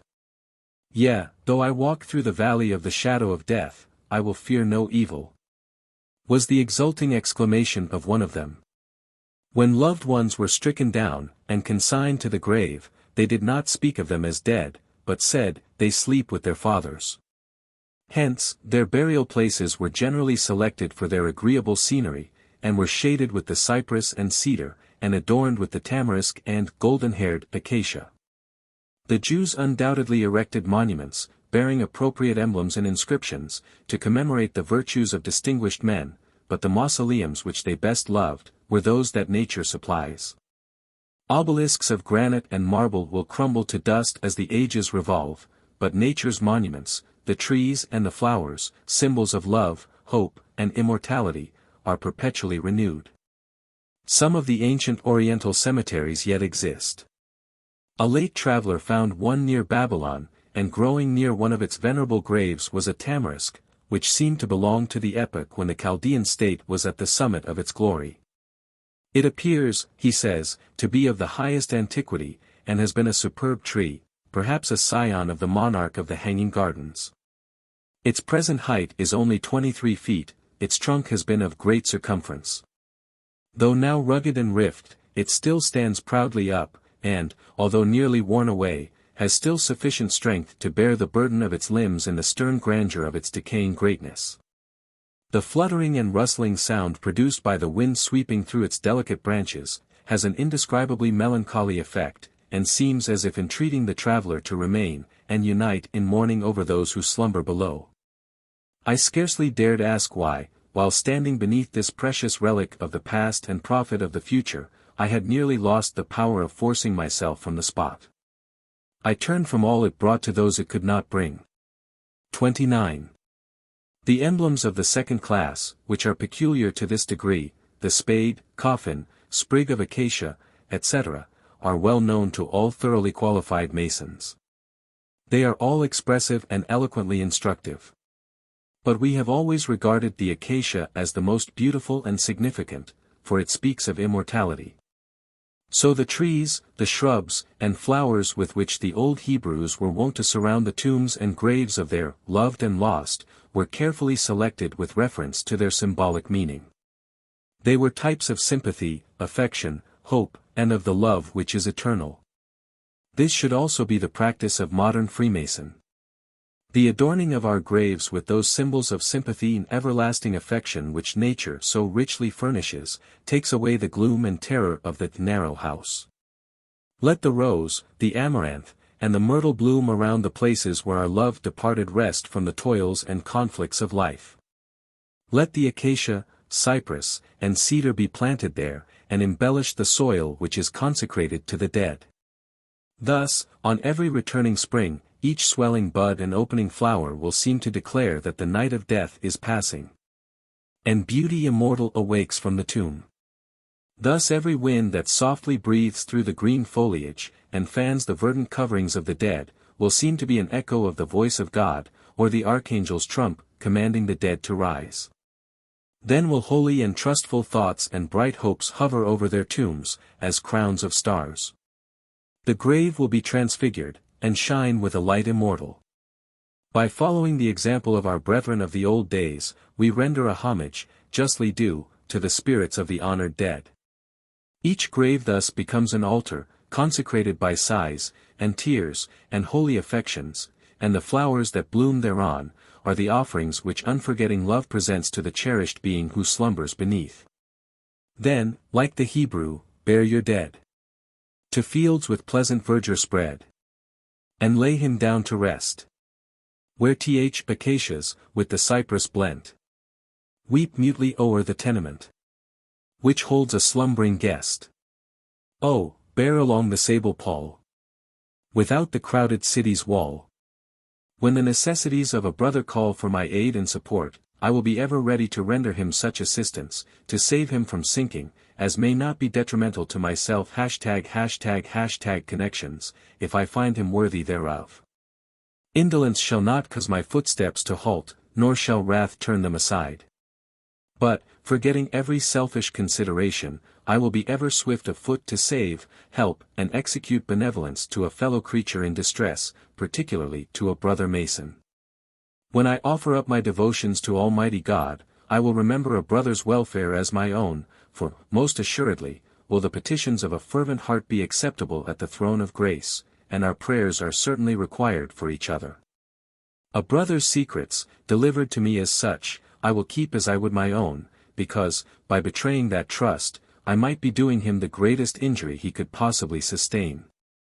A brother's character I will support in his absence as I would in his presence. I will not wrongfully revile him myself, nor will I suffer it to be done by others, if in my power to prevent it. Thus are we linked together in one indissoluble chain of sincere affection, brotherly love, relief, and truth. It has been the practice in all ages to erect monuments to the memory of departed worth. And the section closes with a tribute to the memory of that distinguished artist who preferred to lose his life rather than betray his trust. King Solomon's Temple. Section 3. This section illustrates certain hieroglyphical emblems, and inculcates many useful and impressive moral lessons. It also details many particulars relative to the building of the temple at Jerusalem. This magnificent structure was founded in the 4th year of the reign of Solomon, on the 2nd day of the month Ziv, being the 2nd month of the sacred year. It was located on Mount Moriah, near the place where Abraham was about to offer up his son Isaac, and where David met and appeased the destroying angel. Josephus informs us that, although more than 7 years were occupied in building it, yet, during the whole term, it did not rain in the daytime, that the workmen might not be obstructed in their labor. From sacred history we also learn, that there was not the sound of axe, hammer, or any tool of iron, heard in the house while it was building. It is said to have been supported by 1,453 columns, and 2,906 pilasters, all hewn from the finest Parian marble. It was symbolically supported, also, by 3 columns, wisdom, strength, and beauty. In the British and other mysteries, these 3 pillars represented the great emblematical triad of deity, as with us they refer to the 3 principal officers of the lodge. It is a fact that, in Britain, the adytum or lodge was actually supported by 3 stones or pillars, which were supposed to convey a regenerating purity to the aspirant. After having endured the ceremony of initiation in all its accustomed formalities, the delivery from between them was termed a new birth. The corresponding pillars of the Hindu mythology were also known by the names of wisdom, strength, and beauty, and placed in the east, west, and south, crowned with 3 human heads. They jointly referred to the Creator, who was said to have planned the great work by his infinite wisdom, executed it by his strength, and to have adorned it with all its beauty and usefulness for the benefit of man. These united powers were not overlooked in the mysteries, for we find them represented in the solemn ceremony of initiation by the 3 presiding Brahmins or Hierophants. The chief Brahmin sat in the east, high exalted on a brilliant throne, clad in a flowing robe of azure, thickly sparkled with golden stars, and bearing in his hand a magical rod, thus symbolizing Brahma, the creator of the world. His 2 compeers, clad in robes of equal magnificence, occupied corresponding situations of distinction. The representative of Vishnu, the setting sun, was placed on an exalted throne in the west. And he who personated Shiva, the meridian sun, occupied a splendid throne in the south. There were employed in its building 3 grand masters, 3,300 masters or overseers of the work, 80,000 fellow crafts, and 70,000 entered apprentices, or bearers of burdens. All these were classed and arranged in such manner, by the wisdom of Solomon, that neither envy, discord, nor confusion, were suffered to interrupt or disturb the peace and good fellowship which prevailed among the workmen. In front of the magnificent porch were placed the two celebrated pillars, one on the left hand and one on the right hand. They are supposed to have been placed there as a memorial to the children of Israel of the happy deliverance of their forefathers from Egyptian bondage, and in commemoration of the miraculous pillars of fire and cloud. The pillar of fire gave light to the Israelites, and facilitated their march, and the cloud proved darkness to Pharaoh and his host, and retarded their pursuit. King Solomon, therefore, ordered these pillars to be placed at the entrance of the temple, as the most conspicuous part, that the children of Israel might have that happy event continually before their eyes. In going to and returning from divine worship. King Solomon's Temple. The place chosen for the erection of this magnificent structure was Mount Moriah, a lofty hill, situated in the northeasterly part of the city of Jerusalem, having Mount Zion on the southwest, Mount Acra on the west, and Mount Olives on the east. The summit of this mountain was unequal, and its aids irregular, but it was a favorite object of the Jews to level and extend it. The plan and model of the temple was in the same form as the tabernacle of Moses, but was of much larger dimensions.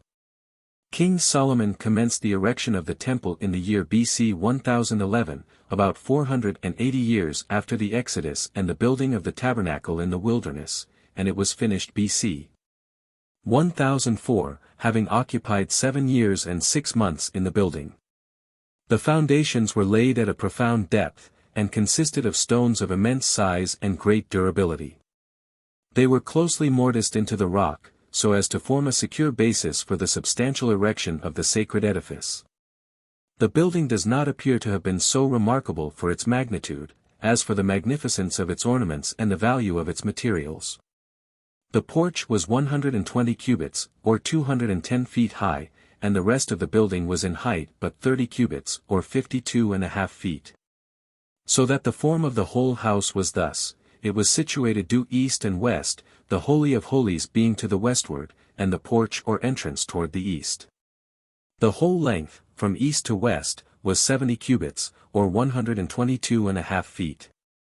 The breadth, exclusive of the side chambers, was 20 cubits, or 35 feet, the height of the holy place and the Holy of Holies was 30 cubits, or 52.5 feet, and the porch stood at the eastern end, like a lofty steeple, 120 cubits, or 210 feet high. In fact, as Lightfoot remarks, the temple much resembled a modern church, with this difference, that the steeple, which was placed over the porch, was situated at the east end. Around the north and south sides and the west end were built chambers of 3 stories, each story being 5 cubits in height, or 15 cubits, 26 feet 9 inches in all, and these were united to the outside wall of the house.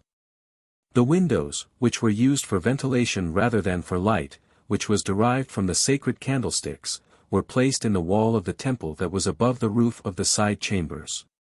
But that part which included the Holy of Holies was without any aperture whatever, to which Solomon alludes in the passage, "The Lord said that he would dwell in the thick darkness." The temple was divided, internally, into 3 parts, the porch, the sanctuary, and the Holy of Holies. The breadth of all these was of course the same, namely, 20 cubits, or 35 feet, but they differed in length.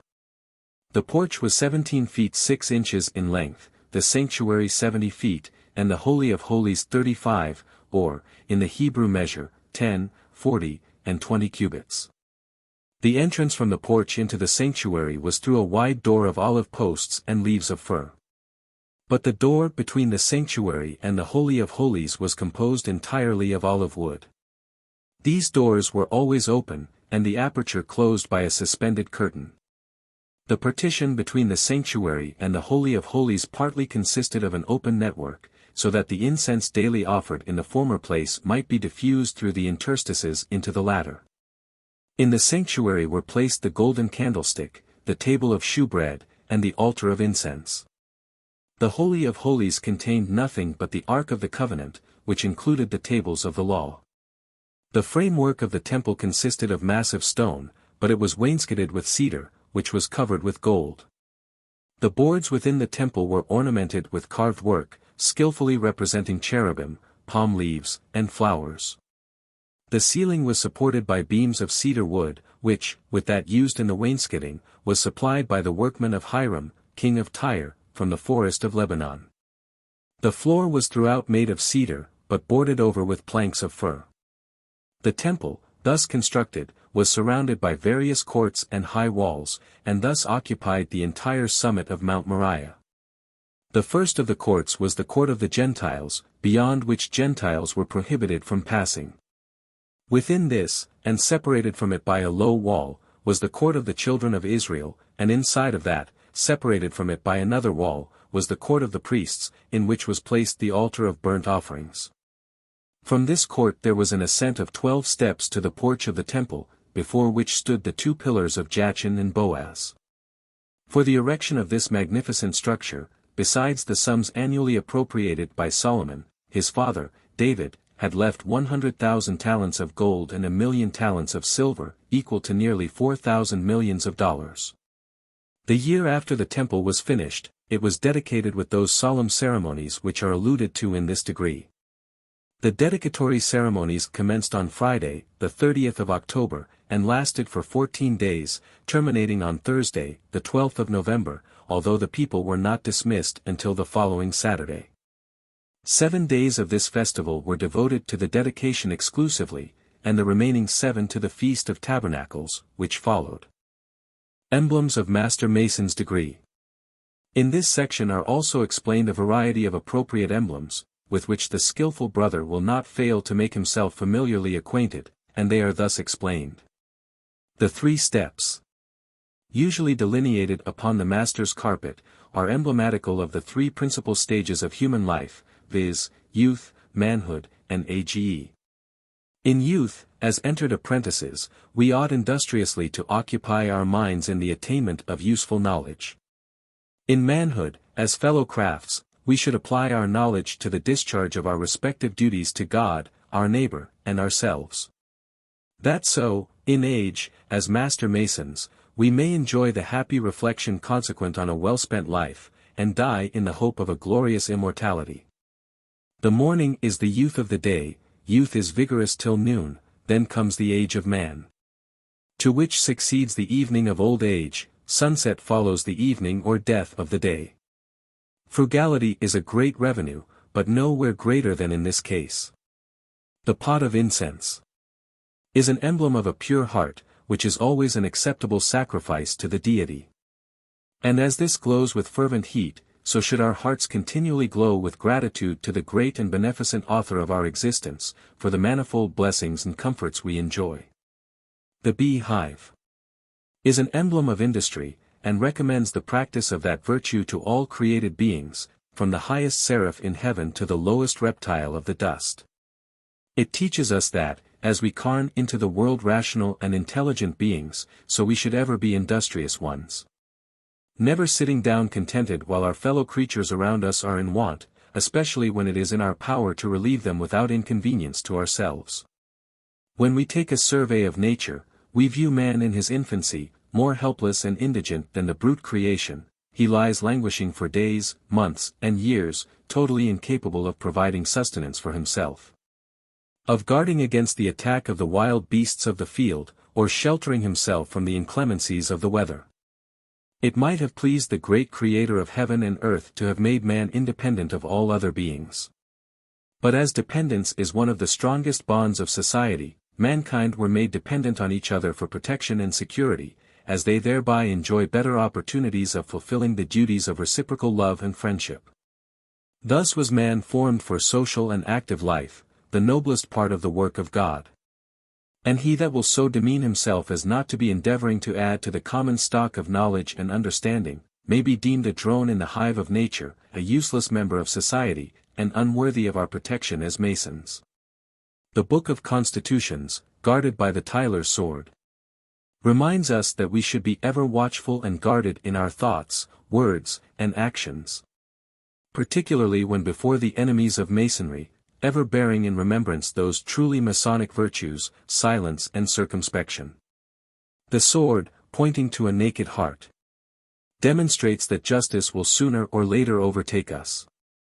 And although our thoughts, words, and actions may be hidden from the eyes of man, yet that all-seeing eye, whom the sun, moon, and stars obey, and under whose watchful care even comets perform their stupendous revolutions, pervades the inmost recesses of the human heart, and will reward us according to our merits. The anchor and ark are emblems of a well-grounded hope and a well-spent life. They are emblematical of that divine ark which safely wafts us over this tempestuous sea of troubles, and that anchor which shall safely moor us in a peaceful harbor, where the wicked cease from troubling, and the weary shall find rest. The 47th Problem of Euclid. This was an invention of our ancient friend and brother, the great Pythagoras, who, in his travels through Asia, Africa, and Europe, was initiated into the several orders of priesthood, and raised to the sublime degree of Master Mason. This wise philosopher enriched his mind abundantly in a general knowledge of things and more especially in geometry, or masonry. On this subject he drew out many problems and theorems. And, among the most distinguished, he erected this, which, in the joy of his heart, he called Eureka, in the Grecian language signifying I have found it, and upon the discovery of which he is said to have sacrificed a hecatomb. It teaches Masons to be general lovers of the arts and sciences. The hourglass is an emblem of human life. Behold how swiftly the sands run, and how rapidly our lives are drawing to a close. We cannot without astonishment behold the little particles which are contained in this machine, how they pass away almost imperceptibly, and yet, to our surprise, in the short space of an hour they are all exhausted. Thus wastes man. Today, he puts forth the tender leaves of hope, tomorrow, blossoms, and bears his blushing honors thick upon him, the next day comes a frost, which nips the shoot. And when he thinks his greatness is still, aspiring, he falls like autumn leaves, to enrich our Mother Earth. The scythe is an emblem of time, which cuts the brittle thread of life, and launches us into eternity. Behold what havoc the scythe of time makes among the human race. If by chance we should escape the numerous evils incident to childhood and youth, and with health and vigor arrive to the years of manhood, yet, withal, we must soon be cut down by the all-devouring scythe of time, and be gathered into the land where our fathers have gone before us. Thus we close the explanation of the emblems upon the solemn thought of death, which, without revelation, is dark and gloomy. But we are suddenly revived by the evergreen and ever-living sprig of faith in the merits of the Lion of the tribe of Judah, which strengthens us, with confidence and composure, to look forward to a blessed immortality. And doubt not, but in the glorious morn of the resurrection, our bodies will rise, and become as incorruptible as our souls. Then let us imitate the good man in his virtuous and amiable conduct, in his unfeigned piety to God, in his inflexible fidelity to his trust, that we may welcome the grim tyrant death, and receive him as a kind messenger sent from our supreme Grand Master, to translate us from this imperfect to that all-perfect, glorious, and celestial lodge above, where the supreme architect of the universe presides. Charge to the candidate. Brother, your zeal for our institution, the progress you have made in our mysteries, and your steady conformity to our useful regulations, have pointed you out as a proper object for this peculiar mark of our favor.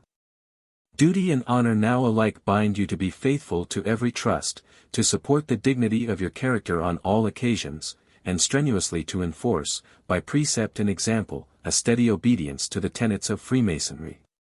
Exemplary conduct, on your part, will convince the world that merit is the just title to our privileges, and that on you our favors have not been undeservedly bestowed.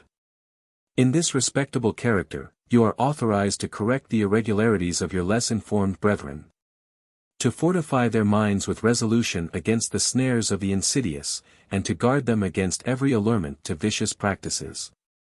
To preserve unsullied the reputation of the fraternity ought to be your constant care.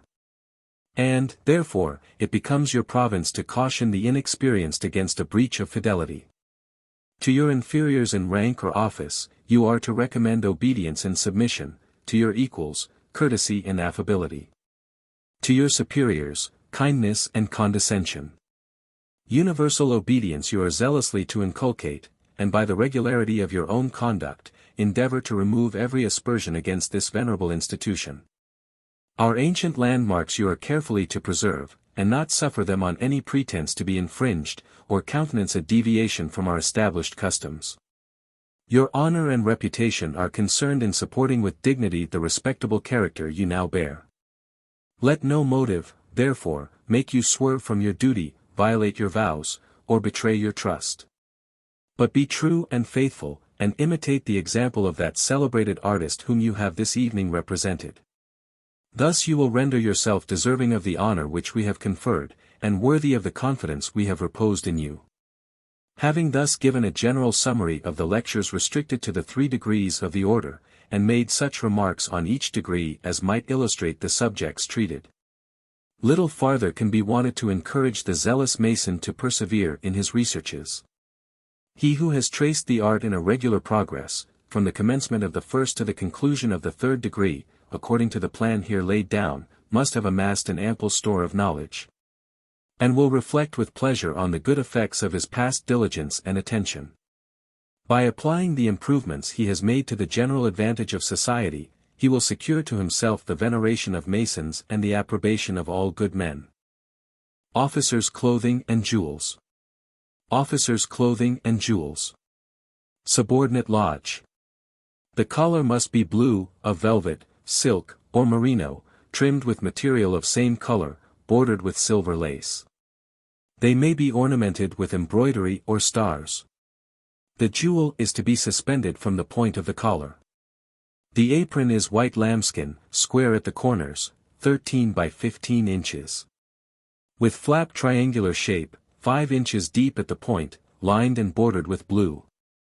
On the flap is delineated an eye, irradiated. On the area the square and compass and the letter G, irradiated, with flat Masonic tags suspended on either side from under the flap. See illustration page 173. Jewels, silver. Past master wears a compass opened on a quarter circle, sun in the center point 30. Master a square. Senior warden a level. Junior warden a plumb. Treasurer cross keys. Secretary cross pens. Senior deacon square and compass, sun in the center. Junior deacon square and compass, quarterly moon in center. Stewards a cornucopia. Chaplain an open Bible. Marshal cross batons. Organist a lyre. Emblems of ceremonies cross swords. Tyler a sword, saber shape. Grand Lodge. The collars of a Grand Lodge should be made of royal purple silk velvet, enriched with gold embroidery, trimmed with gold lace, and lined with purple silk. The jewel is to be suspended from the point of the collar. The apron is white lambskin, 13 by 15 inches, square at the corners, trimmed with purple and gold, and flat Masonic tags. The apron and collar should be made to correspond in richness to the grade of the officer for whom they were intended. Jewels. The jewels of a Grand Lodge are made of gold, or yellow metal, and suspended in a circle or wreath. Grand Master wears a compass opened on a quarter circle sun in the center. Past Grand Master the same, with triangle. Deputy Grand Master a square. Senior Grand Warden a level. Junior Grand Warden a plumb. Grand Treasurer cross keys. Grand Secretary cross pens. Grand Chaplains the Holy Bible. Grand Marshal a scroll and sword crossed. G. Standard Bearer a plate, representing a banner. Grand Sword Bearer a straight sword. Grand Stewards a cornucopia. Grand Deacons a dove, bearing an olive branch. Grand Pursuivant a sword and trumpet crossed. Grand Tyler cross swords. Ancient ceremonies. Introduction. These ceremonies should be carefully studied and well understood by every master of a lodge. They include the ceremonies of opening and closing lodges, form of petition, and directions for organizing lodges. Consecrating, dedicating, and constituting new lodges, installing officers of grand and subordinate lodges, grand visitations, annual festivals, laying foundation stones, dedication of Masonic halls, sorrow lodges, funeral services, processions, etc., etc. Consecration of a new lodge. Section I. Consecration, dedication, constitution, and installation of officers of a new lodge. Any number of Master Masons, not less than 7, desirous of forming a new lodge, must apply, by petition 31 to the Grand Master, Deputy Grand Master, or Grand Lodge of the state in which they reside, as follows. Form of petition for a new lodge. To the M.W. Grand Master of Masons of the State of. The undersigned petitioners, being ancient free and accepted Master Masons, having the prosperity of the fraternity at heart, and willing to exert their best endeavors to promote and diffuse the genuine principles of Masonry, respectfully represent, that they are desirous of forming a new lodge in the of, to be named, No. They therefore pray for letters of dispensation, to empower them to assemble as a regular lodge, to discharge the duties of Masonry, in a regular and constitutional manner, according to the original forms of the order and the regulations of the Grand Lodge. They have nominated and do recommend Brother A.B. to be the first Master, Brother C.D. to be the first Senior Warden, and Brother F.F. to be the first Junior Warden of said lodge. If the prayer of this petition shall be granted, they promise a strict conformity to the edicts of the Grand Master, and the Constitution, laws, and regulations of the Grand Lodge. Point 32. Consecration. On the day and hour appointed, the Grand Master and his officers, or their representatives, meet in a convenient room, near to that in which the lodge is to be consecrated, and open the Grand Lodge. After the officers of the new lodge are examined, they send a messenger to the Grand Master with the following message. Most worshipful, the officers and brethren of Lodge, who are now assembled at, have instructed me to inform you that the most worshipful Grand Lodge, or Grand Master, was pleased to grant them a letter of dispensation, bearing date the day of, in the year, authorizing them to form and open a lodge of free and accepted Masons, in the of, that since that period they have regularly assembled, and conducted the business of Masonry according to the best of their abilities. That their proceedings having received the approbation of the most worshipful Grand Lodge, they have obtained a charter of constitution, and are desirous that their lodge should be consecrated, and their officers installed. Agree ably to the ancient usages and customs of the craft. For which purpose they are now met, and await the pleasure of the most worshipful Grand Master. The Grand Lodge then walk in procession to the room of the new lodge. When the Grand Master enters, the Grand Honors 33 are given, under direction of the Master of the new lodge. The officers of the new lodge resign their seats to the Grand Officers, and take their stations on their left. If the ceremonies are performed in public, the Grand Marshal then forms the procession in the following order. Tyler, with drawn sword. 2 stewards, with white rods. Master Masons, 2 and 2. Junior Deacons. Senior Deacons. Secretaries. Treasurers. Past Wardens. Junior Wardens. Senior Wardens. Past Masters. Members of the higher degrees. The new lodge. Tyler, with drawn sword. Stewards, with white rods. Master Masons. Junior and Senior Deacons. Secretary and Treasurer. 2 brethren, carrying the lodge. Junior and Senior Wardens. The holy writings, carried by the oldest member not in office. Worshipful Master. Music. The Grand Lodge. Grand Tyler, with drawn sword. Grand Stewards, with white rods. Grand Pursuivant, with sword. Grand Secretary and Grand Treasurer. A. Past Master, bearing the holy writings, square, and compasses, supported by 2 stewards, with rods. 2 burning tapers, borne by 2 past Masters. Grand Chaplain and Orator. The Tuscan and Composite Orders. The Doric, Ionic, and Corinthian Orders. Past Grand Wardens. Past Deputy Grand Masters. Past Grand Masters.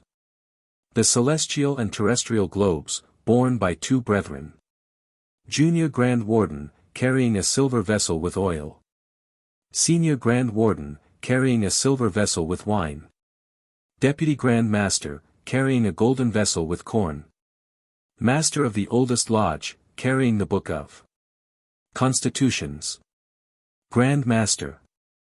Supported by the Grand Deacons, with white rods. Grand Standard Bearer. Grand Sword Bearer, with drawn sword. The procession moves on to the church or house where the services are to be performed. When the front of the procession arrives at the door, they halt, open to the right and left, and face inward, while the Grand Master and others, in succession, pass through, and enter the house. A platform is erected in front of the pulpit, and provided with seats for the accommodation of the grand officers. The Bible, square, and compasses, and Book of Constitutions, are placed upon a table in front of the Grand Master. The Lodge 34 is placed in the center, upon a platform covered with white linen, and encompassed by the 3 tapers and the vessels of corn, wine, and oil. The following services then take place. Ode. Air, Sherland. S.M. Great source of light and love. To thee our songs we raise. O. In thy temple, Lord above. Hear and accept our praise. Shine on this festive day. Succeed its hope design. And may our charity display a love resembling thine. May this fraternal band, now consecrated, blessed, in union all distinguished stand. In purity be drayest. The following, or an extemporaneous prayer, will be offered by the Grand Chaplain. Great, adorable, and supreme Being, we praise thee for all thy mercies, and especially for giving us desires to enjoy, and powers of enjoying, the delights of society. The affections which thou hast implanted in us, and which we cannot destroy without violence to our nature, are among the chief blessings which thy benign wisdom hath bestowed upon us. Help us duly to improve all our powers to the promotion of thy glory in the world, and the good of our fellow creatures. May we be active under thy divine light, and dwell in thy truth. Extend thy favor to us who are now entering into a fraternal compact under peculiar obligations. Enable us to be faithful to thee, faithful in our callings in life, faithful Masons in all the duties of the craft, and faithful to each other as members of this society. Take us under the shadow of thy protection. And to thy service and glory may we consecrate our hearts. May we always put faith in thee, have hope in salvation, and be in charity with all mankind. Amen. Response by the Brethren. So mote it be. An oration, by some competent brother, when practicable. Ode. Air, Duke Street. L.M. How blessed the sacred tie, that binds in sweet communion kindred minds. How swift the heavenly course they run, whose hearts, whose faith, whose hopes are one. Together oft they seek the place where Masons meet with smiling face. How high, how strong their raptures swell, there's none but kindred souls can tell. Nor shall the glowing flame expire when dimly burns frail nature's fire. Then shall they meet in realms above, a heaven of joy, a heaven of love. The Grand Marshal then forms the officers and members of the new lodge in front of the Grand Master. The Deputy Grand Master addresses the Grand Master as follows. Most worshipful, a number of brethren, duly instructed in the mysteries of Masonry, having assembled together at stated periods, for some time past, by virtue of a dispensation granted them for that purpose, do now desire to be constituted into a regular lodge, agreeably to the ancient usages and customs of the fraternity. The records are then presented to the Grand Master, who examines them, and, if found correct, proclaims. The records appear to be correct, and are approved. Upon due deliberation, the Grand Lodge have granted the brethren of this new lodge a warrant, establishing and confirming them in the rights and privileges of a regularly constituted lodge, which the Grand Secretary will now read. After the warrant is read, the Grand Master then says, We shall now proceed, according to ancient usage, to constitute these brethren into a regular lodge. Whereupon the several officers of the new lodge deliver up their jewels and badges to their master, who presents them, with his own, to the Deputy Grand Master, and he to the Grand Master. The Deputy Grand Master presents the Master-elect to the Grand Master, saying, "Most worshipful, I present you brother, whom the members of the lodge now to be constituted have chosen for their master." The Grand Master asks the brethren if they remain satisfied with their choice. They bow in token of assent. The Master-elect then presents, severally, his wardens and other officers, naming them in their respective offices. The Grand Master asks the brethren if they remain satisfied with ACH and all of them. They bow, as before. The officers and members of the new lodge form in front of the Grand Master, and the ceremonies of consecration commence. The Grand Master and Grand Officers now form themselves in order around the lodge, all kneeling. A piece of solemn music is performed while the lodge is being uncovered. After which, the first clause of the consecration prayer is rehearsed by the Grand Chaplain, as follows. Great Architect of the Universe, Maker and Ruler of all worlds, deign, from thy celestial temple, from realms of light and glory, to bless us in all the purposes of our present assembly. We humbly invoke thee to give us at this, and at all times, wisdom in all our doings, strength of mind in all our difficulties, and the beauty of harmony in all our communications. Permit us, O thou author of light and life, great source of love and happiness, to erect this lodge, and now solemnly to consecrate it to the honor of thy glory. Response. As it was in the beginning, is now, and ever shall be, world without end. Amen. The Deputy Grand Master presents the golden vessel of corn, and the Senior and Junior Grand Wardens the silver vessels of wine and oil, to the Grand Master, who sprinkles the elements of consecration upon the lodge. The Grand Chaplain then continues. Grant, O Lord our God, that those who are now about to be invested with the government of this lodge may be endowed with wisdom to instruct their brethren in all their duties.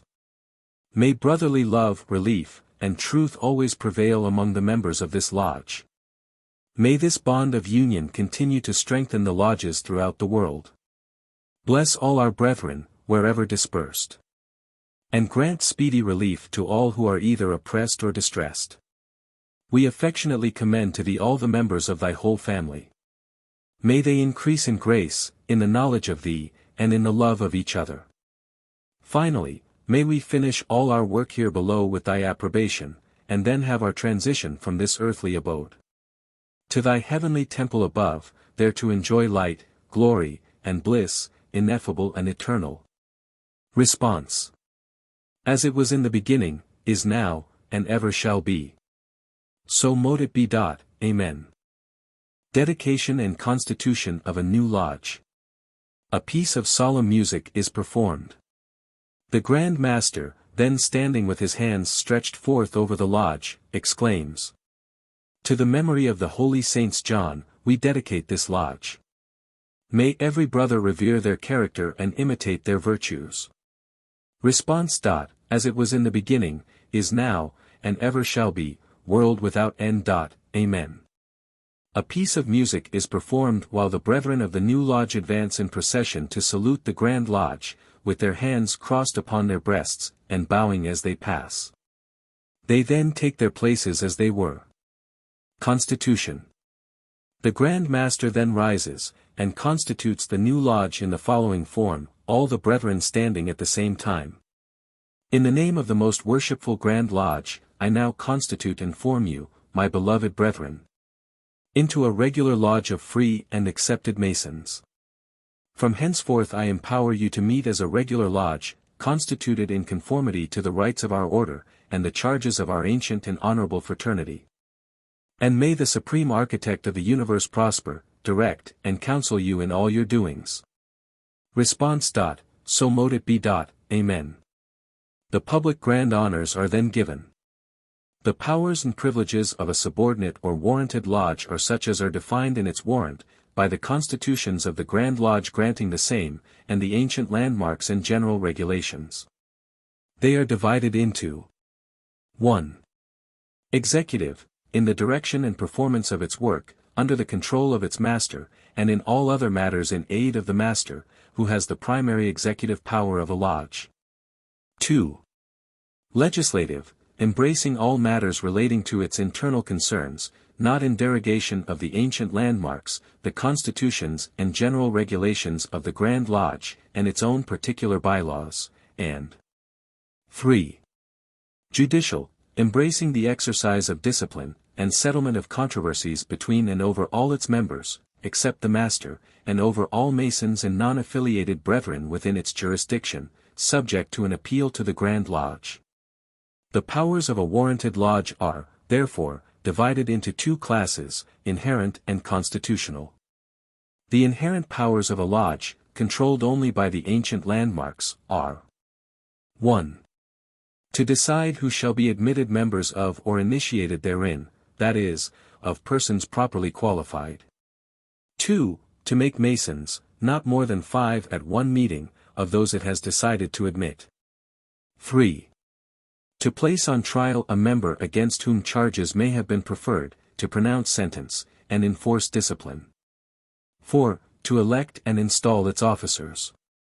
5. To fix its time of meeting. 6. To require its members to contribute to its funds. 7.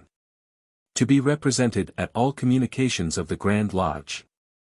8. To instruct its representatives, for their government, at all such communications of the Grand Lodge. The constitutional powers of a lodge, subject to control by the Grand Lodge, are 1. To make a code of bylaws for its internal government, not in derogation of its inalienable rights or of those of its members. 2. To perform all the work pertaining to the 3 degrees of ancient craft masonry. 3. To transact all business that can be legally transacted by a duly constituted lodge of Freemasons. 4. To appeal to the Grand Master or Grand Lodge from the decision of the presiding officer. 5. To change its place of meeting. 6. To control its funds. Installation of the officers of a lodge. The new lodge having been consecrated, dedicated and constituted, the officers are then to be installed. At every annual election in a warranted lodge, it is necessary that the officers should be installed. This ceremony may be performed by any past master. At the annual installation, the installing officer appoints some present or past master, or, if none be present, an old well-informed master mason, to act as marshal, whose duties will be to present the officers elect severally in front of the altar for installation. The jewels of the several officers are collected, and laid in an orderly manner upon the altar, for convenient use. The Grand Master or installing officer then says, Right Worshipful Deputy, have you carefully examined the master nominated in the warrant, or elect, and do you find him well skilled in the noble science and the royal art? The deputy replies, Most worshipful Grand Master, I have carefully examined, and so find him. 35. G.M. You will then present him at the altar for installation.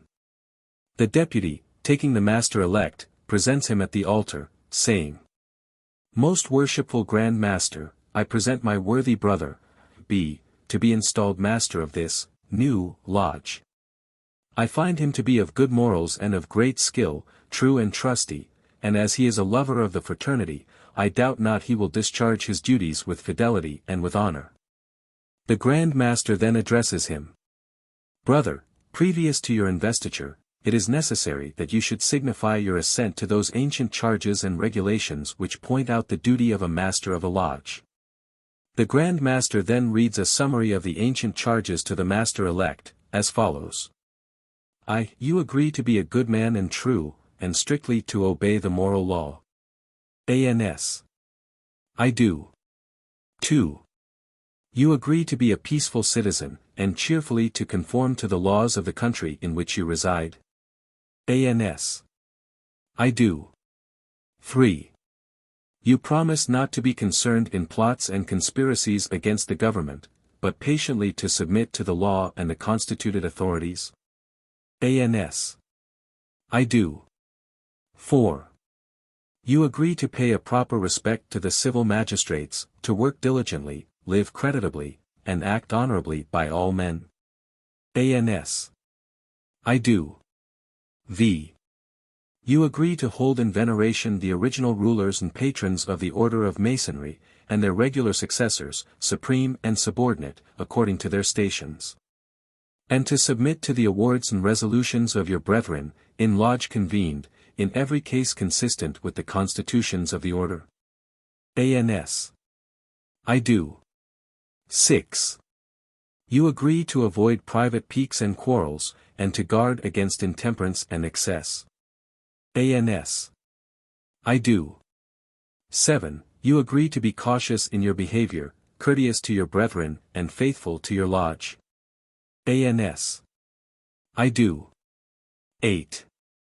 You promise to respect genuine brethren, and to discountenance impostors, and dissenters from the original plan of Masonry.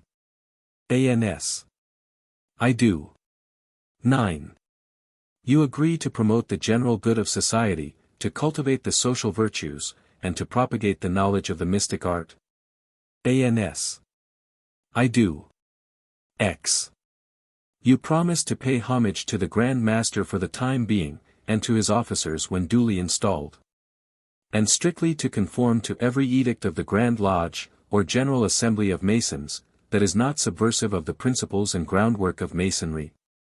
ANS. I do. 11.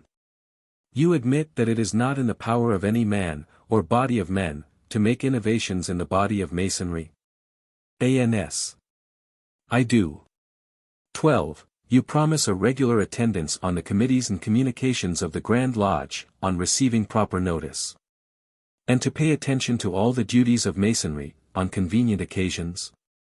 ANS. I do.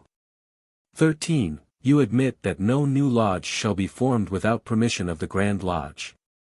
And that no countenance be given to any irregular lodge, or to any person clandestinely initiated therein, being contrary to the ancient charges of the order.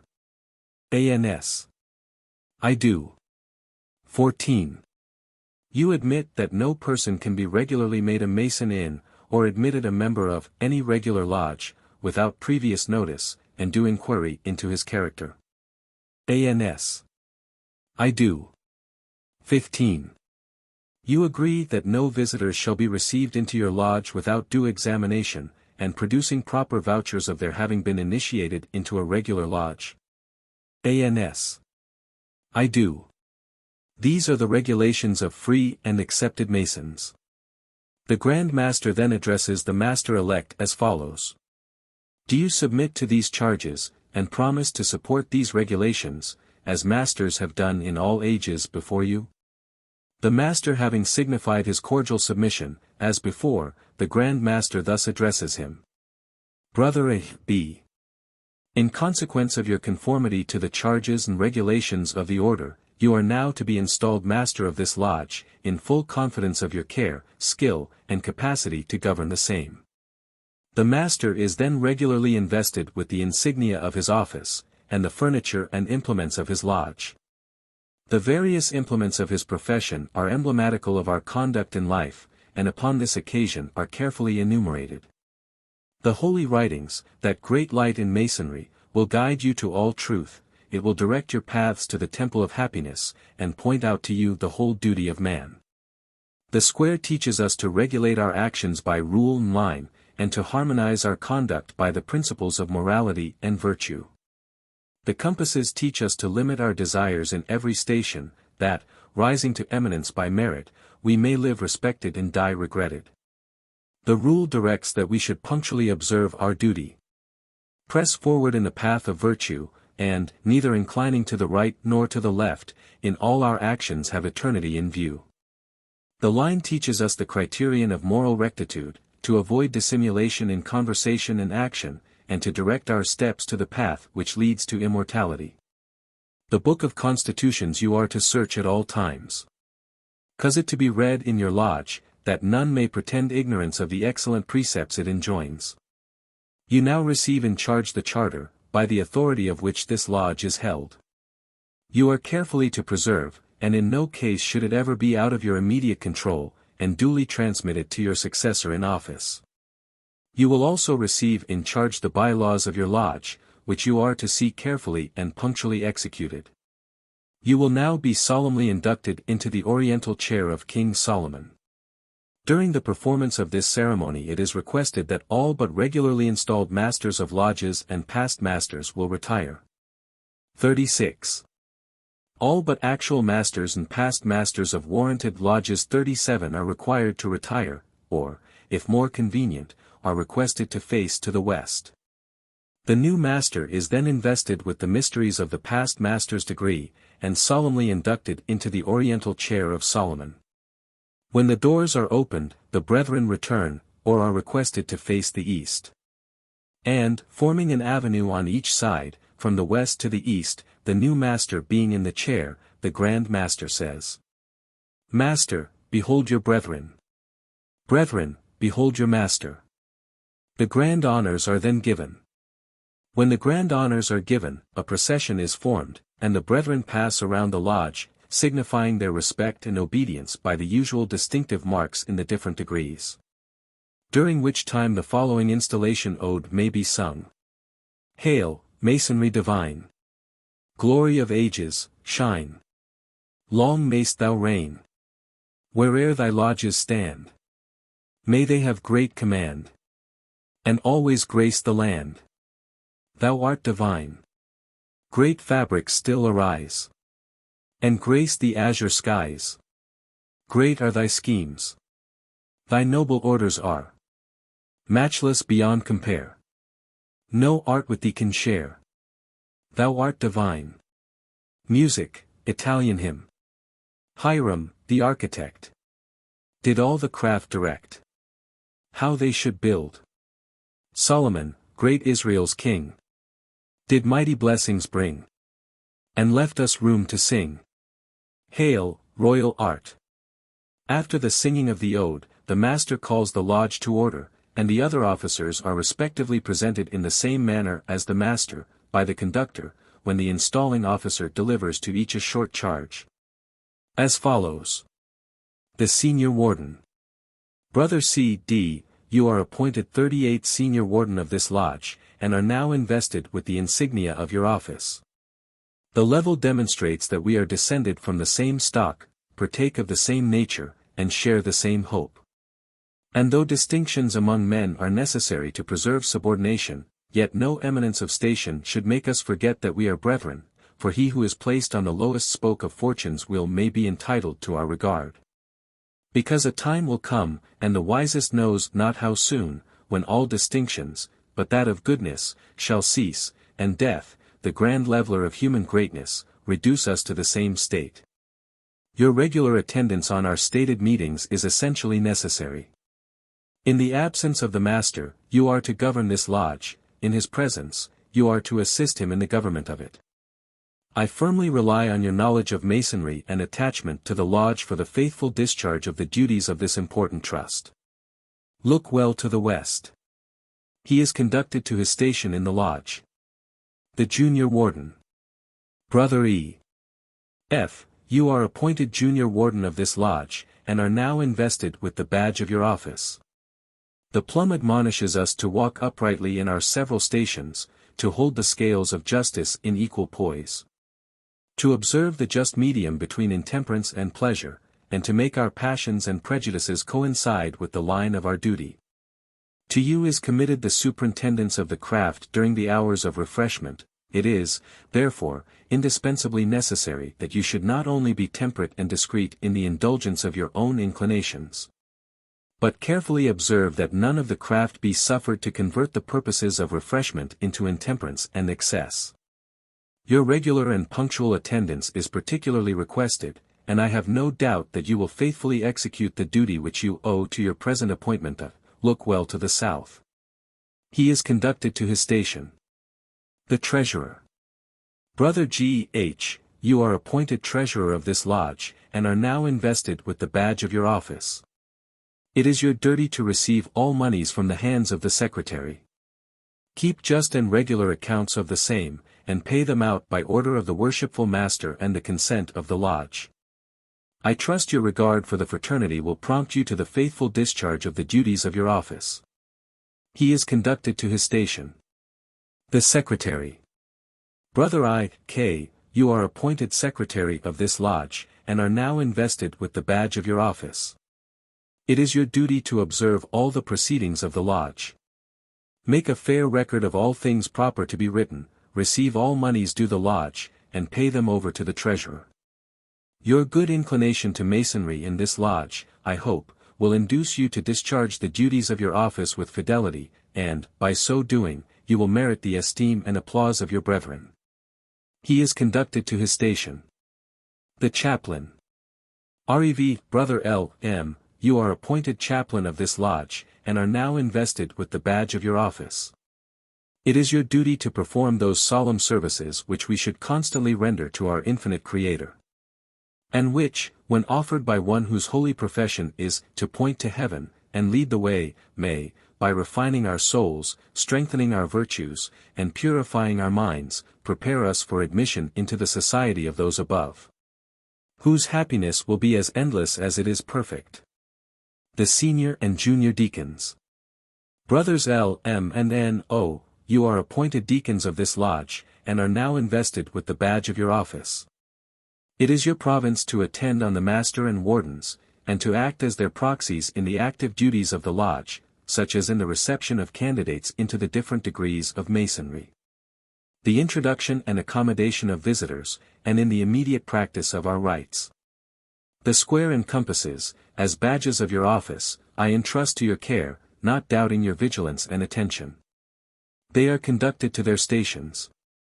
The Stewards, or Masters of Ceremonies. Point 39. Brothers R. S. and T. U., you are appointed Stewards, Masters of Ceremonies, of this lodge, and are now invested with the badge of your office. You are to assist the deacons and other officers in performing their respective duties. Your regular and early attendance at our meetings will afford the best proof of your zeal and attachment to the lodge. The Tyler. Brother V. W. You are appointed Tyler of this lodge, and I invest you with the implement of your office.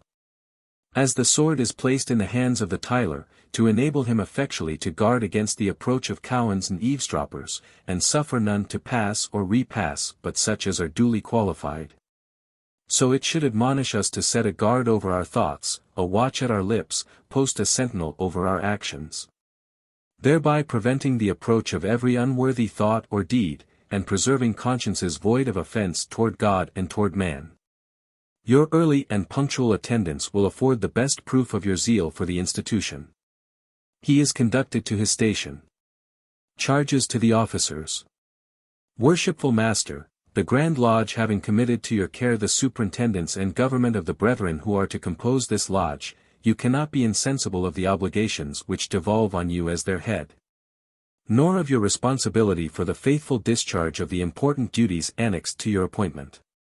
The honor, reputation, and usefulness of your lodge will materially depend on the skill and assiduity with which you manage its concerns, while the happiness of its members will be generally promoted, in proportion to the zeal and ability with which you propagate the genuine principles of our institution. For a pattern of imitation, consider the great luminary of nature, which, rising in the east, regularly diffuses light and luster to all within the circle. In like manner, it is your province to spread and communicate light and instruction to the brethren of your lodge. Forcibly impress upon them the dignity and high importance of Masonry, and seriously admonish them never to disgrace it. Charge them to practice out of the lodge those duties which they have been taught in it, and by amiable, discreet, and virtuous conduct, to convince mankind of the goodness of the institution, so that when a person is said to be a member of it, the world may know that he is one to whom the burdened heart may pour out its sorrows, to whom distress may prefer its suit, whose hand is guided by justice, and whose heart is expanded by benevolence. In short, by a diligent observance of the bylaws of your lodge, the constitutions of Masonry, and, above all, the Holy Scriptures, which are given as a rule and guide to your faith, you will be enabled to acquit yourself with honor and reputation, and lay up a crown of rejoicing, which shall continue when time shall be no more. Brother Senior and Junior Wardens, you are too well acquainted with the principles of Masonry, to warrant any distrust that you will be found wanting in the discharge of your respective duties. Suffice it to say, that what you have seen praiseworthy in others, you should carefully imitate, and what in them may have appeared defective, you should in yourselves amend. You should be examples of good order and regularity. For it is only by a due regard to the laws, in your own conduct, that you can expect obedience to them from others. You are assiduously to assist the Master in the discharge of his trust, diffusing light and imparting knowledge to all whom he shall place under your care. In the absence of the Master, you will succeed to higher duties. Your acquirements must, therefore, be such, as that the craft may never suffer for want of proper instruction. From the spirit which you have hitherto evinced, I entertain no doubt that your future conduct will be such as to merit the applause of your brethren and the testimony of a good conscience. The members of the lodge then, all standing, the Grand Master delivers the following charge to the brethren of the lodge. Such is the nature of our constitution, that as some must of necessity rule and teach, so others must, of course, learn to submit and obey. Humility, in both, is an essential duty. The officers who are appointed to govern your lodge are sufficiently conversant with the rules of propriety, and the laws of the institution, to avoid exceeding the powers with which they are entrusted. And you are of too generous dispositions to envy their preferment. I, therefore, trust that you will have but one aim, to please each other, and unite in the grand design of being happy in communicating happiness. Finally, my brethren, as this association has been formed and perfected in so much unanimity and concord, in which we greatly rejoice, so may it long continue. May you long enjoy every satisfaction and delight, which disinterested friendship can afford. May kindness and brotherly affection distinguish your conduct, as men and as Masons. Within your peaceful walls, may your children's children celebrate with joy and gratitude the annual recurrence of this auspicious solemnity. And may the tenets of our profession be transmitted through your lodge, pure and unimpaired, from generation to generation.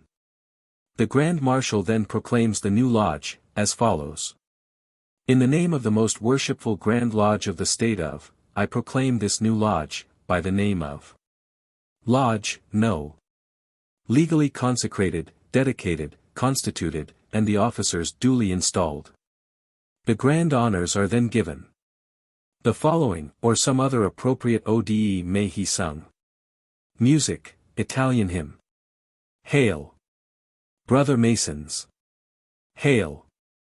Let friendship long prevail, and bind us fast. May harmony and peace, our happiness increase, and friendship never cease, while life doth last. We on the level meet, and every brother greet, skilled in our art. And when our labors past, each brother's hand will grasp. Then on the square, at last, friendly we'll part. May wisdom be our care, and virtue form the square, by which we live, that we at last may join the heavenly lodge sublime, where we shall perfect shine, with God above. The new Master may return thanks. The Grand Chaplain then pronounces the following or some other appropriate benediction. Almighty and everlasting God, from whom cometh every good and perfect gift, send down upon thy servants here assembled the healthful spirit of thy grace, that they may truly please thee in all their doings. Grant, O Lord, power of mind and great understanding unto those whom we have this day clothed with authority to preside over and direct the affairs of this lodge. And so replenish them with the truth of thy doctrine, and adorn them with humility of life, that, both by word and good example, they may faithfully serve thee, to the glory of thy holy name, and to the advancement, for all good purposes, of our beloved institution.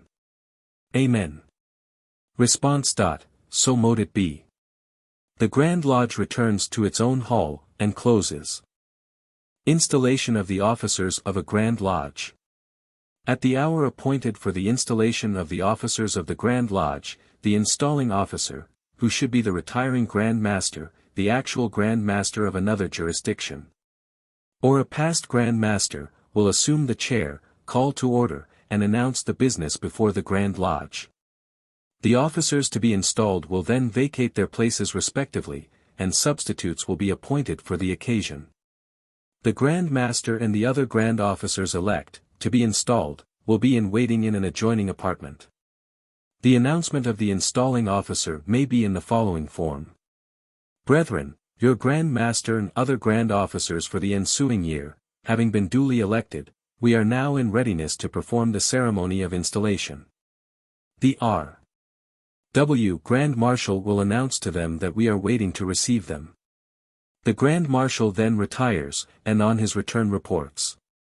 Most worshipful, the Grand Master and other Grand Officers-elect are without, in readiness to be installed into office, when it is your pleasure to receive them. Installing Officer.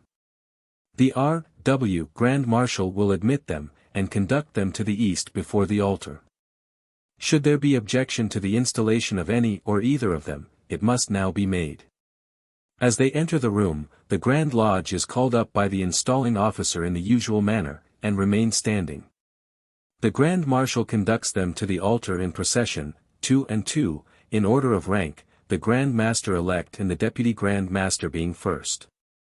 I'll then says, Most worshipful, the Grand Officers-elect are before you, and await your pleasure. I have the honor to present to you for installation Brother A.B., who has been duly elected Grand Master of Masons of the State of. For the ensuing year. Ins off, to the Grand Master-elect. My brother, the exalted station to which the free choice of your brethren has called you, involves great responsibilities, and requires to be inaugurated by solemn sanctions. It elevates you to a position from which the power and prerogative may depart with the expiration of your term of service, but the honor and dignity, except by your own act, never. Have you been instructed in the secret rites and ceremonies appertaining to the high office of Grand Master of Masons preparatory to your installation, and by which you may acquire and forever retain the evidence of your rank among Masons? G.M. Elect. I have not. Ins off. My brother, it will be necessary for you to retire, and receive those instructions from our M.W., past Grand Masters here present, who will escort you. And as we are now upon the threshold of a great and important undertaking, Masonic teachings require that we should bow in solemn prayer with Cur R.W. Grand Chaplain. Grand Chaplain. Brethren, let us pray. The Grand Chaplain may then make an appropriate extemporaneous prayer, or use the following. Eternal Source of life and light. We thine unworthy creatures reverently bow before thee in adoration and praise. As when we first saw the light at our mystic altar, we first implored thy guidance, protection, and aid, so now we seek thee for thy divine blessing and direction. In thy might we are strong, and without thee, in our best and highest estate, we are but frail and feeble beings. We humbly implore thy divine favor upon this occasion, and upon the institution in whose services we are now engaged. Make it yet more helpful and beneficial to our race, and inspire all who are connected with it with an ardent love to thee, to each other, and to every member of the human family. Bless now thy servant before thee, who is about to assume a new and important relation to his brethren. Give him wisdom, give him strength, give him love. Enable him so to bear rule that he may keep in view the best interests of the great brotherhood now about to be committed to his charge. Teach him to feel that he is about to assume great and trying responsibilities, and enable him so to discharge them as to win all hearts. Add thy blessing upon the brethren who are to be associated with him in office. May they feel a just sense of their accountability to thee and to the fraternity, and may they ever be faithful and zealous, and assist to uphold the hands of their chief in all good deeds. In thee, O God, as in the days of our apprenticeship, do we put our trust. Be thou our faithful friend, conductor, and guide, in the unseen vicissitudes of life before us, and bring us all, at last, to see the great light, inaccessible and full of glory, in thy presence, where we shall behold thee with unclouded vision for evermore. Amen. Response. So mote it be. Ins off. The most worshipful brethren, past Grand Masters present, will now retire with the Grand Master, and give him suitable instructions in the manner known to them only, preliminary to the further ceremonies of installation. He then calls down, and the Grand Officers elect, other than the Grand Master, are provided with seats near the altar. The past Grand Masters retire to some suitable apartment, and engage in ceremonies, not proper to be written, with the Grand Master-elect. When this is done, they return, having previously given notice of their approach by the Grand Marshal.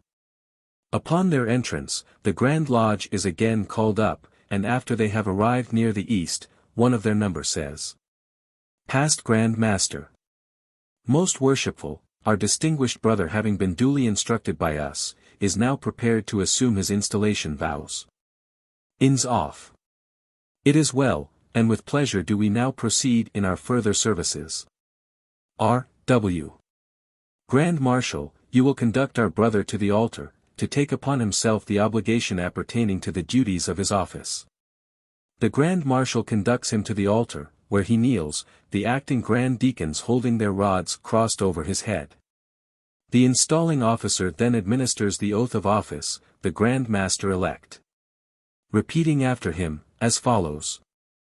I, A.B., in the presence of Almighty God, and before the Grand Lodge of the State of, do promise and swear, that, to the best of my ability, I will faithfully, honestly, and impartially perform the duties of Grand Master of Masons in this jurisdiction during my term of office. And that I will conform to and maintain the constitutions, laws, rules, and regulations of the Grand Lodge of the State of, and the usages and customs of free and accepted Masons, and at all times enforce a strict obedience thereto. So help me God. He then rises, and the Grand Marshal conducts him near the chair of the installing officer. Ins off. Most worshipful brother, for from henceforth you are entitled thus to be hailed and inducting you to your chair of office, as a symbol of the commencement of your government over the craft, I am performing a most solemn duty. By immemorial usage and the irrevocable landmarks of Masonry, you are invested, as Grand Master of Masons, with powers and prerogatives which are well nigh absolute. The interests of the craft, for weal or woe, are placed in your hands during your term of office. The good resolutions which I doubt not that you have formed in your own mind that these powers shall not be abused or perverted by you, I would gladly strengthen by a word of admonition, which it will not become me henceforth to utter. The very consciousness of the possession of a great power will ever make a generous mind cautious and gentle in its exercise. To rule has been the lot of many, and requires neither strength of intellect or soundness of judgment. To rule well has been the fortune of but few, and may well be the object of an honorable ambition. It is not by the strong arm or the iron will that obedience and order, the chief requisites of good government, are secured, but by holding the key to the hearts of men. The office of Grand Master is of great antiquity and respect, and is one of the highest dignities to which we may aspire. Its incumbent, to rule well, should possess and practice several important requisites. As a man, he should be of approved integrity and irreproachable morals, freed from the dominion of hasty temper and ill-governed passions, of good repute in the world, and practicing, as an example to the craft, the cardinal virtues of fortitude, prudence, temperance, and justice. As a citizen, he should be loyal to his government, obedient to its laws, prompt in the duties he owes to society, and a pattern of fidelity in all social and domestic relations.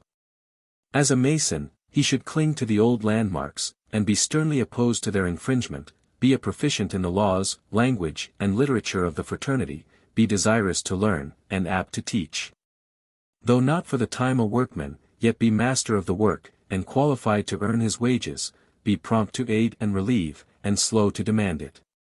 Be ever mindful that, though elevated for a time above his fellows, that he is elevated by them, and that he is yet a craftsman, more sacredly bound by a craftsman's obligation. And that he should cultivate everywhere and at all times the golden tenets of brotherly love, relief, and truth. As an officer, he should remember, first of all, that he is an individual Mason, sharing in that respect a common lot with his brethren, and therefore interested in the welfare of each and all. Be devoid of undue ostentation and haughty overbearing, be accessible to all, cultivating the closest friendship and the most unlimited confidence with his associate officers, be eager to take counsel with his brethren, and ready to give it. Be patient in investigation and hearing, be deliberate in judgment, be prompt in execution, be forbearing long and much with evildoers, be ready to reward good, be devoid of favoritism, and wholly impartial, be watchful over the treasury. Having an eagle eye upon every portion of his jurisdiction, and breasting over the restless spirit of innovation.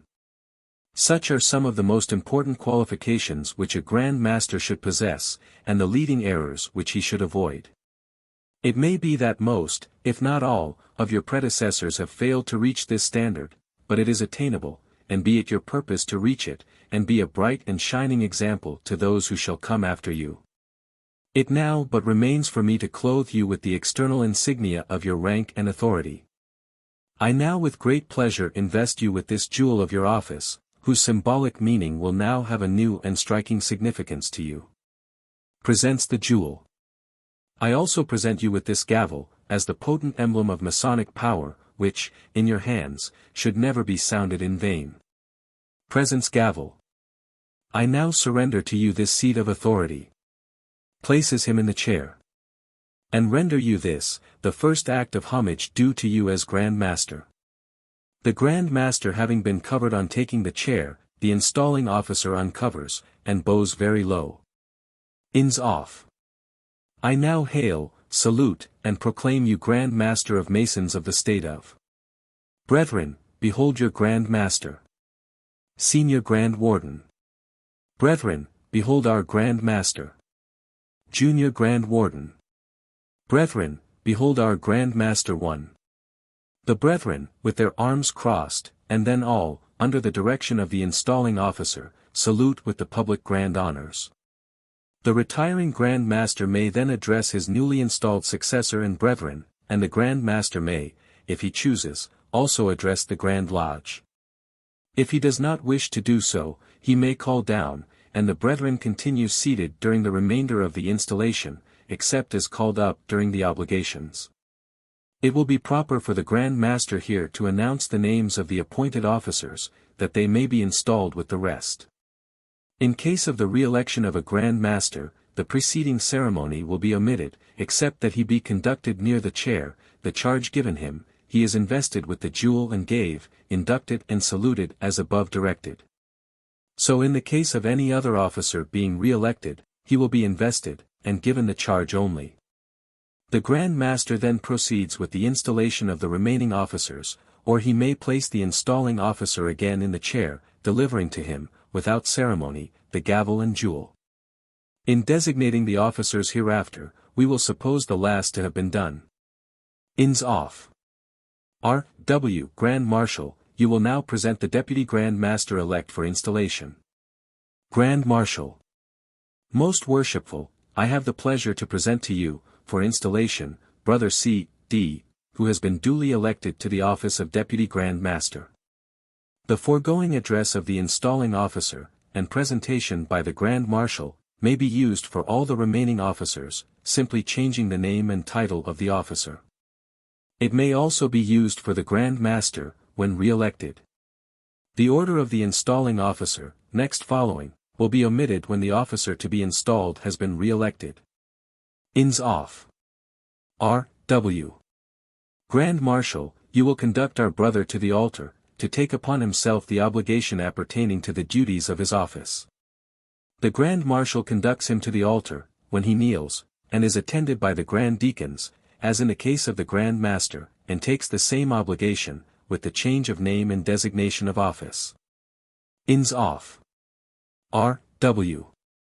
Brother, you have not been an inattentive observer of the ceremony of installing the M.W. Grand Master.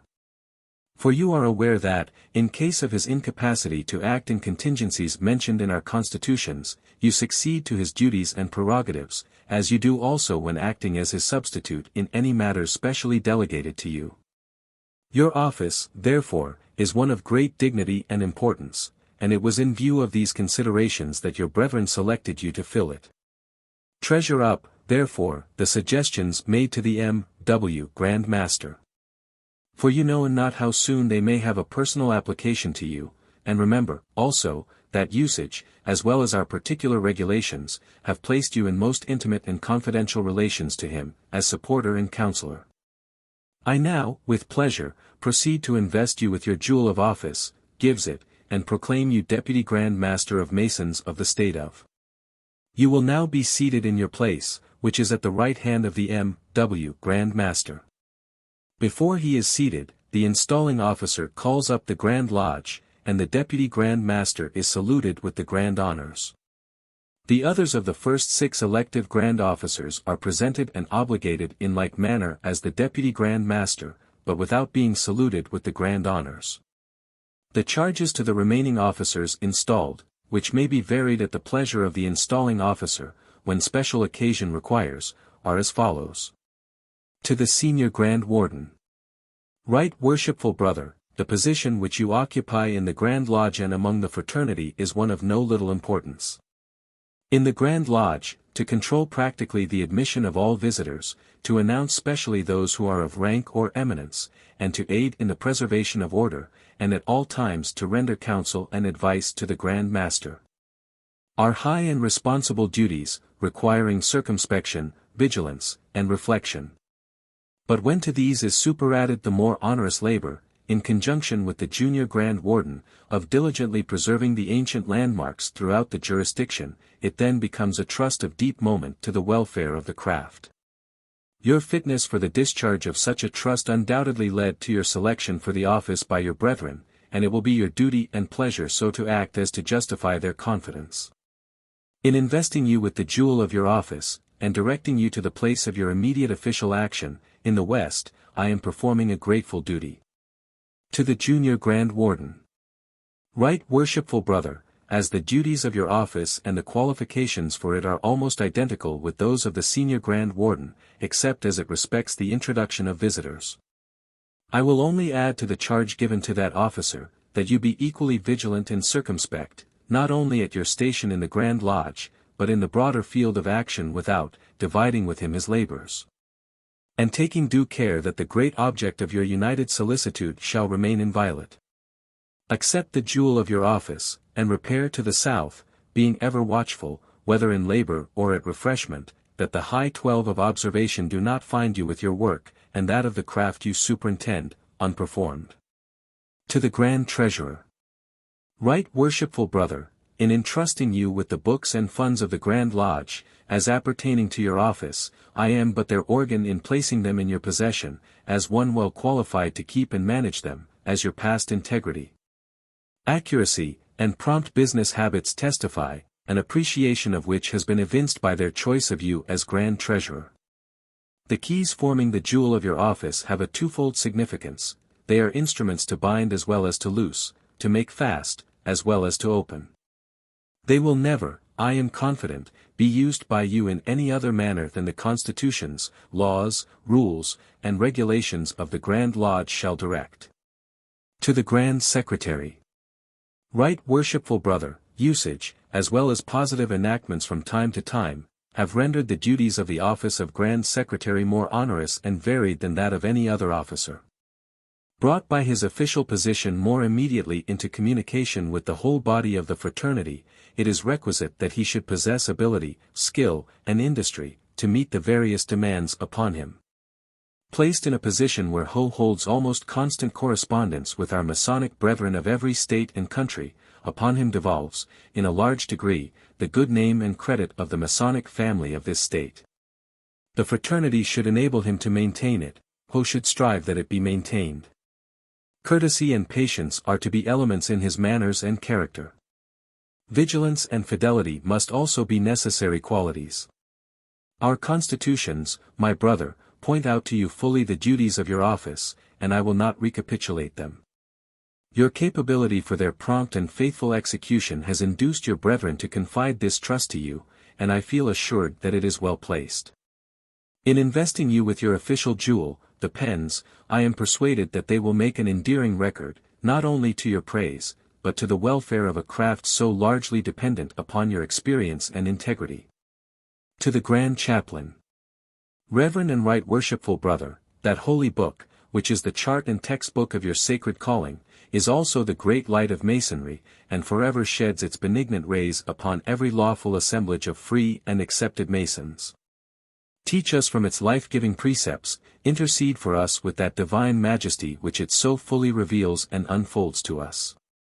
And warm us by its lessons of infinite wisdom and truth, and you will have faithfully performed your sacred functions and fulfilled your important trust. It is fitting that an emblem of the sacred volume should be the jewel of your office, with which I now invest you. To the Grand Lecturer. Right Worshipful Brother, the care and preservation of our ancient ritual, and the perpetuation of the time-honored landmarks embraced in it, and which may not be written, devolves upon you. And as that ritual has enshrined within it, in symbol and allegory, certain great and essential moral truths, you should be as perfect in the symbolism as in the mere formula of language which teach us how our rites are to be administered. As Grand Lecturer, also, you should be master of the ceremonial observances of the fraternity, and give instructions in the manner of rendering them most striking and effective. You are the preceptor of the fraternity, and your deportment should be consistent with the nature of your office work. For upon your teachings depend not only the uniformity and perpetuity, but the character and impressiveness of our rites, and they should be imparted, both by oral communication and example. On no point are the craft so punctilious and exacting as upon the beauty and accuracy of the work and lectures, hence many eyes will be upon you. A courteous manner, an unwearied patience, and a diligent application are requisites for your place, and no rash or innovating hand will be tolerated in your department of labor. In installing you into office, and presenting your jewel, I am happy to be enabled to say that your established skill and learning, and your ability to undergo the constitutional tests, have proved you to be a master workman. To the Grand Marshal. Right Worshipful Brother, the duties of your office require energy, activity, and quickness of perception. The good order of the fraternity, in its general assemblies and processions, depends upon your care, skill, and assiduity. Possessing these qualifications, you have been appointed Grand Marshal, and I now with pleasure install you into office, and invest you with your appropriate jewel. It denotes command, as the organ of the Grand Master, to whom you will be near at hand to execute his orders. To the Grand Standard Bearer. Right Worshipful Brother, your duty is to carry and uphold the banner of the Grand Lodge on occasions of ceremony and public procession. The emblems upon it are as ancient as the march of the children of Israel from bondage, and the ark is the symbol of hope and safety. Bear them well aloft, for the world, as well as the craft, ever honors them. Receive the jewel of your office, and let it remind you that you are never to part with that standard, when under your care, while you have life to defend it. To the Grand Sword Bearer. Right Worshipful Brother, the sword which you bear is the time-honored symbol of justice and authority. It reminds the beholder of the dignity of the body whose emblem it is. It is also the guardian and protector of the standard of the Grand Lodge. Be ever faithful to your trust. Let this jewel of your office remind you of its nature. To the Grand Stewards. Right Worshipful Brothers, in olden times, your province was to superintend and provide for the festivals of the craft, and that duty still remains to you, although there is rarely occasion for its exercise. But we are taught that, it is better to go to the house of mourning, than to the house of feasting, and hence on you has been appropriately disposed the dispensation of our beneficent charities. That it is a grateful duty, all hearts testify, and we know that yours most fully responds to it.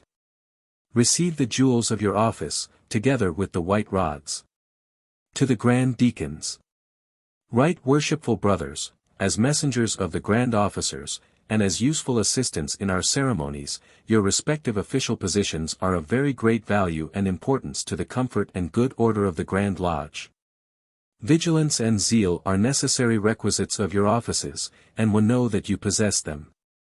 As senior and junior deacons of this Grand Lodge, you are now invested with the jewels of office, together with these rods, as tokens of your authority. To the Grand Pursuivant. Worshipful Brother, you are to act as the messenger of the Grand Lodge, and the herald to announce the approach of visitors and strangers. In so doing, possess yourself of the necessary information to announce their rank and position properly, and exercise a sound discretion, so as not to interfere with its labors. Be cautious and vigilant, that no improper person may gain admittance. You, also, have in your keeping the clothing and jewels of the grand officers, which you should be careful to keep in a good condition, and neatly and orderly arranged for use at all times. Receive your emblem of office, and repair to your station inside the door. To the Grand Tyler. Worshipful brother, the importance of the duties of your place cannot be overrated. Care and watchfulness are indispensably requisite, and in all cases, unless thoroughly satisfied with the character and identity of those desiring admittance, let your doubts prevail. Ours is a sanctuary, entrusted to you faithfully and vigilantly to guard, and you have always at hand the means of being fully satisfied. Irreparable injury might result from a negligent or careless discharge of your duty. Your station is ever outside the door, and to which you will now repair with this jewel, and also with this implement of your office. Giving a sword. The several officers being now duly installed, the installing officer will retire, after surrendering the jewel and gavel to the Grand Master. It may be proper and expedient before doing so, to have an appropriate ode or piece of music. Grand Master.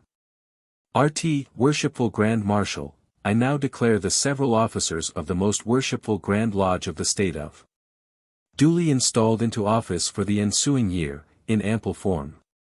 You will cause proclamation to be made in the south, west, and east. The junior Grand Deacon proclaims in the south, the senior Grand Deacon in the west, and the Grand Marshal in the east, each as follows, the Grand Lodge being called up, by order of the most worshipful Grand Master. And by authority of the most worshipful Grand Lodge of free and accepted Masons of the State of. I proclaim that its Grand Officers are now duly installed in ample form. Response. So mote it be. The Grand Lodge is called down. Laying foundation stones of public structures. This ceremony is conducted by the Grand Master and his officers, assisted by the members of the Grand Lodge, and such officers and members of private lodges as can conveniently attend. The Chief Magistrate and other civil officers of the place where the building is to be erected, also generally attend on the occasion. At the time appointed, the Grand Lodge is convened in some suitable place. A band of music is provided, and the brethren appear, dressed in dark clothes, and white gloves and aprons. The lodge is opened by the Grand Master, and the rules for regulating the procession to and from the place where the ceremony is to be performed, are read by the Grand Secretary. The necessary cautions are then given from the chair, and the Grand Lodge is called from labor, after which, the procession sets out in the following order. Tyler, with drawn sword. Stewards, with rods. Master Masons. 2 deacons, with rods. Secretary and Treasurer. Past Wardens. 2 Wardens. Past Masters. Mark Masters. Royal Archmasons. Knights Templar, 40. Music. Grand Tyler, with drawn sword. Grand Stewards, with white rods. Principal Architect, with square, level, and plumb. Grand Secretary and Grand Treasurer. Bible, square, and compasses, carried by a Master of a Lodge, supported by 2 stewards. Grand Chaplains. The 5 orders of architecture. Past Grand Wardens. Past Deputy Grand Masters. Past Grand Masters. Chief Magistrate and civil officers of the place. Junior Grand Warden, carrying the silver vessel with oil. Senior Grand Warden, carrying the silver vessel with wine. Deputy Grand Master, carrying the golden vessel with corn. Master of the oldest lodge, carrying Book of Constitutions.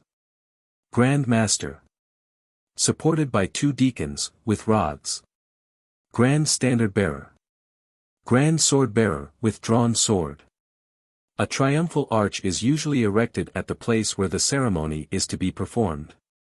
The procession, arriving at the arch, opens to the right and left, and, uncovering, the Grand Master and his officers pass through the lines to the platform, while the rest of the brethren surround the platform, forming a hollow square. The Grand Master commands silence, and announces the purposes of the occasion, when the following or some other appropriate ODE is sung. Music, Rule Britannia.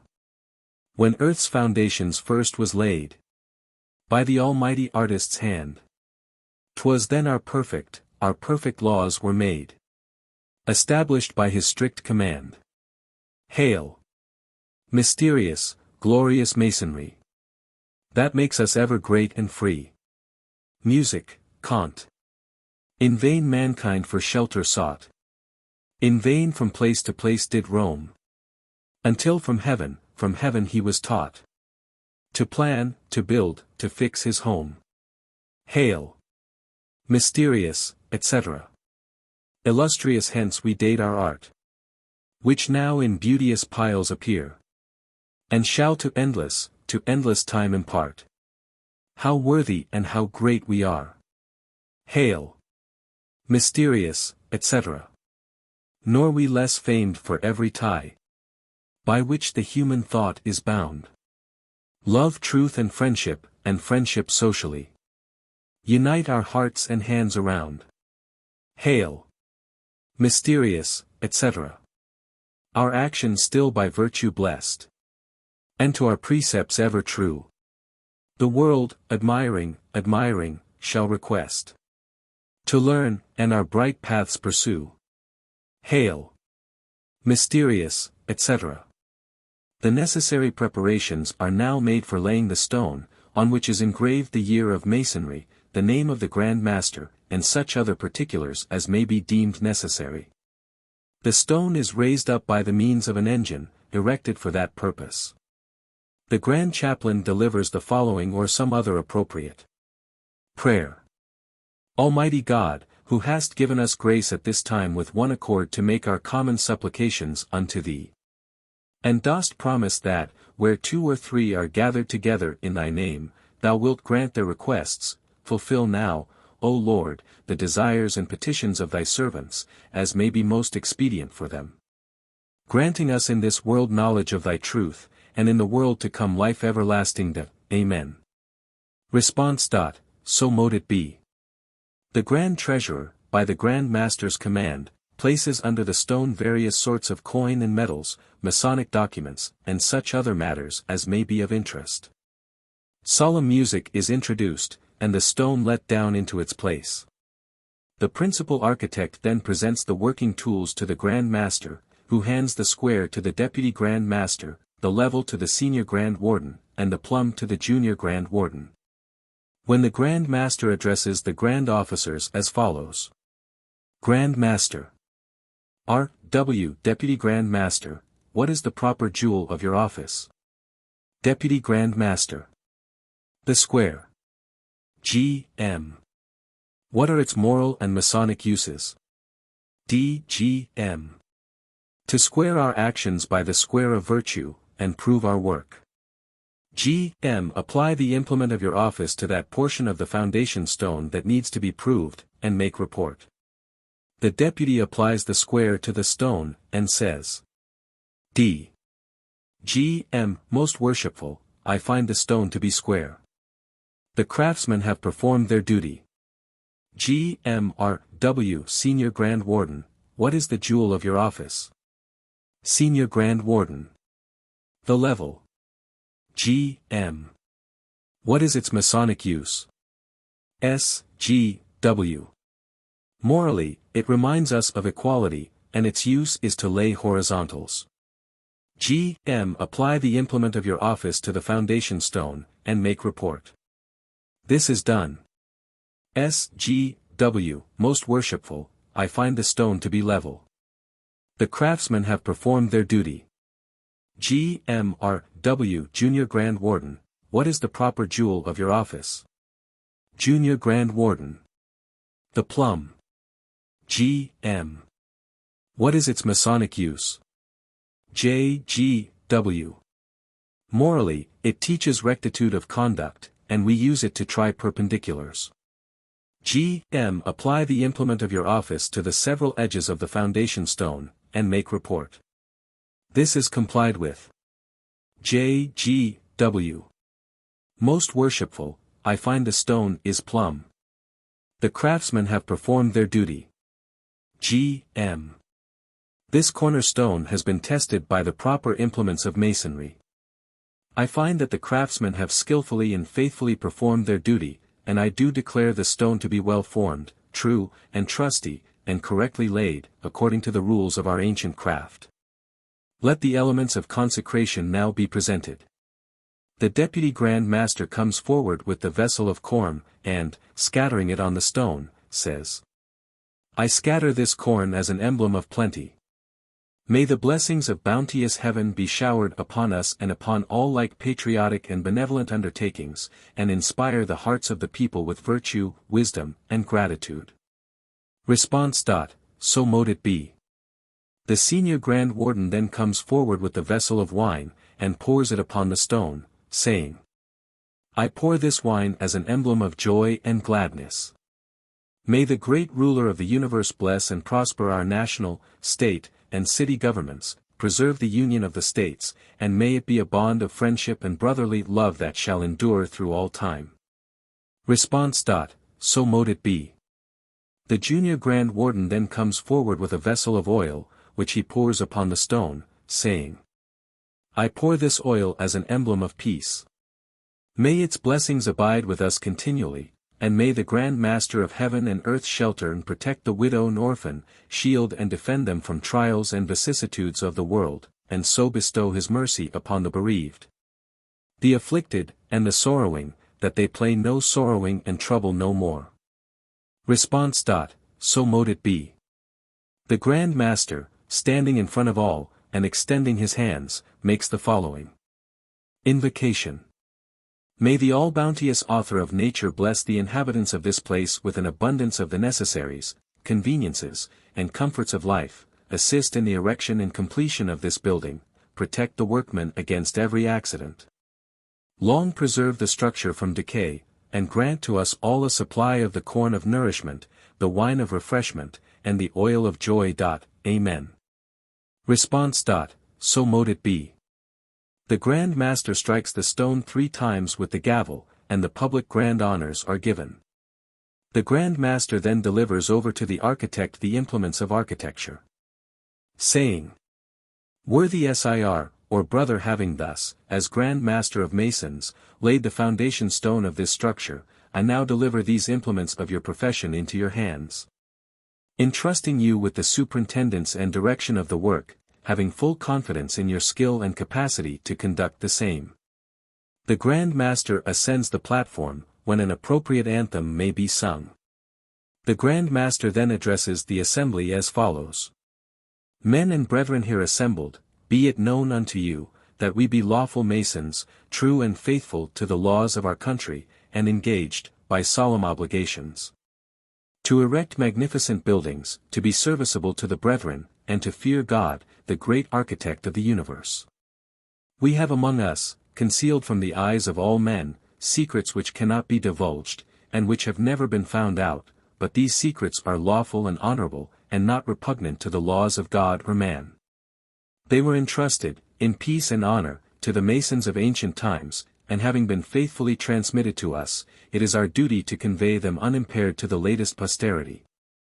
Unless our craft were good, and our calling honorable, we should not have lasted for so many centuries, nor should we have been honored with the patronage of so many illustrious men in all ages, who have ever shown themselves ready to promote our interests and defend us from all adversaries.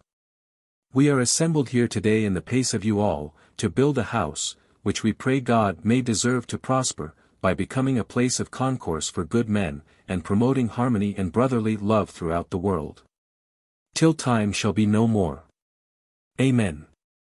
Response. So mote it be. A voluntary collection is then made by the Grand Stewards among the brethren for the needy workmen, and the sum collected is placed upon the stone by the Grand Treasurer.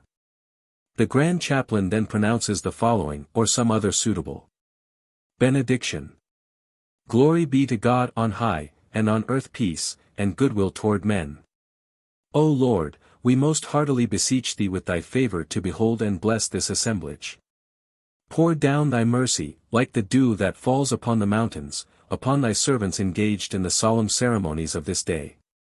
Bless, we pray thee, all the workmen who shall be engaged in the erection of this edifice. Keep them from all forms of accidents and harm, grant them in health and prosperity to live. And finally, we hope, after this life, through thy mercy, wisdom, and forgiveness, to attain everlasting joy and felicity, in thy bright mansion, in thy holy temple, not made with hands, eternal in the heavens. Amen. Response. So mote it be. After which, the procession returns in the same order to the place whence it set out, and the Grand Lodge is closed with the usual formalities. Dedication of Masonic Halls. At the time appointed for the celebration of the ceremony of dedication, the Grand Master and his officers, accompanied by the members of the Grand Lodge, meet in a convenient room near to the place where the ceremony is to be performed, and the Grand Lodge is opened in ample form. The procession is then formed, under direction of the Grand Marshal, when the Grand Lodge moves to the hall to be dedicated, in the following order. Music. Tyler, with drawn sword. Stewards, with white rods. Grand Secretaries. Grand Treasurers. A past master, bearing the holy writings, square and compasses, supported by 2 stewards, with rods. 2 burning tapers, borne by 2 past masters. Chaplain and orator. Past Grand Wardens. Past Deputy Grand Masters. Past Grand Masters. The Globes. Junior Grand Warden, carrying a silver vessel with corn. Senior Grand Warden, carrying a silver vessel with wine. Deputy Grand Master, carrying a golden vessel with oil. The Lodge. Covered with white linen, carried by 4 brethren. Master of the oldest lodge, carrying Book of Constitutions. Grand Master. Supported by 2 deacons, with rods. Grand Standard Bearer. Grand Sword Bearer, with drawn sword. 2 stewards, with white rods. When the grand officers arrive at the center of the lodge room, the grand honors are given. The grand officers then repair to their respective stations. The lodge is placed in front of the altar, toward the east, and the gold and silver vessels and lights are placed around it. These arrangements being completed, the following or some other appropriate ode is sung. Master Supreme, accept our praise. Still bless this consecrated band. Parent of light, illume our ways, and guide us by thy sovereign hand. May faith, hope, charity, divine, here hold their undivided reign. Friendship and harmony combine, to soothe our cares, to banish pain. May pity dwell within each breast, relief attend the suffering poor. Thousands by this, our lodge, be blessed, till worth, distressed, shall want no more. The master of the lodge to which the hall to be dedicated belongs, then rises, and addresses the Grand Master as follows. Most worshipful, the brethren of Lodge, being animated with a desire to promote the honor and interest of the craft, have erected a Masonic hall, for their convenience and accommodation. They are desirous that the same should be examined by the most worshipful Grand Lodge. And if it should meet their approbation, that it be solemnly dedicated to Masonic purposes, agreeably to ancient form and usage. The architect or brother who has had the management of the structure then addresses the Grand Master as follows. Most worshipful, having been entrusted with the superintendence and management of the workmen employed in the construction of this edifice, and having, according to the best of my ability, accomplished the task assigned me, I now return my thanks for the honor of this appointment, and beg leave to surrender up the implements which were committed to my care. When the foundation of this fabric was laid, presenting to the Grand Master the square, level, and plumb, humbly hoping that the exertions which have been made on this occasion will be crowned with your approbation. And that of the most worshipful Grand Lodge. To which the Grand Master replies. Brother Architect, the skill and fidelity displayed in the execution of the trust reposed in you at the commencement of this undertaking, have secured the entire approbation of the Grand Lodge. And they sincerely pray that this edifice may continue a lasting monument of the taste, spirit, and liberality of its founders. The Deputy Grand Master then rises, and says, "Most worshipful, the hall in which we are now assembled, and the plan upon which it has been constructed, having met with your approbation. It is the desire of the fraternity that it should be now dedicated, according to ancient form and usage." The lodge is then uncovered, and a procession is made around it in the following form, during which solemn music is played. Grand Tyler, with drawn sword. Grand Sword Bearer, with drawn sword. Grand Standard Bearer. A Past Master, with light. A Past Master, with Bible, square, and compasses, on a velvet cushion. 2 Past Masters, each with a light. Grand Secretary and Treasurer, with emblems. Grand Junior Warden, with vessel of corn. Grand Senior Warden, with vessel of wine. Deputy Grand Master, with vessel of oil. Grand Master. 2 Stewards, with rods. When the procession arrives at the east, it halts, the music ceases, and the Grand Chaplain makes the following Consecration Prayer. Almighty and ever-glorious and gracious Lord God, Creator of all things, and Governor of everything thou hast made, mercifully look upon thy servants, now assembled in thy name and in thy presence, and bless and prosper all our works begun, continued, and ended in thee. Graciously bestow upon us wisdom, in all our doings, strength of mind in all our difficulties, and the beauty of harmony and holiness in all our communications and work. Let faith be the foundation of our hope, and charity the fruit of our obedience to thy revealed will. May all the proper work of our institution that may be done in this house be such as thy wisdom may approve and thy goodness prosper. And, finally, graciously be pleased, O thou sovereign architect of the universe, to bless the craft, wheresoever dispersed, and make them true and faithful to thee, to their neighbor, and to themselves. And when the time of our labor is drawing near to an end, and the pillar of our strength is declining to the ground, graciously enable us to pass through the valley of the shadow of death, supported by thy rod and thy staff, to those mansions beyond the skies where love, and peace, and joy forever reign before thy throne. Amen. Response. So mote it be.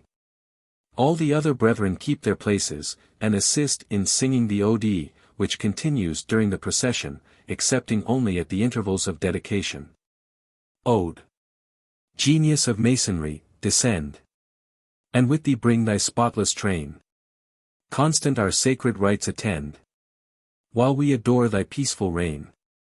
The first procession being made around the lodge, the Grand Master having reached the east, the Grand Junior Warden presents the vessel of corn to the G. Master, saying, Most worshipful, in the dedications of Masonic halls, it has been of immemorial custom to pour corn upon the lodge, as an emblem of nourishment. I, therefore, present you this vessel of corn, to be employed by you according to ancient usage. The Grand Master then, striking thrice with his mallet, pours the corn upon the lodge, saying, In the name of the great Jehovah, to whom be all honor and glory, I do solemnly dedicate this hall to Freemasonry. The grand honors are given. Bring with thee virtue, brightest maid. Bring love, bring truth, bring friendship here. While social mirth shall lend her aid, to soothe the wrinkled brow of care. The second procession is then made around the lodge, and the Grand Senior Warden presents the vessel of wine to the Grand Master, saying, Most worshipful, wine, the emblem of refreshment, having been used by our ancient brethren in the dedication and consecration of their lodges, I present you this vessel of wine, to be used on the present occasion according to ancient Masonic form. The Grand Master then sprinkles the wine upon the lodge, saying, In the name of the holy Saints John, I do solemnly dedicate this hall to virtue. The grand honors are twice repeated. Bring charity, with goodness crowned, encircled in thy heavenly robe. Diffuse thy blessings all around, to every corner of the globe. The third procession is then made round the lodge, and the Deputy Grand Master presents the vessel of oil to the Grand Master, saying, Most worshipful, I present you, to be used according to ancient custom, this vessel of oil, an emblem of that joy which should animate every bosom on the completion of every important undertaking.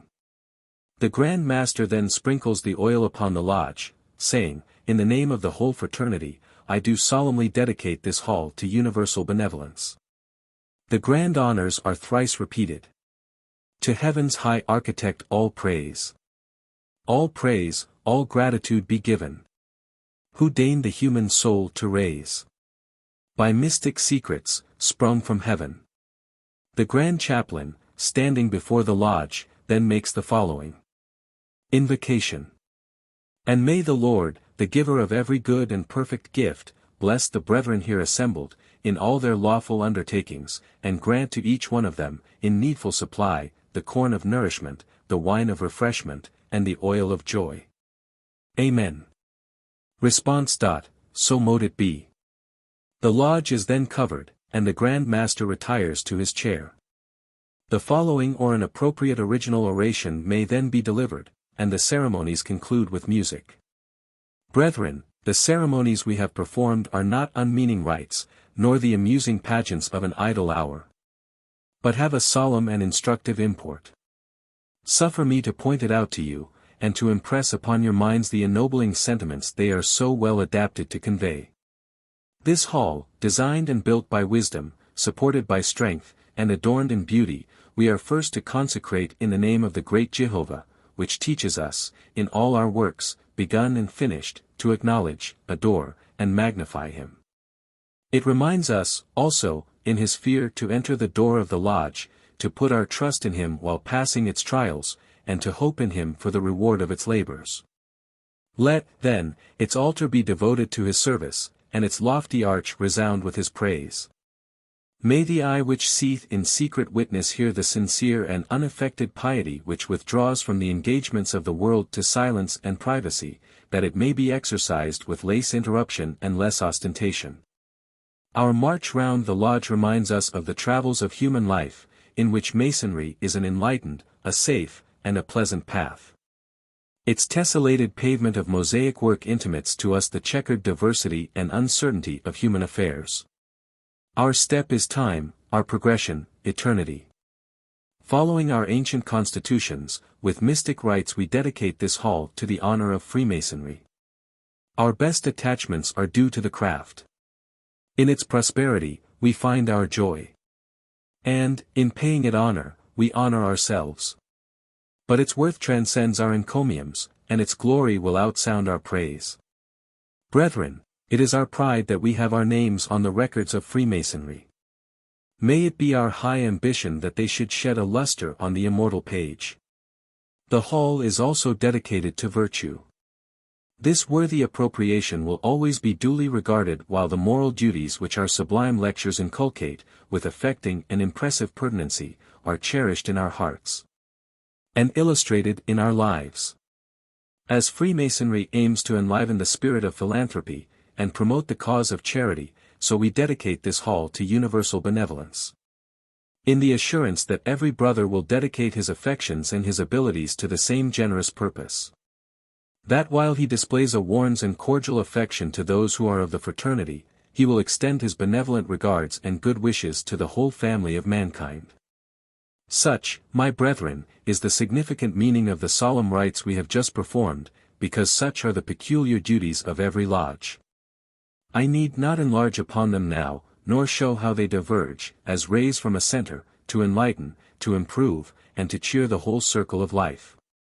Their import and their application is familiar to you all. In their knowledge and their exercise may you fulfill the high purposes of the Masonic institution. How many pleasing considerations, my brethren, attend the present interview. While in almost every other association of men, political animosities, contentions, and wars interrupt the progress of humanity in the cause of benevolence, it is our distinguished privilege to dwell together in peace and engage in plans to perfect individual and social happiness. While in many other nations our order is viewed by politicians with suspicion, and by the ignorant with apprehension, in this country, its members are too much respected, and its principles too well known, to make it the object of jealousy or mistrust. Our private assemblies are unmolested, and our public celebrations attract a more general approbation of the fraternity. Indeed, its importance, its credit, and, we trust, its usefulness, are advancing to a height unknown in any former age. The present occasion gives fresh evidence of the increasing affection of its friends. And this noble apartment, fitted up in a style of such elegance and convenience, does honor to Freemasonry, as well as reflects the highest credit on the respectable lodge for whose accommodation and at whose expense it is erected. We offer our best congratulations to the worshipful master, wardens, officers, and members of Lodge. We commend their zeal, and hope it will meet with the most ample recompense. May their hall be the happy resort of piety, virtue, and benevolence. May it be protected from accident, and long remain a monument of their attachment to Freemasonry. May their lodge continue to flourish, their union to strengthen, and their happiness to abound, and when they, and we all, shall be removed from the labors of the earthly lodge, may we be admitted to the brotherhood of the perfect, in the building of God, the hall not made with hands, eternal in the heavens. The Grand Lodge is again formed in procession, as at first, returns to the room where it was opened, and is closed in ample form. Grand Visitations. The Grand Master, accompanied by the Grand Officers, should, at least once a year, or as often as he may deem expedient, visit the lodges under his jurisdiction, to make the customary examinations. When this laudable duty becomes impracticable, from the extent of jurisdiction and large number of lodges, the Grand Master may appoint any one or more of his Grand Officers, who shall visit and inspect such lodges as the Grand Master shall designate, and make report to him of the result. The following is the ceremony observed on such occasions. The Grand Secretary, by command of the Grand Master or presiding Grand Officer, notifies the lodge of the intended visit. The Master opens his lodge in the third degree, and places his deacons at the sides of the door, with their staves crossed. The brethren arrange themselves in a line from the door, on each side, to the chair. The orders, borne by some of the most respectable private brethren, wait near the door, to walk before the Grand Master when they enter. This being arranged in this manner, the Master deputes a past Master to escort the Grand Officers, who enter in the following form. Grand Marshal, Grand Stewards, Grand Pursuivant with sword, 2 Grand Deacons, Grand Treasurer and Secretary, Grand Chaplain. Masonic Burial Services. General Directions. The services herein arranged for the burial of the dead are adapted for all the purposes for which ceremonies of that character may be required. The arrangement is such that any portion of the service, each part being complete, may be used as occasion requires. It is not expected that the whole ceremony or can be used at any one time. If the weather should be stormy, or the body of the deceased taken, for interment, to a distance, where it would be impossible for the brethren to attend, that portion of the service set apart for the lodge room, or at the house of the deceased, may be performed. Masonic Funeral Services.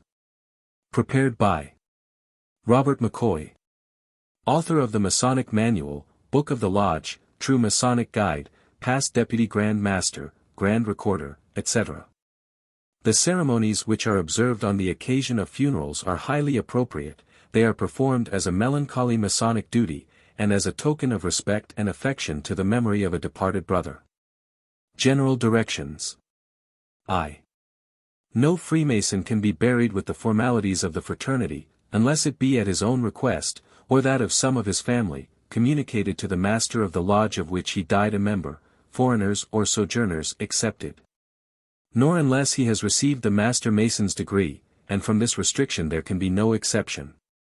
2. Fellow crafts or entered apprentices are not entitled to these obsequies. Nor can they be allowed to unite, as Masons, in the funeral of a brother.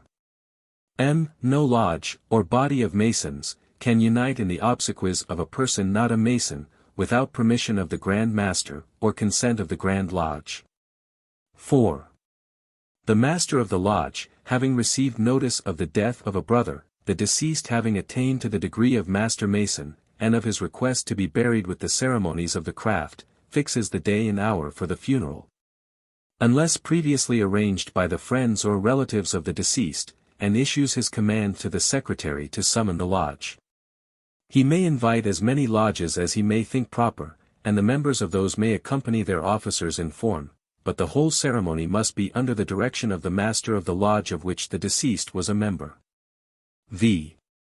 Upon the death of a sojourner, who had expressed a wish to be buried with the Masonic ceremonies, the duties prescribed in Article 4 will devolve upon the master of the lodge within whose jurisdiction the death may occur.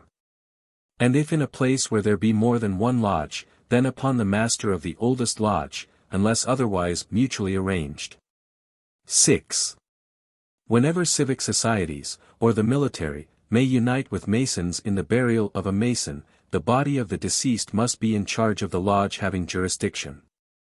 The Masonic services should in all respects be conducted as if none but Masons were in attendance. 7. If the deceased was a Grand or past Grand Officer, the officers of the Grand Lodge should be invited. When the master of the lodge having jurisdiction, will invite the Grand Officer present who has attained the highest rank to conduct the burial service. 8. The pallbearers should be Masons, selected by the master. If the deceased was a member of a chapter, commandery, or consistory, a portion of the pallbearers should be taken from these bodies severally. 9.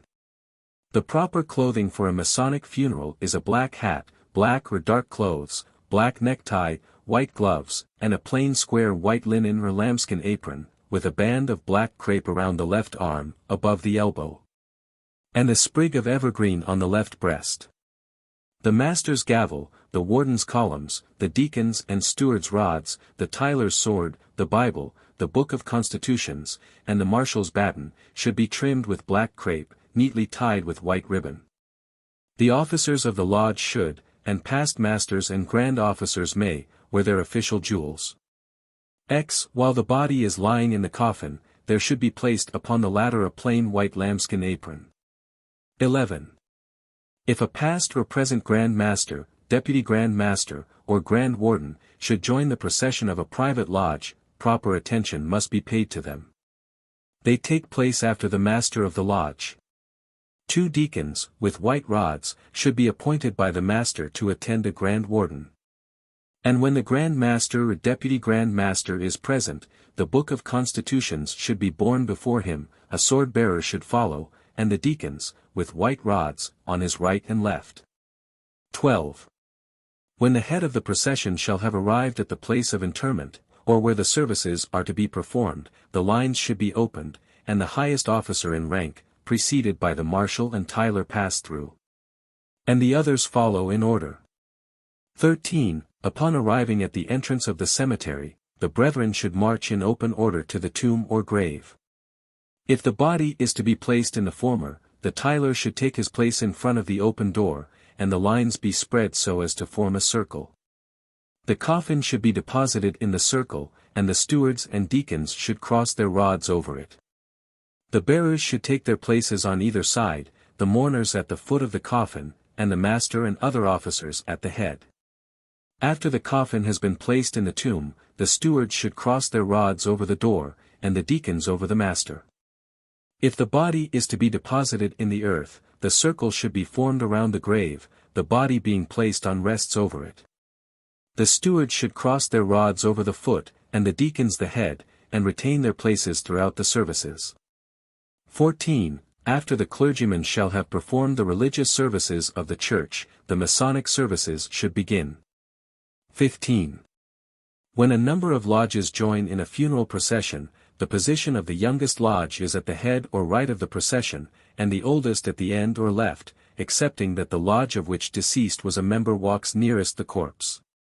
16. The procession must return to the lodge room in the same order in which it marched to the grave.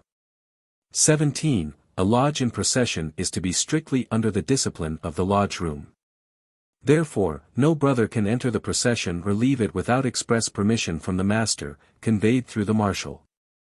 Service in the lodge room. The brethren having assembled at the lodge room, the lodge will be opened briefly in the 3rd degree, the purpose of the communication must be stated. And remarks upon the character of the deceased may be made by the master and brethren, when the service will commence, all the brethren to stand.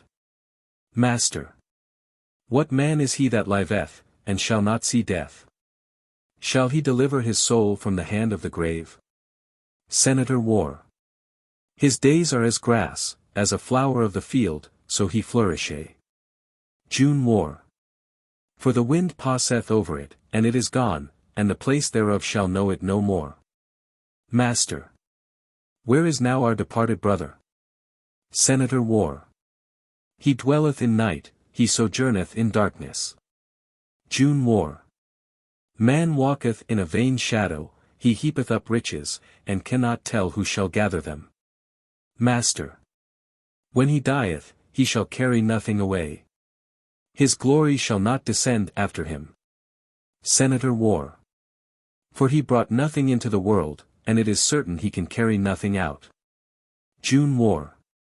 The lout gave, and the Lord hath taken away, blessed be the name of the Lord. Mater. The Lord is merciful and gracious, slow to anger, and plenteous in mercy. Senator War. God is our salvation, our glory, and the rock of our strength, and our refuge is in God. June War. He hath not dealt with us after our sins, nor rewarded us according to our iniquities. Mater. Can we offer any precious gift acceptable in the sight of the Lord to redeem our brother? Senator War. We are poor and needy. We are without gift or ransom. June War. Be merciful unto us, O Lord, be merciful unto us, for we trust in thee. Our hope and salvation are in thy patience. Where else can we look for mercy? Mater. Let us endeavor to live the life of the righteous, that our last end may be like his. Senator War. The Lord is gracious and righteous, yea, our God is merciful. June War. God is our God for ever and ever, he will be our guide, even unto death. Master. Shall our brother's name and virtues be lost upon the earth forever? Response by the brethren. We will remember and cherish them in our hearts. Master. I heard a voice from heaven, saying unto me, Write, from henceforth blessed are the dead who die in the Lord. Even so, saith the Spirit, for they rest from their labors. Here the Master will take the sacred roll, 41 on which have been inscribed the name, age, date of initiation or affiliation, date of death, and any matters that may be interesting to the brethren. And shall read the same aloud, and shall then say, Almighty Father, in thy hands we leave, with humble submission, the soul of our departed brother. Response. Amen. So mote it be. The grand honors should then be given 3 times. The brethren to respond each time. The will of God is accomplished. Amen. So mote it be. The Master should then deposit the roll in the archives of the lodge. The following or some other appropriate Amen may be sung. Few are thy days, and full of woe. O man, of woman born! Thy doom is written. Dust thou art. And to dust return. Behold the emblem of thy state. In flowers that bloom and die. Or in the shadow's fleeting form. That mocks the gazer's eye. Determined are the days that fly. Successive o'er thy head. The numbered hour is on the wing. That lays thee with the dead. Great God, afflict not, in thy wrath. The short allotted span. That bounds the few and weary days. Of pilgrimage to man. The Master or chaplain will repeat the following or some other appropriate prayer. Almighty and Heavenly Father, infinite in wisdom, mercy, and goodness, extend to us the riches of thy everlasting grace. Thou alone art a refuge and help in trouble and affliction. In this bereavement we look to thee for support and consolation. May we believe that death hath no power over a faithful and righteous soul. May we believe that, though the dust returneth to the dust as it was, the spirit goeth unto thyself. As we mourn the departure of a brother beloved from the circle of our fraternity, may we trust that he hath entered into a higher brotherhood, to engage in nobler duties and in heavenly work, to find rest from earthly labor. and refreshment from earthly care. May thy peace abide within us, to keep us from all evil. Make us grateful for present benefits, and crown us with immortal life and honor. And to thy name shall be all the glory forever. Amen. Response. So mote it be.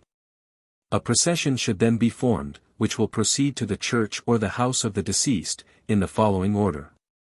When the head of the procession arrives at the entrance of the building, it should halt and open to the right and left, forming two parallel lines. When the marshal, with the tiller, will pass through the lines to end, and escort the master or grand officer into the house, the brethren closing in and following. Thus reversing the order of procession, the brethren with heads uncovered. Service at the church or the house of the deceased. After the religious services have been performed, the master will take his station at the head of the coffin, the senior warden on his right, the junior warden on his left. The deacons and stewards, with white rods crossed, the former at the head and the latter at the foot of the coffin. The brethren forming a circle around all, when the Masonic service will commence by the chaplain or master repeating the following or some other appropriate prayer, in which all the brethren will join. Our Father which art in heaven, hallowed be thy name. Thy kingdom come. Thy will be done in earth as it is in heaven. Give us this day our daily bread. And forgive us our debts, as we forgive our debtors. And lead us not into temptation, but deliver us from evil. For thine is the kingdom, and the power, and the glory, forever. Amen. Master. Brethren, we are called upon by the imperious mandate of the dread messenger Death, against whose free entrance within the circle of our fraternity the barred doors and Tyler's weapon offer no impediment, to mourn the loss of one of our companions. The dead body of our beloved brother A. B. lies in its narrow house before us, overtaken by that fate which must sooner or later overtake us all. And which no power or station, no virtue or bravery, no wealth or honor, no tears of friends or agonies of relatives can avert. Teaching an impressive lesson, continually repeated, yet soon forgotten, that every one of us must ere long pass through the valley of the shadow of death, and dwell in the house of darkness. Senator War. In the midst of life we are in death.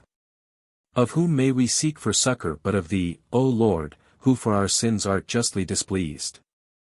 Thou knowest, lone, the secrets of our hearts, shut not thy merciful ears to our prayer. June War. Lord, let me know my end, and the number of my days, that I may be certified how long I have to live. Master. Man that is born of woman is of few days and full of trouble. He cometh forth as a flower, and is cut down, he fleeth also as a shadow, and continueth not. Seeing his days are determined, the number of his months are with thee, thou hast appointed his bounds that he cannot pass, turn from him that he may rest, till he shall accomplish his day. For there is hope of a tree, if it be cut down, that it will sprout again, and that the tender branch thereof will not cease. But man dieth and wasteth away, yea, man giveth up the ghost, and where is he? As the waters fail from the sea, and the flood decayeth and drieth up, so man leeth down, and riseth not up till the heavens shall be no more. Senator War. Our life is but a span long, and the days of our pilgrimage are few and full of evil. June. War. So teach us to number our days, that we may apply our hearts unto wisdom. Master. Man goeth forth to his work and to his labor until the evening of his day. The labor and work of our brother are finished. As it hath pleased Almighty God to take the soul of our departed brother, may he find mercy in the great day when all men shall be judged according to the deeds done in the body. We must walk in the light while we have light. For the darkness of death may come upon us, at a time when we may not be prepared. Take heed, therefore, watch and pray, for ye know not when the time is, ye know not when the Master cometh, at even, at midnight, or in the morning. We should so regulate our lives by the line of rectitude and truth, that in the evening of our days we may be found worthy to be called from labor to refreshment, and duly prepared for a translation from the terrestrial to the celestial lodge. To join the fraternity of the spirits of just men made perfect. Senator War. Behold, O Lord, we are in distress. Our hearts are turned within us, there is none to comfort us, our sky is darkened with clouds, and mourning and lamentations are heard among us. June War. Our life is a vapor that appeareth for a little while, and then vanisheth away. All flesh is as grass, and all the glory of man as the flower of grass. The grass withereth, and the flower thereof falleth away. Master. It is better to go to the house of mourning than to go to the house of feasting, for that is the end of all men, and the living will lay it to his heart. Response by all the brethren. So mote it be. Then may be sung the following or some other appropriate H-women. Naomi. C. M. Dr. L. Mason. Here death his sacred seal hath set. On bright and bygone hours. The dead we mourn are with us yet. And, more than ever, ours. Ours, by the pledge of love and faith. By hopes of heaven on high. By trust, triumphant over death. In immortality. The dead are like the stars by day. Withdrawn from mortal eye. Yet holding unperceived their way. Through the unclouded sky. By them, through holy hope and love. We feel, in hours serene. Connected with the lodge above. Immortal and unseen. The master or chaplain will repeat the following or some other appropriate prayer. Most glorious God. Author of all good, and giver of all mercy. Pour down thy blessings upon us, and strengthen our solemn engagements with the ties of sincere affection. May the present instance of mortality remind us of our approaching fate, and draw our attention toward thee, the only refuge in time of need. That when the awful moment shall arrive, that we are about to quit this transitory scene, the enlivening prospect of thy mercy may dispel the gloom of death.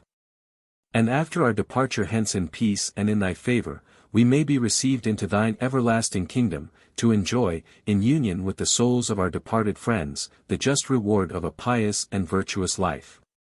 Response. So mote it be. If the remains of the deceased are to be removed to a distance where the brethren cannot follow to perform the ceremonies at the grave, the procession will return to the lodge room or disperse, as most convenient. Service at the grave. When the solemn rites of the dead are to be performed at the grave, the procession should be formed, and proceed to the place of interment in the following order. Tyler, with drawn sword. Stewards, with white rods. Musicians. If they are Masons, otherwise they follow the Tyler. The holy writings. On a cushion, covered with black cloth, carried by the oldest member of the lodge. The master. Supported by 2 deacons, with white rods. Officiating clergy. If the deceased was a member of a Royal Arch chapter and a commandery of Knights Templar, and members of those bodies should unite in the procession, clothed as such, the former will follow the past masters. And the latter will act as an escort or guard of honor to the corpse, outside the pallbearers, marching in the form of a triangle. The officers of the commandery forming the base of the triangle, with the eminent commander in the center. When the procession has arrived at the place of interment, the members of the lodge should form a circle around the grave.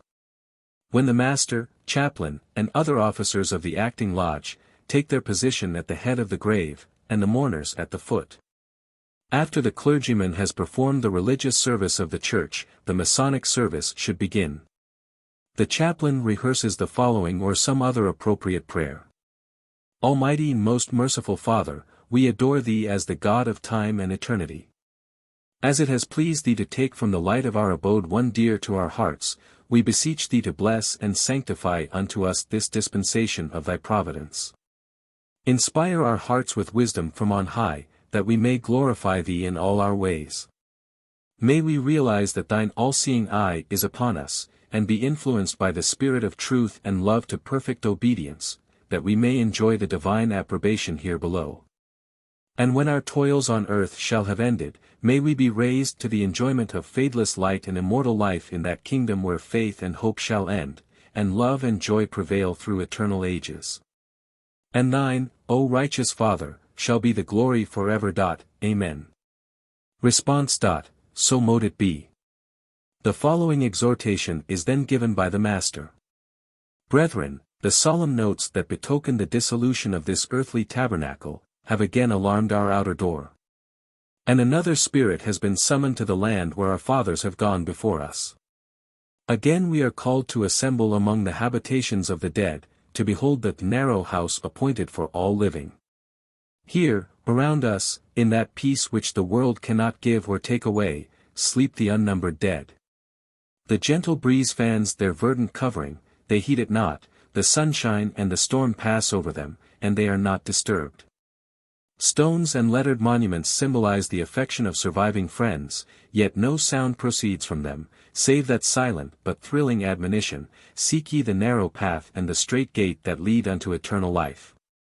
We are again called upon to consider the uncertainty of human life, the immutable certainty of death, and the vanity of all human pursuits. Decrepitude and decay are written upon every living thing. The cradle and the coffin stand in juxtaposition to each other, and it is a melancholy truth, that so soon as we begin to live, that moment also we begin to die. It is passing strange that, notwithstanding the daily mementos of mortality that cross our path, notwithstanding the funeral bell so often tolls in our ears, and the mournful procession go about our streets, that we will not more seriously consider our approaching fate. We go on from design to design, add hope to hope, and lay out plans for the employment of many years, until we are suddenly alarmed at the approach of the messenger of death, at a moment when we least expect him, and which we probably conclude to be the meridian of our existence.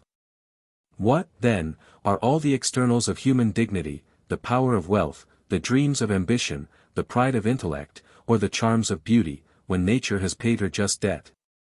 Fix your eyes on the last sad scene, and view life stripped of its ornaments, and exposed in its natural meanness, and you must be persuaded of the utter emptiness of these delusions. In the grave, all fallacies are detected, all ranks are leveled, all distinctions are done away. Here the scepter of the prince and the staff of the beggar are laid side by side. While we drop the sympathetic tear over the grave of our deceased brother, let us cast around his foibles, whatever they may have been, the broad mantle of Masonic charity. Nor withhold from his memory the commendation that his virtues claim at our hands.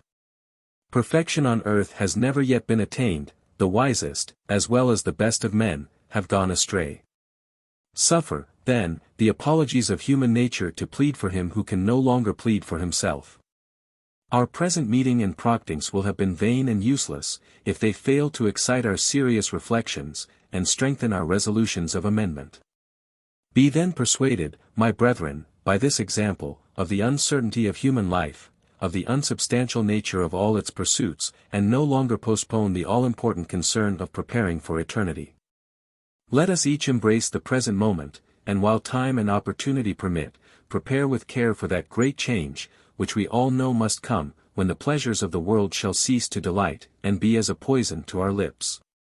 And while we may enjoy the happy reflection of a well-spent life in the exercise of piety and virtue, will yield the only comfort and consolation. Thus shall our hopes be not frustrated, nor we hurried unprepared into the presence of that all-wise and powerful Judge, to whom the secrets of all hearts are known. Let us resolve to maintain with sincerity the dignified character of our profession.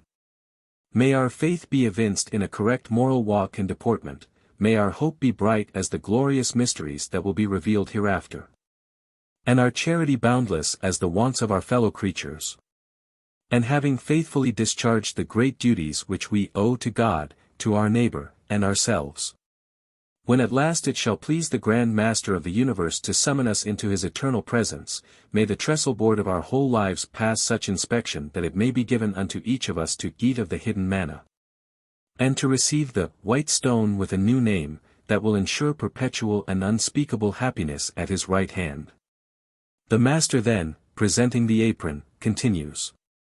The lambskin, or white apron, is the emblem of innocence and the badge of a Mason.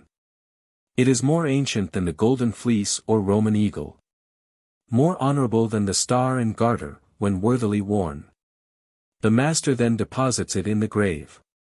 This emblem I now deposit in the grave of our deceased brother.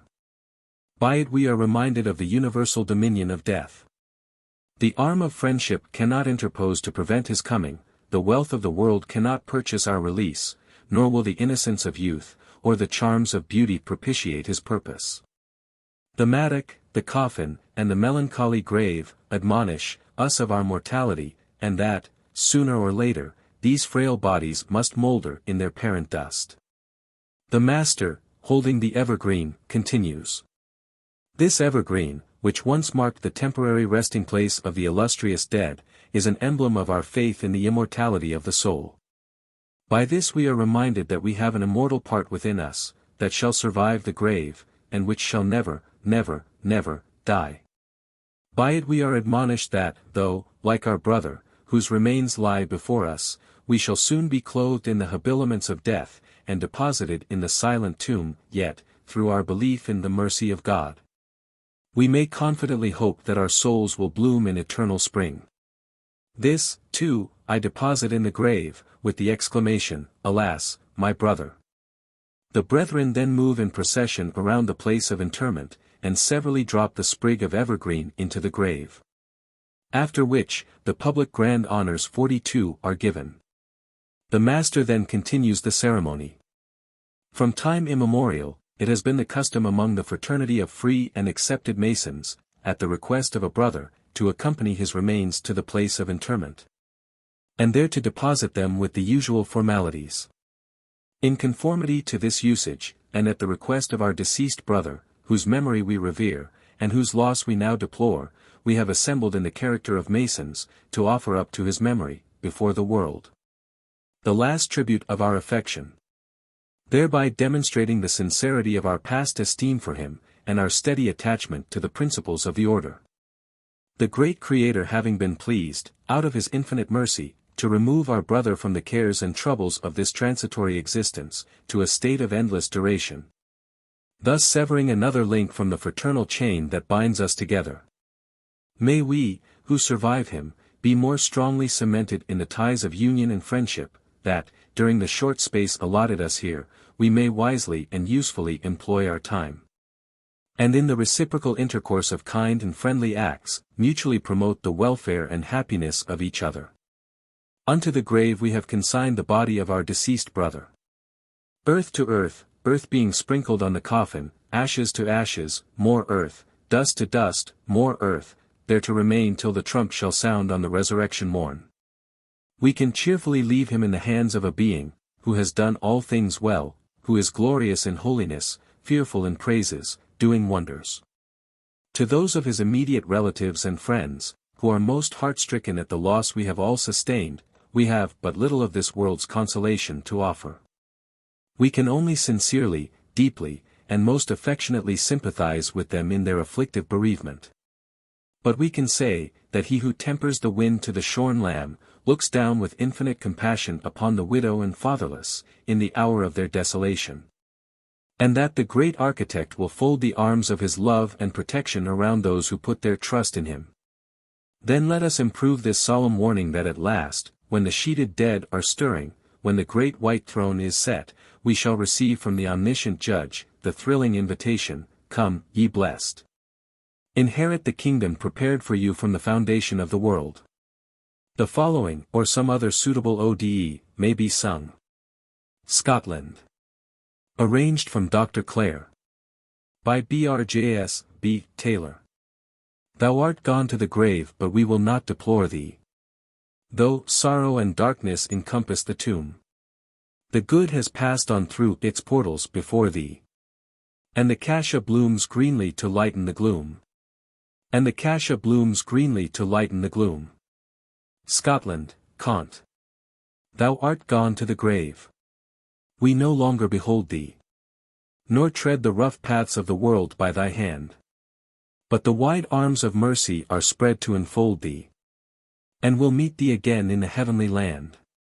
Thou art gone to the grave, and its mansion forsaking. Perchance thy weak spirit in doubt lingered long, but the sunshine of heaven beamed bright on thy waking, and the sound thou didst hear was the seraphim's song. Thou art gone to the grave, but 'twere wrong to deplore thee, When God was thy trust and thy guardian and guide. He gave thee, he took thee, and soon will restore thee. In the blessed lodge above where the faithful abide. Or this. Pleyel's hymn. Solemn strikes the funral chime. Notes of our departing time. As we journey here below. Through a pilgrimage of woe. Mortals, now indulge a tear. For mortality is here. See how wide her trophies wave. O'er the slumbers of the grave. Here another guest we bring. Seraphs of celestial wing. To our funral altar come. Waft our friend and brother home. There, enlarged, thy soul shall see. What was veiled in mystery. Heavenly glories of the place. Show his Maker face to face. Lord of all. Below, above. Fill our hearts with truth and love. When dissolves our earthly tie. Take us to thy lodge on high. The service may be concluded with the following or some other suitable prayer. Most glorious God, author of all good and giver of all mercy, pour down thy blessings upon us and strengthen our solemn engagements with the ties of sincere affection. May the present instance of mortality remind us of our own approaching fate, and, by drawing our attention toward thee, the only refuge in time of need, may we be induced so to regulate our conduct here, that when the awful moment shall arrive, at which we must quit this transitory scene, the enlivening prospect of thy mercy may dispel the gloom of death. And that after our departure hence in peace and thy favor, we may be received into thine everlasting kingdom, and there join in union with our friend. And enjoy that uninterrupted and unceasing felicity which is allotted to the souls of just men made perfect. Amen. Response. So mote it be. Master. The will of God is accomplished. Response. So mote it be. Master. From dust we came, and unto dust we must return. Response. May we all be recompensed at the resurrection of the just. Amen. Thus the service ends, and the procession will return informed to the place whence it set out, where the necessary business of Masonry should be renewed. The insignia and ornaments of the deceased, if an officer of a lodge, are to be returned to the master, with the usual ceremonies, and the lodge will be closed in form. Regulations for processions. When the Grand Master, Deputy Grand Master, or either of the Grand Wardens, joins the procession of a private lodge, proper respect is to be paid to the rank of that officer. His position will be immediately before the Master and Wardens of the lodge, and 2 deacons will be appointed to attend him. When the Grand or Deputy Grand Master is present, the Book of Constitutions will be borne before him. The honor of carrying this book belongs of right to the Master of the oldest lodge in the jurisdiction, whenever he is present. The Book of Constitutions must never be borne in a procession unless the Grand or Deputy Grand Master be present. In entering public buildings, the Bible, square, and compasses, and the Book of Constitutions, are to be placed in front of the Grand Master, and the Grand Marshal and Grand Deacons must keep near him. When a procession faces inward, the deacons and stewards will cross their rods, so as to form an arch for the brethren to pass beneath. Marshals are to walk or ride on the left flank of a procession. The appropriate costume of a marshal is a cocked hat, sword and scarf, with a baton in his hand. The color of the scarf must be blue in the procession of a subordinate lodge, and purple in that of the Grand Lodge. All processions will return in the same order in which they set out. The post of honor in a Masonic procession is always in the rear. Ritual for a Lodge of Sorrow. By John W. Simons. Past Grand Master of New York. 15. Preface. In the performance of the ceremonies of a Lodge of Sorrow, it should be understood that the ritual, although necessarily of a funereal character, differs essentially from the office for the burial of the dead. In the latter case, we are in the actual presence of the deceased, and engaged in the last rites of affection and respect for one who has been our companion in life, and whose mortal remains we are about to consign to the last resting place. Amid the tears of surviving friends, and under the peculiar influences which attach to the rites of sepulture and the final earthly farewell to one who, but a few hours previous, could respond to our questions and exchange with us the signs of the living. We are then called to consider the thematic, the spade, the coffin, and the melancholy grave, in all their gloomy reality, and to reflect that the hour must soon be told when we, too, shall be clothed in the habiliments of death and deposited in the voiceless tomb. The Lodge of Sorrow, on the contrary, is intended to celebrate the memory of our departed brethren. And while we thus recall to our recollection their virtues, and temper anew our resolutions so to live, that, when we shall have passed the silent portals, our memories may be cherished with grateful remembrance. We learn to look upon death from a more elevated point of view. To see in it the wise and necessary transition from the trials and imperfections of this world, to the perfect life for which our transient journey hero has been the school and the preparation.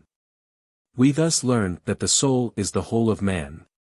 That for it to be born, is really to die, that earth is but its place of exile, and heaven its native land. In the preparation of the following ritual, it has been sought to typify the inevitable necessity of death. The gloom and sorrow that attend the last of earth, and surround the narrow house appointed for all living, and the consoling fact of the immortality of the soul and the resurrection to a new and true life, where sorrow and tears have no place. Guided by these views in the accomplishment of our task, and aided by the use of rituals from Germany, France, and England, it is believed that the work now submitted will supply a want long felt by the brethren in the United States, and enable them to conduct the solemn exercises of such occasions with dignity and propriety. Vocal and instrumental music are indispensable to the proper effect of the ceremony. Brethren should wear dark clothing, and no insignia but the white lambskin apron and white gloves. Finally, we desire to add, that there is no good reason for any attempt at secrecy in the ceremonies of sorrow lodges. But that, on the other hand, they may be held in churches or public halls, or in the presence of friends at the lodge room, with benefit to all concerned. This, however, will necessarily be subject to the wishes of the brethren themselves. Lodge of Sorrow. Preparation of the hall. The lodge room should be appropriately draped in black, and the several stations covered with the same emblem of mourning. 2. On the master's pedestal is a skull and lighted taper. 3. In the center of the room is placed the catafalque, which consists of a rectangular platform, about 6 feet long by 4 wide, on which are 2 smaller platforms, so that 3 steps are represented. On the third one should be an elevation of convenient height, on which is placed an urn. The platform should be draped in black, and a canopy of black drapery may be raised over the urn. 4. At each corner of the platform will be placed a candlestick, bearing a lighted taper, and near it, facing the east, will be seated a brother, provided with an extinguisher, to be used at the proper time. During the first part of the ceremonies the lights in the room should burn dimly. 6. Arrangements should be made to enable the light to be increased to brilliancy at the appropriate point in the ceremony. 7. On the catafalque will be laid a pair of white gloves, a lambskin apron, and, if the deceased brother had been an officer, the appropriate insignia of his office. 8. Where the lodge is held in memory of several brethren, shields bearing their names are placed around the catafalque. Opening the lodge. The several officers being in their places, and the brethren seated, the master will call up the lodge, and say, Master. Brother Senior Warden, for what purpose are we assembled? Senior Warden. To honor the memory of those brethren whom death hath taken from us, to contemplate our own approaching dissolution, and, by the remembrance of immortality, to raise our souls above the considerations of this transitory existence. Master. Brother Junior Warden, what sentiments should inspire the souls of Masons on occasions like the present? Junior Warden. Calm sorrow for the absence of our brethren who have gone before us. Earnest solicitude for our own eternal welfare, and a firm faith and reliance upon the wisdom and goodness of the great Architect of the universe. Master. Brethren, commending these sentiments to your earnest consideration, and invoking your assistance in the solemn ceremonies about to take place, I declare this lodge of sorrow opened. The chaplain or master will then offer the following or some other suitable prayer. Grand Architect of the universe, in whose holy sight centuries are but as days, to whose omniscience the past and the future are but as one eternal present. Look down upon thy children, who still wander among the delusions of time, who still tremble with dread of dissolution, and shudder at the mysteries of the future. Look down, we beseech thee, from thy glorious and eternal day into the dark night of our error and presumption, and suffer a ray of thy divine light to penetrate into our hearts, that in them may awaken and bloom the certainty of life. Reliance upon thy promises, and assurance of a place at thy right hand. Amen. Response. So mote it be. The following or some other appropriate ODE may here be sung. Music by D. Lowell Mason, arranged for 4 voices, by T. S. Nedham. Brother, thou art gone to rest. We will not weep for thee. For thou art now where oft on earth thy spirit longed to be. Brother, thou art gone to rest. Thy toils and cares are o'er. And sorrow, pain, and suffering, now shall ne'er distress thee more. Brother, thou art gone to rest. And this shall be our prayer, that, when we reach our journey's end, thy glory we shall share. The Master, taking the skull in his hand, will then say, Brethren, in the midst of life we are in death, and the wisest cannot know what a day may bring forth. We live but to see those we love passing away into the silent land. Behold this emblem of mortality, once the abode of a spirit like our own, beneath this mouldering canopy once shone the bright and busy eye, within this hollow cavern once played the ready, swift, and tuneful tongue. And now, sightless and mute, it is eloquent only in the lessons it teaches us. Think of those brethren who, but a few days since, were among us in all the pride and power of life. Bring to your minds the remembrance of their wisdom, their strength, and their beauty, and then reflect that, to this complexion have they come at last. Think of yourselves, thus will you be when the lamp of your brief existence has burned out. Think how soon death, for you, will be a reality.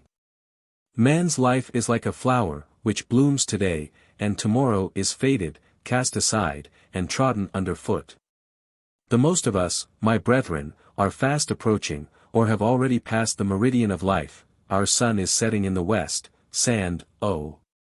How much more swift is the passage of our declining years than when we started upon the journey, and believed, as the young are too apt to believe, that the roseate hues of the rising sun of our existence were always to be continued. When we look back upon the happy days of our childhood, when the dawning intellect first began to exercise its powers of thought, it seems as but yesterday, and that, by a simple effort of the will, we could put aside our manhood, and seek again the loving caresses of a mother, or be happy in the possession of a bauble. And could we now realize the idea that our last hour had come, our whole earthly life would seem but as the space of time from yesterday until today. Centuries upon centuries have rolled away behind us. Before us stretches out an eternity of years to come, and on the narrow boundary between the past and the present flickers the puny taper we term our life. When we came into the world, we knew not of what had been before us. But, as we grew up to manhood, we learned of the past, we saw the flowers bloom as they had bloomed for centuries, we beheld the orbs of day and night pursuing their endless course among the stars, as they had pursued it from the birth of light. We learned what men had thought, and said, and done, from the beginning of the world to our day. But only through the eye of faith can we behold what is to come hereafter, and only through a firm reliance upon the divine promises can we satisfy the yearnings of an immortal soul. The cradle speaks to us of remembrance, the coffin of hope, of a blessed trust in a never-ending existence beyond the gloomy portals of the tomb. Let these reflections convince us how vain are all the wranglings and bitterness engendered by the collisions of the world. How little indignity above the puny wranglings of ants over a morsel of food or for the possession of a square inch of soil. What shall survive us?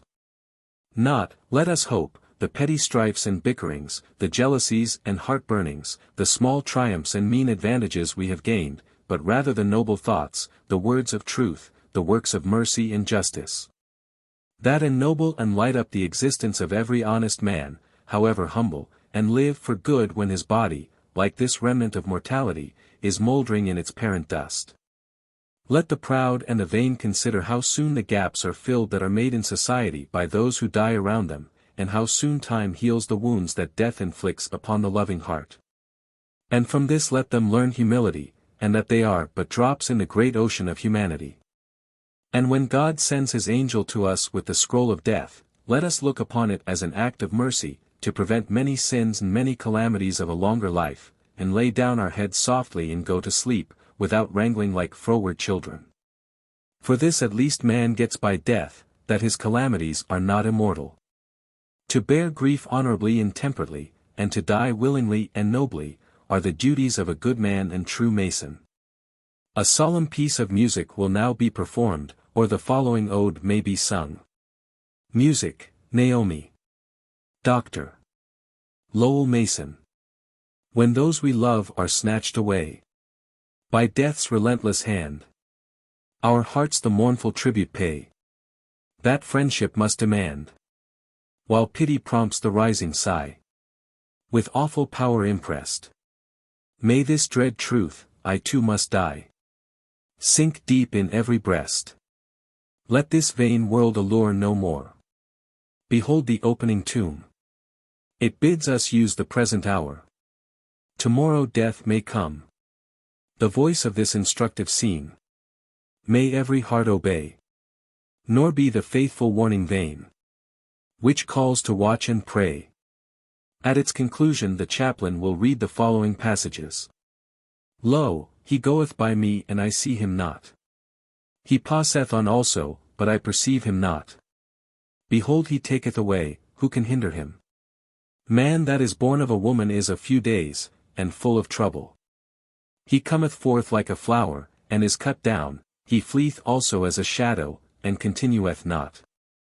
Seeing his days are determined, the number of his months are with thee, thou hast appointed his bounds that he cannot pass, turn from him that he may rest, till he shall accomplish, as an hireling, his day. For there is hope of a tree if it be cut down, that it will sprout again, and that the tender branch thereof will not cease. Though the root thereof wax old in the earth, and the stock thereof die in the ground, yet through the scent of water it will bud and bring forth boughs like a plant. But man dieth and wasteth away, yea, man giveth up the ghost, and where is he? As the waters fail from the sea and the flood decayeth and drieth up, so man leeth down, and riseth not, till the heavens be no more they shall not awake nor be raised out of their sleep. My days are past, my purposes are broken off, even the thoughts of my heart. If I wait, the grave is mine house, I have made my bed in the darkness. I have said to corruption, thou art my father. And where is now thy hope? As for my hope, who shall see it? They shall go down to the bars of the pit, when our rest together is in the dust. My bone cleaveth to my skin and to my flesh. Oh, that my words were now written, oh, that they were printed in a book. That they were graven with an iron pen and lead in the rock forever. For I know that my Redeemer liveth, and that he shall stand at the latter day upon the earth. And though after my skin worms destroy this body, yet in my flesh shall I see God. Whom I shall see for myself, and mine eyes shall behold, and not another. For thou cast me into the deep, in the midst of the seas, and thy floods compassed me about. All thy billows and thy waves passed over me. Then I said, I am cast out of thy sight, yet will I look again toward thy holy temple. The waters compassed me about, even to the soul, the depth closed me round about, the weeds were wrapped about my head. I said, in the cutting off of my day I shall go to the gates of the grave, I am deprived of the residue of my years, I said, I shall not see the Lord, even the Lord in the land of the living. I shall behold man no more with the inhabitants of the world. Behold, for peace I had great bitterness, but thou hast in love to my soul delivered it from the pit of corruption. For the grave cannot praise thee, death cannot celebrate thee. The living, he shall praise thee as I do this day.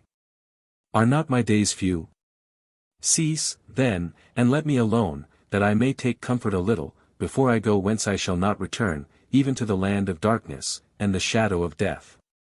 A land of darkness, as darkness itself, and of the shadow of death, without any order, and where the light is as darkness. An interval of profound silence will be observed. The general lights of the hall, if there be convenience, will be turned low, and the four brethren will extinguish the tapers near which they are placed. Prayer by the chaplain. Our Father who art in heaven, it hath pleased thee to take from among us those who were our brethren.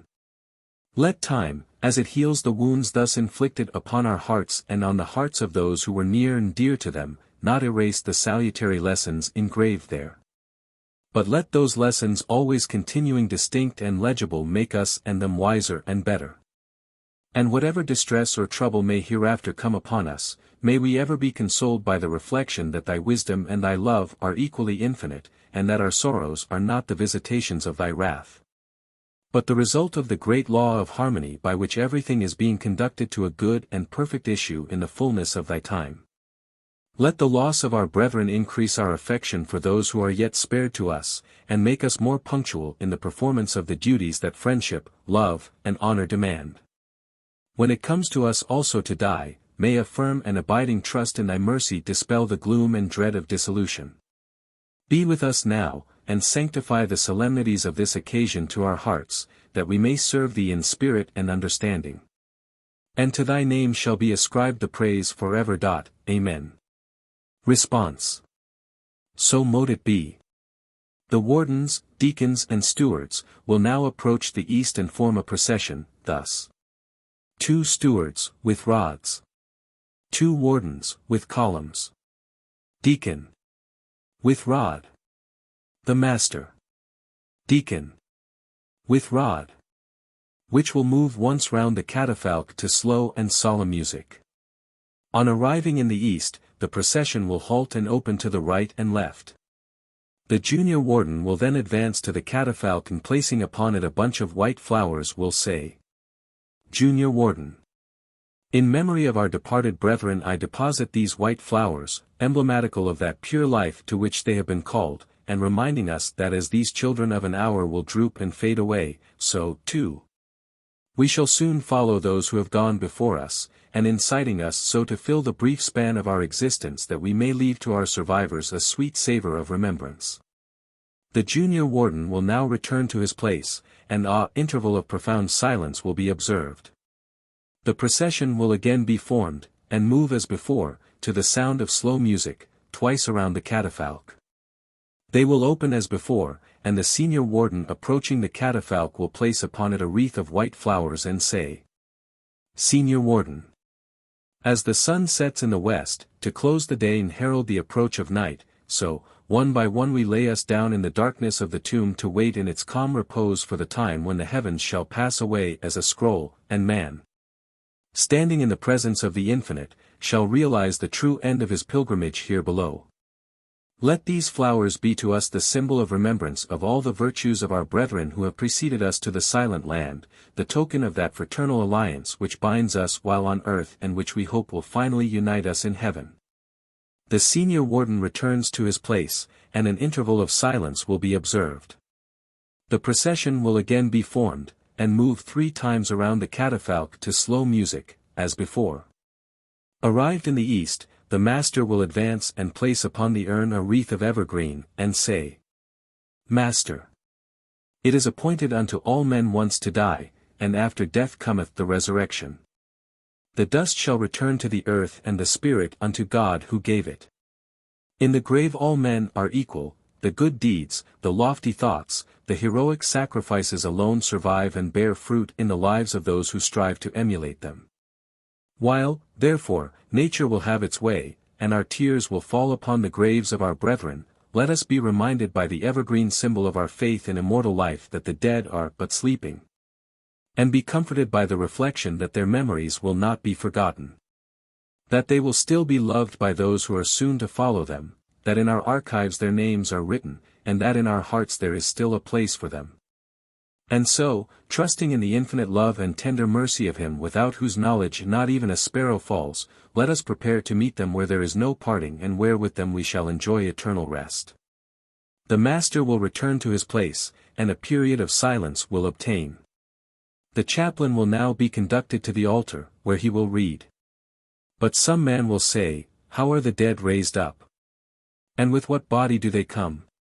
Thou fool, that which thou sowest is not quickened except it die, and that which thou sowest not that body that shall be, but bare grain.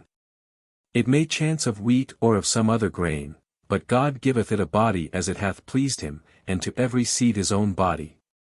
All flesh is not the same flesh. But there is one kind of flesh of men, another flesh of beasts, another of fishes, and another of birds. There are also celestial bodies, and bodies terrestrial, but the glory of the celestial is one, and the glory of the terrestrial is another. There is one glory of the sun, and another glory of the moon, and another glory of the stars, for one star differeth from another star in glory. So also is the resurrection of the dead. It is sown in corruption. It is raised in incorruption, it is sown in dishonor, it is raised in glory, it is sown in weakness, it is raised in power, it is sown a natural body, it is raised a spiritual body. There is a natural body, and there is a spiritual body. And so it is written, the first man Adam was made a living soul, the last Adam was made a quickening spirit. Howbeit, that was not first which is spiritual, but that which is natural, and afterward that which is spiritual. The first man is of the earth, earthy, the second man is the Lord from heaven. As is the earthy, such are they also that are earthy, and as is the heavenly, such are they also that are heavenly. And as we have borne the image of the earthy, we shall also bear the image of the heavenly. Now this I say, brethren, that flesh and blood cannot inherit the kingdom of God, neither doth corruption inherit incorruption. Behold, I shew you a mystery, we shall not all sleep, but we shall all be changed, in a moment, in the twinkling of an eye, at the last trump, for the trumpet shall sound, and the dead shall be raised incorruptible, and we shall be changed. For this corruptible must put on incorruption, and this mortal must put on immortality. So when this corruptible shall have put on incorruption, and this mortal shall have put on immortality, then shall be brought to pass the saying that is written, Death is swallowed up in victory. O death, where is thy sting? O grave, where is thy victory? As the chaplain pronounces the concluding words, O grave, where is thy victory, the lights in the hall will be raised to brilliancy, the four brethren seated around the catafalque will relight the tapers.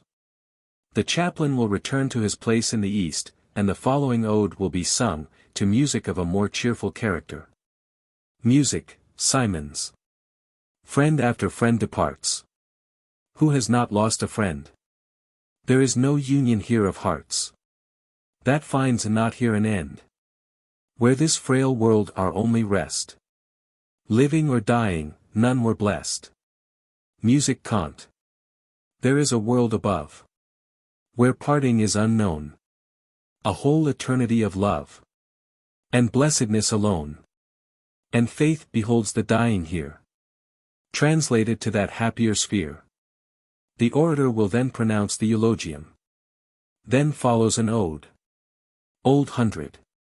L.M. Once more, O Lord, let grateful praise from every heart to thee ascend. Thou art the guardian of our days. Our first, our best and changeless friend. Hear, now, our parting hymn of praise. And bind our hearts in love divine. Oh, may we walk in wisdom's ways. And ever feel that we are thine. Closing. Master. Brother Senior Warden, our recollection of our departed friends has been refreshed, and we may now ask ourselves, were they just and perfect Masons, worthy men, unwearied toilers in the vineyard? And possessed of so many virtues as to overcome their faults and shortcomings? Answer these questions, as Masons should answer. Senator War. Man judgeth not of man. He whose infinite and tender mercy passeth all comprehension, whose goodness endureth forever, has called our brethren hence. Let him judge. In ancient Egypt no one could gain admittance to the sacred asylum of the tomb until he had passed under the most solemn judgment before a grave tribunal. Princes and peasants came there to be judged, escorted only by their virtues and their vices. A public accuser recounted the history of their lives, and threw the penetrating light of truth on all their actions. If it were adjudged that the dead man had led an evil life, his memory was condemned in the presence of the nation, and his body was denied the honors of sepulture. But Masonry has no such tribunal to sit in judgment upon her dead. With her, the good that her sons have done lives after them, and the evil is interred with their bones. She does require, however, that whatever is said concerning them shall be the truth. And should it ever happen that of a Mason, who dies, nothing good can be truthfully said, she will mournfully and pityingly bury him out of her sight in silence. Master. Brethren, let us profit by the admonitions of this solemn occasion, lay to heart the truths to which we have listened. And resolve so to walk that when we lay us down to the last sleep it may be the privilege of the brethren to strew white flowers upon our graves and keep our memories as a pleasant remembrance. Brother Senior Warden, announce to the brethren that our labors are now concluded, and that it is my pleasure that this lodge of sorrow be closed. Senator War. Brother Junior Warden, the labors of this lodge of sorrow being ended, it is the pleasure of the Master that it be now closed. Make due announcement to the brethren, and invite them to assist. June War. Calling up the lodge. Brethren, the labors of this lodge of sorrow being ended, it is the pleasure of the Master that it be now closed. Master. Let us unite with our chaplain in an invocation to the throne of grace. Master. This lodge of sorrow is now closed. Selections for Lodge of Sorrow. HWMN, 8s and 7s M. Brother, rest from sin and sorrow. Death is o'er, and life is won. On thy slumber dawns no morrow. Rest. Thine earthly race is run. Brother, wake. The night is waning. Endless day is round thee poured. Enter thou the rest remaining. For the people of the Lord. Fare thee well. Though woe is blending with the tones of early love. Triumph high and joy unending. Wait thee in the realms above. Hymn. Why lament our brothers dying? Why indulge in tears and gloom? Calmly on the Lord relying. He can greet the opening tomb. Though, for him thy soul is mourning. Though, with grief thy heart is riven. While his flesh to dust is turning. All his soul is filled with heaven. Scenes seraphic, high and glorious. Now forbid his longer stay. See him die, o'er death victorious. Angels beckon him away. Hark! The golden harps are ringing. Sounds angelic fill his ear. Millions now in heaven singing. Greet his joyful entrance there. Service for the consecration of Masonic cemeteries. If the grounds to be consecrated are the property of a particular lodge, this service should be conducted by the officers of that lodge, which should be opened in due form. At the usual place of meeting, and march in procession to the cemetery. If several lodges are interested, the exercises should be under the supervision of the Grand Lodge. The brethren, having arrived at the grounds, should be arranged in such a manner as to enclose an open space, in the form of an oblong square. The Grand Master, his deputy, or the Master of the Lodge, as the case may be, should stand in the east, looking toward the west. Grand Master. Let the gates of the south and the west be guarded. The wardens take their respective positions. G.M. Right Worshipful Grand Senior Warden, what is a lodge?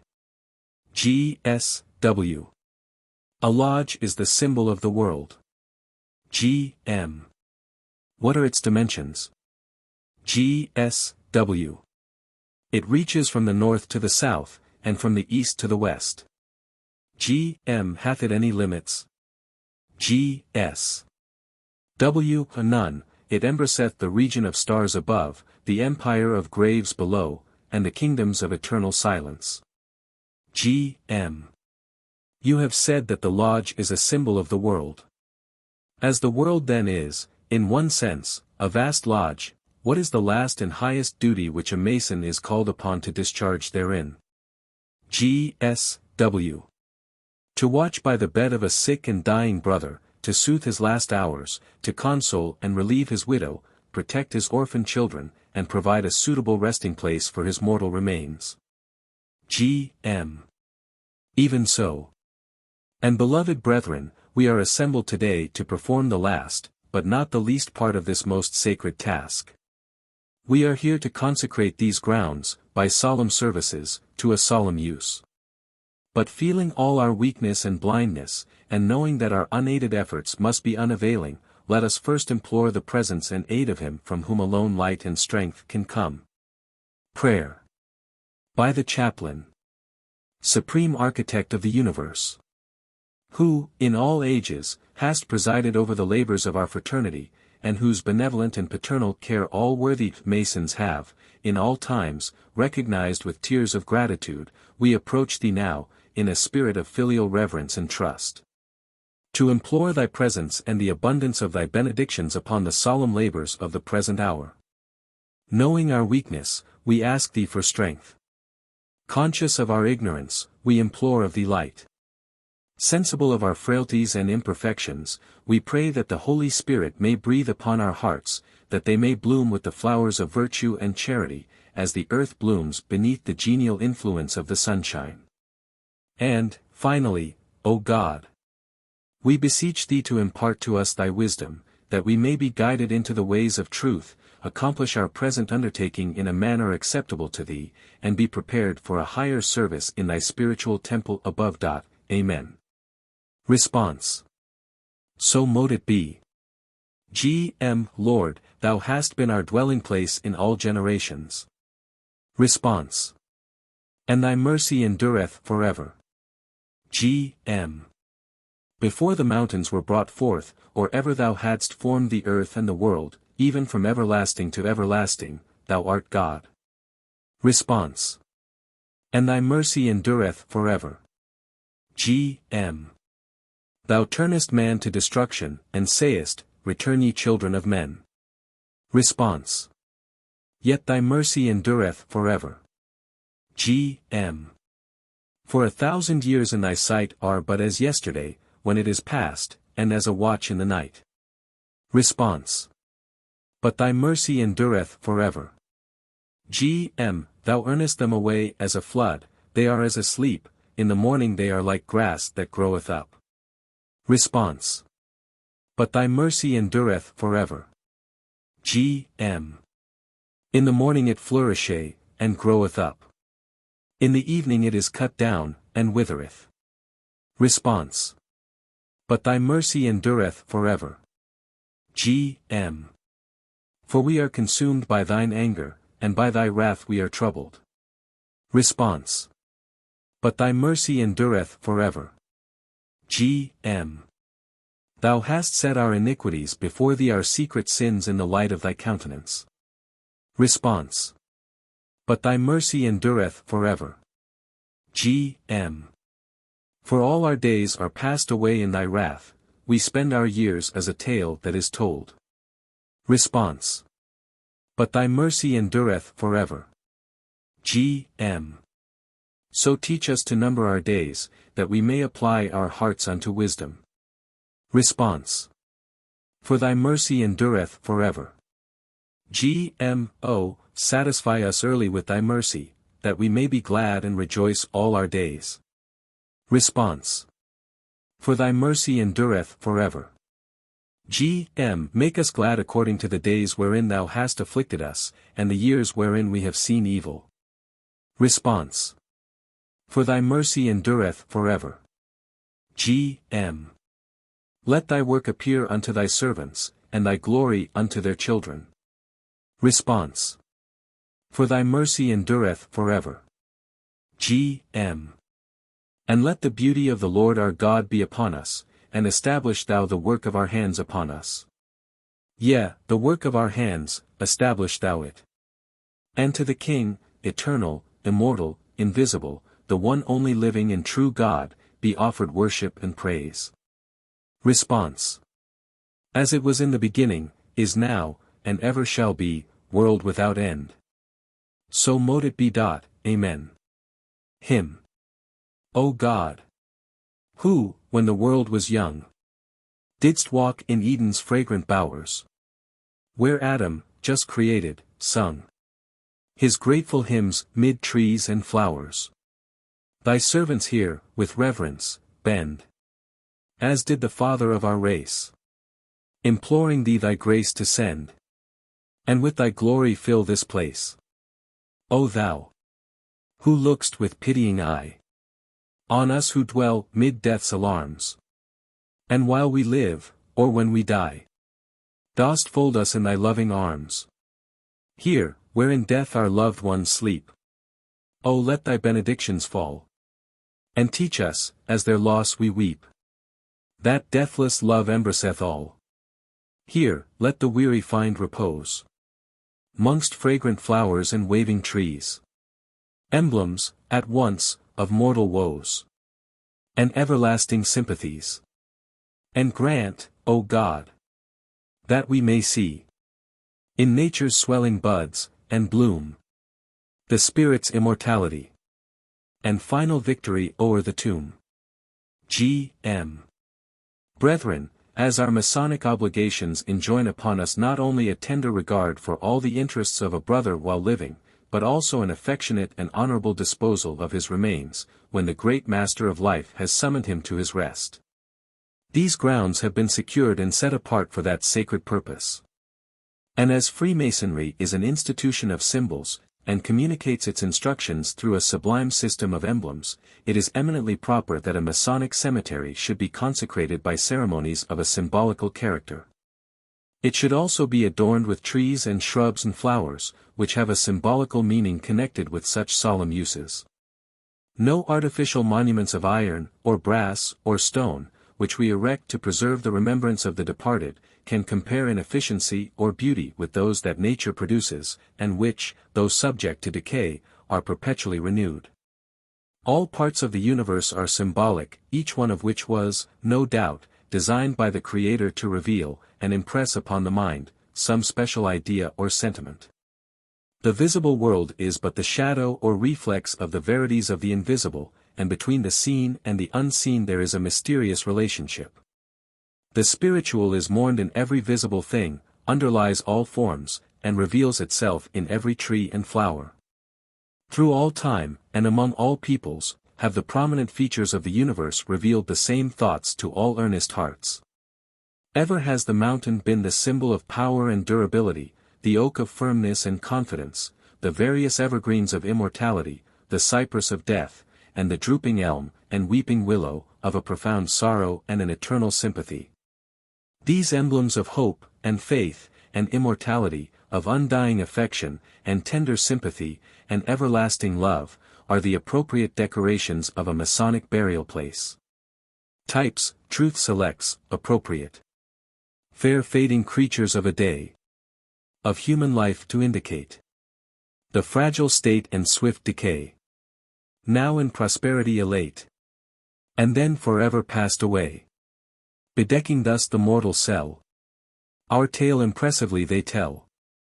And when the spring's reviving breath wakes latent energies below, leaves, buds and blossoms bursting forth, with graceful life and beauty glow, symbols of triumph over death, the resurrection hope they show. The grave her tenants shall restore, and death of victory boast no more. One reason why we have been accustomed to look with so much terror on the grave is the dreadful gloom in which human inventions have shrouded it. The funereal emblems and rites of the olden times, and of the earlier periods of the Christian Church, were exceedingly beautiful and hopeful.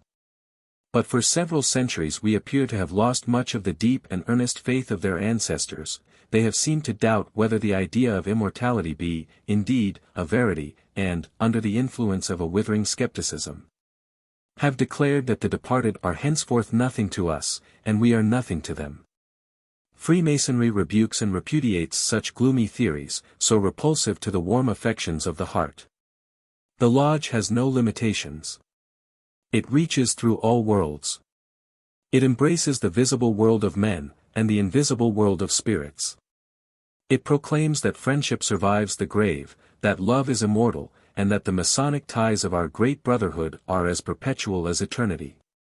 Freemasonry, therefore, would throw no gloom around man's supreme hour, nor marshal an army of hideous spectres around the beds of the dying, or the graves of the honored dead. It would rather remove every gloomy token, take from the grave's brink the briars and thorns of fear, and plant, in their place, the flowers of hope, and trust, and love. It would rend from the sculptured monuments which cover the dead the grim and spectral images of despair, and engrave thereon the symbols of a hope that burns more and more brightly through the ages, and of a love which even death cannot destroy. It would quiet the fears of its children, and bring to their hearts the calm and enduring faith in the invisible, and an imperishable trust in the Father of the world. It would so quicken that faith, that it would penetrate the veil of eternity, and see the assembly of the wise and good, who have illuminated the world by their labors, realthed and clothed in immortal beauty, renewing and continuing the sweet communions that commenced on earth. To such a faith and hope, and under the inspiration of such a love, let this place be consecrated. Hither let us bear our brethren, who have been stricken by the hand of death, and lay them to rest among the trees and flowers. Here may they sleep in peace, where the murmurs of the winds and trees will chant their eternal requiem, and the fairest flowers affection's hand can plant will cover their graves with perpetual bloom. And hither may we, who are yet permitted to dwell amid the sorrows of mortality, come to meditate on the brevity of life, and the vanity of all its pomp, and show, and pride, on our great obligations and duties, and the glorious reward that awaits us when we are admitted to the middle chamber of the celestial temple. There let us come to hold communion with the spirits of our departed brothers who may be slumbering in these solemn shades. There is nothing more salutary, more humanizing to the heart, or more strengthening to our virtue, than this frequent communion with, and invocation of, the spirit of the dead. For we should never forget that the bond of Freemasonry is a threefold cord, over which death even has no power, that our deceased brethren yet live, are still working in the heavenly lodges, and that they are yet bound to us, and we to them, in the ties of an eternal friendship. After life's fitful fever, they, indeed, sleep well. But the lives they have lived, and the examples they have given to the world, can never perish. Let us pray that by their virtue we may become more virtuous, and by their wisdom more wise.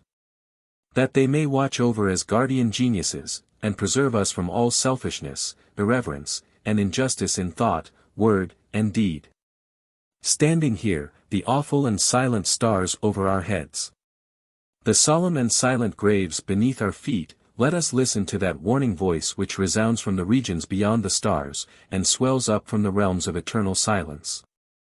Children of mortality, yet heirs to an endless life, remember that the great destiny book is placed in your hands. Beware what you write therein. For every pencil stroke, be it bright or dark, will be a beam of light, bearing into your souls an exceeding peace, or a grim shadow, waving darkly through your thoughts forever. And, finally, let us labor faithfully and reverently in our several vocations, true to all our duties to God and man, so that when we are called to close our labors on earth we may be prepared for admission to the grand and solemn mysteries of the land of light. Prayer of Consecration. By the Chaplain. O Thou, who art the Creator, and Father, and Preserver of all men, who, although clothed with immortal splendor, and dwelling in the high and holy place, dost condescend to abide in the hearts of the humble and contrite, we, thy servants, now draw near to thee, to supplicate thy grace, and those benedictions which thou hast promised unto all such as approach thee in a spirit of loving reverence, and childlike confidence. When we consider thy grandeur, and our own feebleness, when we cast our eyes upward, to survey the shining heavens, where mighty constellations are sweeping in brightness through their everlasting circles, and turn our thoughts upon ourselves, frail worms of the dust, we are oppressed with a deep sense of our insignificance and unworthiness, and in our humility we exclaim, What is man that thou art mindful of him? And the sons of men that thou regardest them? Yet, thanks to thee, Almighty God, that notwithstanding our apparent nothingness, thou hast given us minds which can soar to thee, and invested us with the attributes of an immortal nature. Thou hast also made us capable of acquiring that divine wisdom, which is brighter than the sun, and above all the order of the stars, by which the soul is expanded to angelic perfection, and imbued with the life and beauty of the heavenly world. Almighty God, our heavenly Father, who lookest with benignant eye upon all men, who sayest every tear of misery, and hearest the mourner's cry, we implore thee to impart thy grace, and the efficient consolations of thy Spirit, to all such as are called to mourn. Soothe and comfort all the bereaved, with that faith which hath power to pierce the dark mystery of the grave, and look upon the immortal glories beyond. And that sublime hope which with joyful tears contemplates a future reunion of all who have been separated on earth, in a circle that death can never more invade. O Thou, who art the God of the dead as well as of the living, we ask thy blessing to rest upon us, who are here assembled, and upon the solemn services in which we are engaged. This quiet spot, which we consecrate to the departed, we commend to thy protection and care. May it be sanctified by thy presence. May we recognize in this murmuring foliage thy paternal voice, speaking to our hearts, in accents of tenderness and love.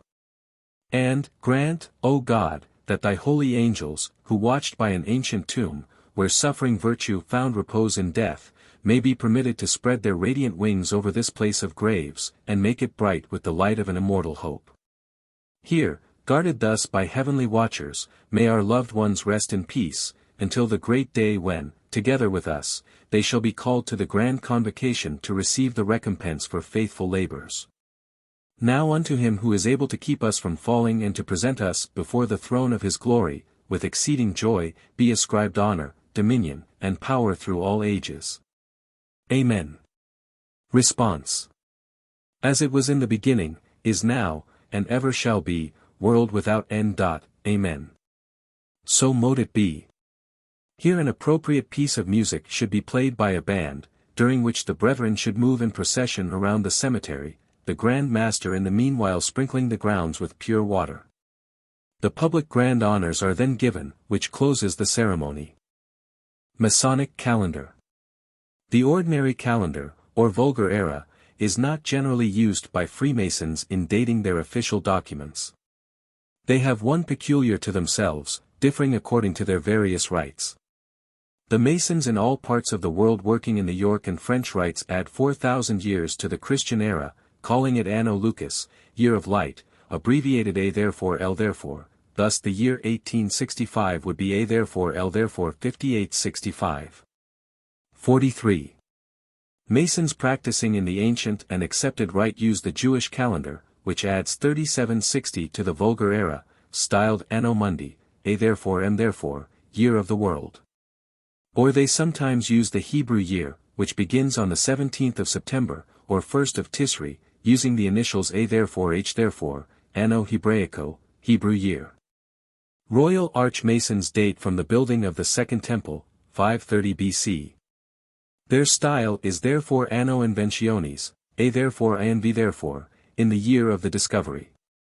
Royal and Select Masters should date from the completion of Solomon's Temple, which would add 1000 to the Christian era. Their style is Anno Depositionis, A therefore Dip therefore, in the year of the deposit. Knights Templar date from the organization of the order, 1118. Their style is therefore Anno Ordinis, A therefore O therefore, in the year of the order. Those of the Rite of Mizraim add 4 years to the usual computation of the age of the world, thus the year 1865 would stand A therefore L therefore 5869. Masons of the York Rite begin the year on the 1st of January. But in the French Rite it commences on the 1st of March. Appendix. Form of petition for a new lodge. To the M.W. Grand Master of Masons of the State of.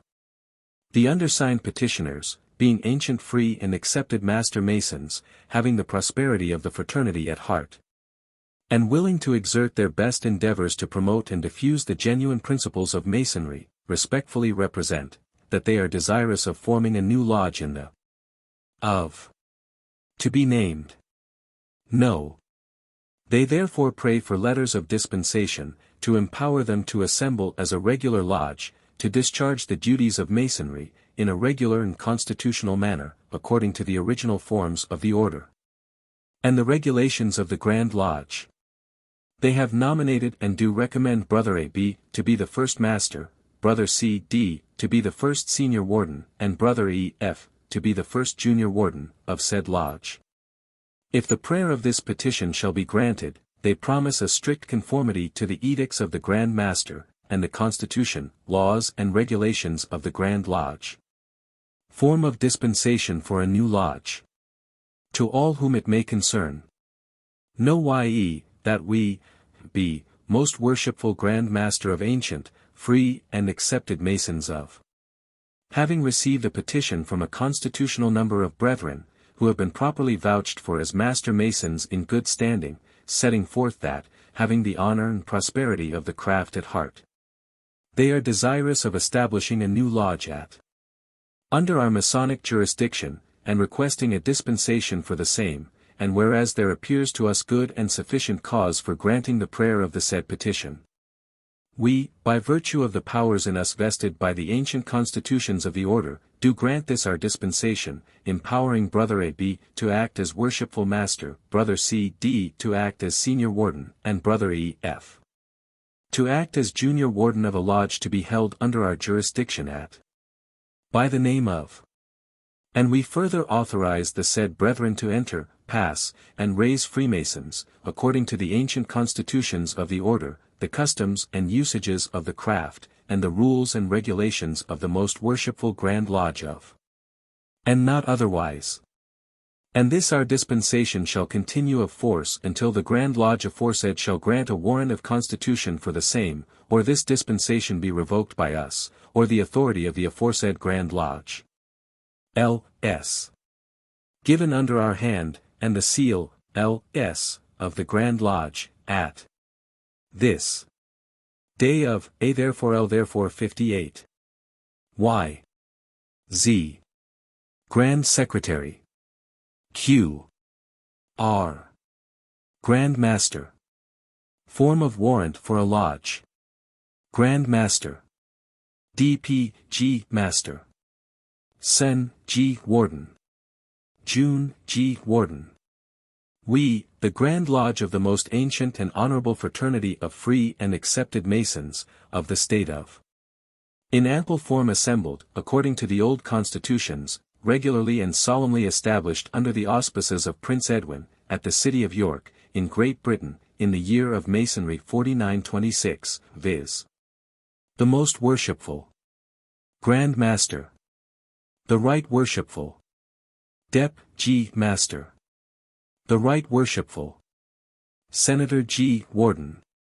Do, by these presents, appoint, authorize, and empower our worthy brother to be the master, our worthy brother to be the senior warden, and our worthy brother to be the junior warden, of a lodge of free and accepted Masons, to be, by virtue hereof, constituted, formed, and held in which lodge shall be distinguished by the name or style of.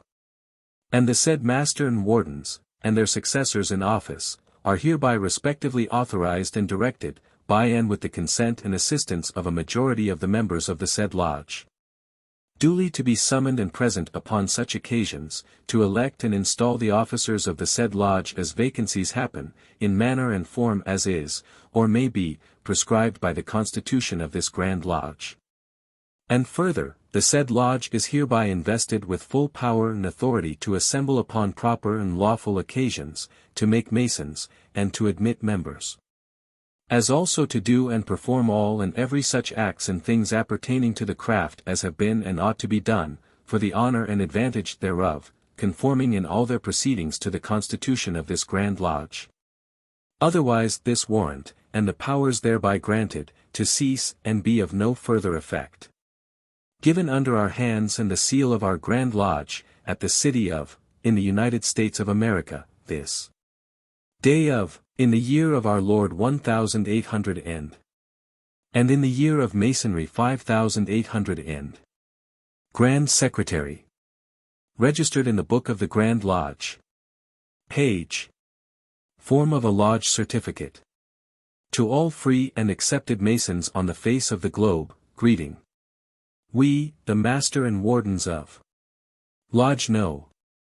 Free and Accepted Masons, constituted under a charter from the M.W. Grand Lodge of the State of, do certify that our worthy brother has been regularly initiated as an entered apprentice, passed to the degree of fellow craft, and raised to the sublime degree of Master Mason, and is distinguished for his zeal and fidelity to the craft.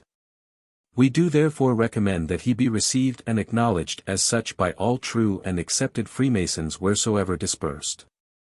In testimony whereof we have granted him this certificate under our hands and the seal of the Lodge, having first caused our worthy brother to sign his name in the margin, this day of A.D. 18, A.L. 58. W.M. S.W. S.E.C.Y. J.W. This is to certify that Lodge No. is a legally constituted lodge, working under the jurisdiction of the M.W. Grand Lodge of 585.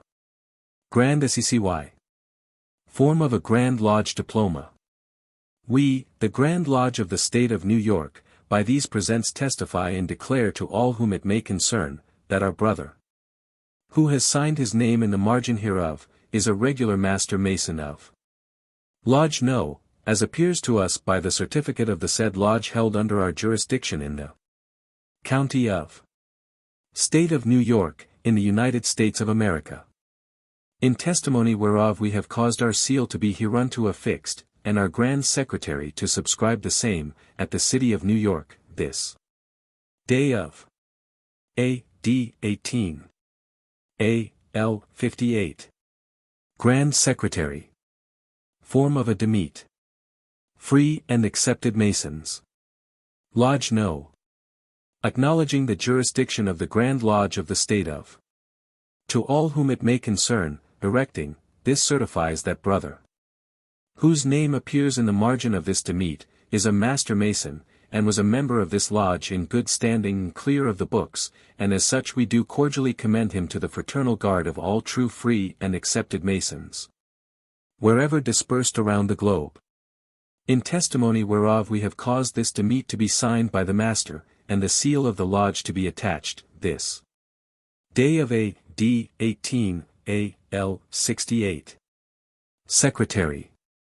Master. Form of Trials and Appeals. The first step to be taken toward a Masonic trial is, of course, to prefer charges, or make a complaint. The important requisites of a complaint are, that it should be brief, and yet comprehensive, clearly defining the nature of the offense charged, with an accurate specifying of the time, place and circumstances of its commission. This, when the transaction took place out of the lodge, may be preferred by any brother, but should properly be presented by the junior warden. It may be in this form. 1. Complaint. To the W. Master, Wardens and Brethren of Triluminar Lodge, No. 800, Brother A.B. is hereby charged with immoral and unmasonic conduct. First specification, that the said A.B., on the first day of April 1859, in the public street, at Freetown, in the county of, was in a state of intoxication from the use of strong and spirituous liquors, in violation of his duty as a Mason, and to the scandal and disgrace of the Masonic fraternity. Second specification, that the said A.B., on the first day of April, 1859, at Freetown aforesaid, and at various other times and places, in the year 1859, was intoxicated with strong and spirituous liquors, although admonished therefore by the Master and Wardens of this lodge, in violation of his duty as a Mason, to the great scandal and disgrace of the fraternity. And it is hereby demanded, that the said A.B. be dealt with therefore, according to Masonic law and usage. Dated April 9, 1859. R.L. Junior Warden. 2. Complaint, in another form. To the W. Master, Wardens and Brethren of Triluminar Lodge, number 800, Brother C.D. is hereby charged with immoral and unmasonic conduct. First specification, that the said C.D., on the first day of April, 1859, at Freetown, in the county of, In the presence and hearing of Bro. E. F. and others, spoke and declared of Bro. G. H. of Anchor Lodge, number 801, these words in substance, that the said G. H. was a dishonest man, that he was a knave and a cheat. And that he was a liar, to the great injury of the said G. H., and to the common scandal and disgrace of the Masonic fraternity. Second specification that the said C.D. on the 1st day of April, 1859, at Freetown aforesaid, in the presence and hearing of Mr. Y. Z. and others, publicly spoke and declared of the said G. H., who was not present, that he, the said G. H., was a dishonest man, a knave, a cheat and a liar, in violation of the duties of the said C.D. as a Master Mason, to the great injury of the said G. H., and to the common scandal and disgrace of the said Anchor Lodge, No.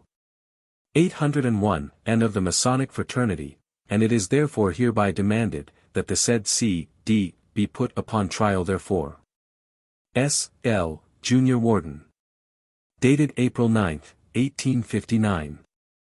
These forms might be indefinitely multiplied, but these will be sufficient to show the manner and importance of specifying time, place and circumstances constituting the offense. This charge, and that contained in the first form will hereafter he followed, having been presented in open lodge, and received, the Master thereupon appoints commissioners to hear and try the same, pursuant to the provisions of the Constitution, which is entered upon the minutes. The charges need not be entered, but the nature of them should be. It is then the duty of the Secretary immediately to serve upon the accused a copy of the charges, with the following notice annexed. 3. Notice of charges. Bro. A. B. Take notice, that the within, or foregoing, is a copy of the charges preferred against you, at a stated communication of Triluminar Lodge, number 800, held on the 9th of April, INST, and that brothers R. S. T. U. and V. N. were appointed commissioners to hear and try the same. P. Q. Secretary. Dated, April 10, 1859. Should the commissioners determine, at the time the charges are preferred, and it is recommended that they should in all cases, if possible, when and where they will meet for trial, the Secretary may add to the above notice the following, and that they will meet for that purpose on the 20th instant, at 7 o'clock p.m., at Triluminar Lodge Room, at Freetown, at or before which time you are required to answer said charges. In case the accused absent himself, so that the charges cannot he personally served, the copy may be transmitted by mail, if his residence be known. If not, after a reasonable time, and after diligent inquiry, the Secretary should report the fact to the Lodge for their further action. In all cases the prosecutor or Secretary should take care that the accused be served with notice of the time and place of meeting of the commissioners for trial, at the time of service of the charges.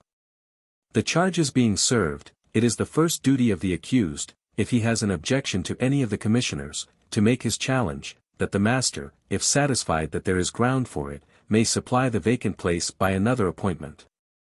If there be doubts as to its foundation, the Master, or other commissioners, may act as triers. But it is recommended that if there be reasonable objection, or probable cause therefore be manifest, that the commissioner challenged remove all question by resignation.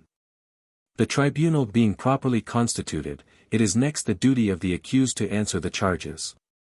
As this must be in every case equivalent to the well-known plea of not guilty, it is scarcely necessary to furnish a form, yet, for the sake of making up a complete record, in cases of appeal, one is subjoined. 4. Answer. C.D. in person, denies the charges made against him, and every matter and thing contained in the several specifications of the same, and demands trial thereon. Of course this answer will vary according to the facts of each case. One specification may be admitted and another denied. The charge and specifications may be admitted, and matters set up in extenuation or excuse. Assuming the answer to be a denial, the issue is formed, and the parties proceed to trial. To procure the attendance of witnesses on either side, some process may be necessary. If the witness be not a Mason, his attendance must, of course, be voluntary, but a Mason is bound to obey a summons. This may be issued by any Master of a Lodge, Constitution Section 56, and in the following form. 5. Summons for witness. To Bro. I.J., you are hereby summoned and required to attend as a witness before the commissioners appointed for the trial of A. B. on certain charges preferred against him, on the 20th day of April, instant, at 7:00 p.m., at the Lodge Room of Triluminar Lodge, No. 800, in Freetown, and there to testify the truth, according to your knowledge. K. L. Master. Dated, April 16, 1859. This may be made to answer for several witnesses, by inserting their names and adding the words, and each of you, after the word you. The brother disobeying such a summons may be proceeded against as in case of disobedience to any other summons. For this purpose the person serving it should note upon it when and how it is served. The commissioners, having met for trial, should organize. That is to say, one of their number, and usually the first named, should preside, though they may choose another for that purpose, and another of them should be chosen to act as their clerk, and keep the minutes of their proceedings. A copy of the resolution under which they were appointed, together with their appointment, should be furnished them by the secretary. They should keep minutes of their proceedings, which may be in this form. 6. Minutes of Commissioners. The commissioners appointed for the trial of A. B. on the charges, a copy of which is hereto annexed, marked A, pursuant to the following resolution, copy resolution, assembled at the Lodge Room of Triluminar Lodge, No. 800, on Wednesday evening, the 20th of April, 1859. Present, R. S., T. U. and V. N., Commissioners. R. S. officiated as chairman, and V. N. was chosen clerk. A. B. appeared before them and objected to T. U. One of the commissioners, on the ground that he was present at the meeting of the lodge when the charges were preferred, and voted for their reference. Bro. T. U. stated that he had formed no opinion on the subject, and the other commissioners decided that he was competent to act as commissioner, to which Bro. B. took an exception. The charges were then read by Bro. S. L. Junior Warden, together with the answer of Bro. A. B. Bro. B. requested that P. S. Esq., an attorney and not a Mason, should examine the witnesses on his behalf and assist him in his defense. The commissioners decided against the request, but further decided that he might employ the services of any brother to assist him in defense, to which Bro. B. took an exception. He then employed Bro. N. O. to assist him as counsel. Bro. O. objected to the form of the charges as being vague and uncertain, but the commissioners decided them to be sufficient, to which Bro. O. took an exception. Bro. E. F. was then introduced as a witness by the junior warden, and testified as a master mason as follows: I am acquainted with Bro. B. I saw him on Main Street, in Freetown, on the 1st day of April last. I was on the opposite side of the street. He appeared to be much intoxicated. Objection was made to the appearance of accused, but it was overruled and an exception taken. He was there for about half an hour. He reeled as he walked, and on cross-examination Bro. E. F. further testified, I know that Bro. B. had been sick, and the commissioners then adjourned to meet at the same place on Thursday evening, the April 21st, 1859, at 7:00 y.m. Thursday evening, April 21st, 1859. The commissioners met pursuant to adjournment, present all the commissioners and also Bro. L., the junior warden, and Bro. A. B. and his counsel Bro. O. Bro. U. officiated as chairman. Mr. H. C. was then introduced as a witness by the junior warden, and stated as follows: I was in Freetown on the 1st day of April instant, Andy. The proofs on the part of the complainant here rested. Bro. O. on behalf of Bro. A. B. then produced the sworn affidavit of Mr. J. B., to which the junior warden objected, on the ground that Mr. B. should be produced for cross-examination. The commissioners sustained the objection on that ground, and Bro. O. took an exception. Mr. B. was then produced, and the junior warden then consented that his affidavit might be read, which was read accordingly, and is hereto annexed ed., marked B. The junior warden then cross-examined Mr. B, who stated as follows, D.C. The proofs being closed, after hearing both parties, the commissioners decided to meet again on the 23d day of April instant, to determine on their report. Saturday, April 23, 1859. The commissioners again met by themselves, and after consultation decided upon their report, a copy of which is hereto annexed, marked C, and notified the parties thereof. Signed by the commissioners. These minutes have been given in this extended form because they present a convenient way of stating certain facts and proceedings on trial. Thus, the statement of formal objections and the grounds of them, together with the decision thereon of the commissioners, which should always be stated, are here set forth, also, that the junior warden acted as prosecutor. That the employment of an attorney not being a Mason was not permitted, but that the accused was permitted to have counsel. That the first witness testified in his character as a Master Mason, and that the second witness, not being a Mason, made his statement merely, no oath being administered to either. That the testimony is taken down in the words of the witness, and of course in the first person as be spoke, that the precise point objected to is stated, that the time and place of each adjournment are noted. That a sworn affidavit was not admitted because no opportunity was given for cross-examination, and, finally, that the commissioners met alone and decided upon their report, and then gave notice to the parties. All of which may furnish useful hints to those engaged in such trials, without further comment. It being presumed that the usual forms of such proceedings and the ordinary rules of evidence are understood and will be observed. It is at the option of the commissioners whether they will admit anyone to be present but the parties and the witnesses testifying, but on all such occasions none but Masons should be admitted, except the witness not a Mason, and while testifying.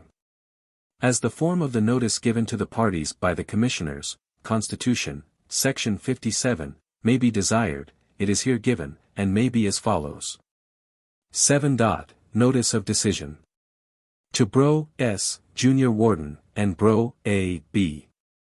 You will each take notice that we have agreed upon and signed our report in the matter of charges against Bro. A. B., referred to us, by which we have found the charges sustained, and Brother B.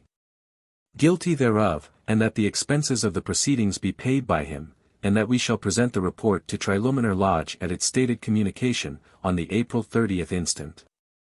Signed by the Commissioners. Dated April 23d, 1859. The trial being concluded and the report thus agreed upon, the Commissioners will have it drawn up in form for the action of the Lodge.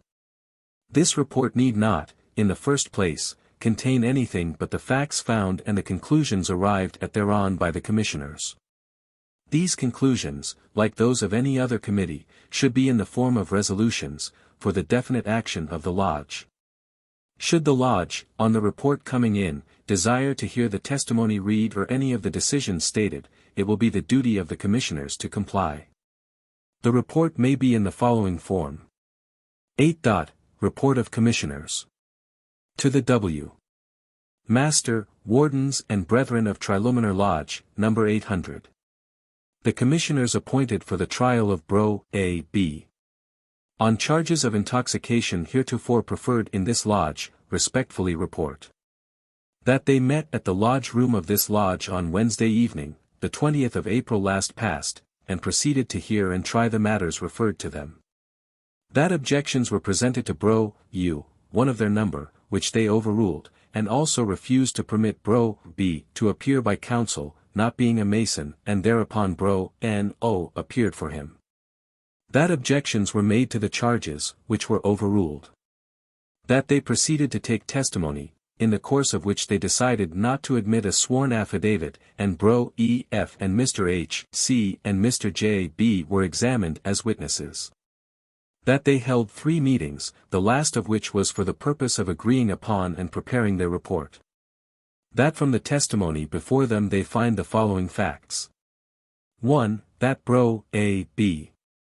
was intoxicated with strong and spirituous liquors, in a public place, at Freetown, on the 1st day of April, 1859. 2. That Bro. A. B. has been at least twice intoxicated in a public place, in Freetown aforesaid, within 2 weeks previous to the said 1st day of April, 1859. They therefore recommend the adoption of the following resolutions. Resolved, that the charges of intoxication against Bro. A. B. made and presented to this lodge on the 9th day of April, 1859, are sustained, and that he is guilty of the said charges. Resolved, that Bro. A. B. and he is hereby suspended from this lodge, and from the rights and privileges of Masonry, for the space of 3 months from this date. The charges and expenses of the commissioners amount to the sum of $3, which they adjudge that Bro. A. B. should pay, of all which they have notified the junior warden and Bro. A. B. All of which is respectfully submitted. R. S. T. U. Commissioners. V. W. Dated, April 23, 1859. If the resolutions be adopted, the Secretary of the Lodge should transcribe them on his minutes, together with the adjudication as to charges and expenses. The resolutions, however, are subject to the action of the Lodge, who may reverse the decision of the Commissioners, or, if sustained, may amend the resolution as to the penalty by increasing or diminishing it. The decision of the Commissioners, however, as to expenses is final, Cons. Section 61. Should the resolutions be adopted, and for this purpose a majority vote is sufficient, unless the bylaws provide differently, and the accused be absent from the lodge. It is the duty of the Secretary to furnish him immediately with a copy of the resolutions and of the award as to expenses, with a notice, which may be in this form. 9. Notice of Judgment. To Bro. A. B.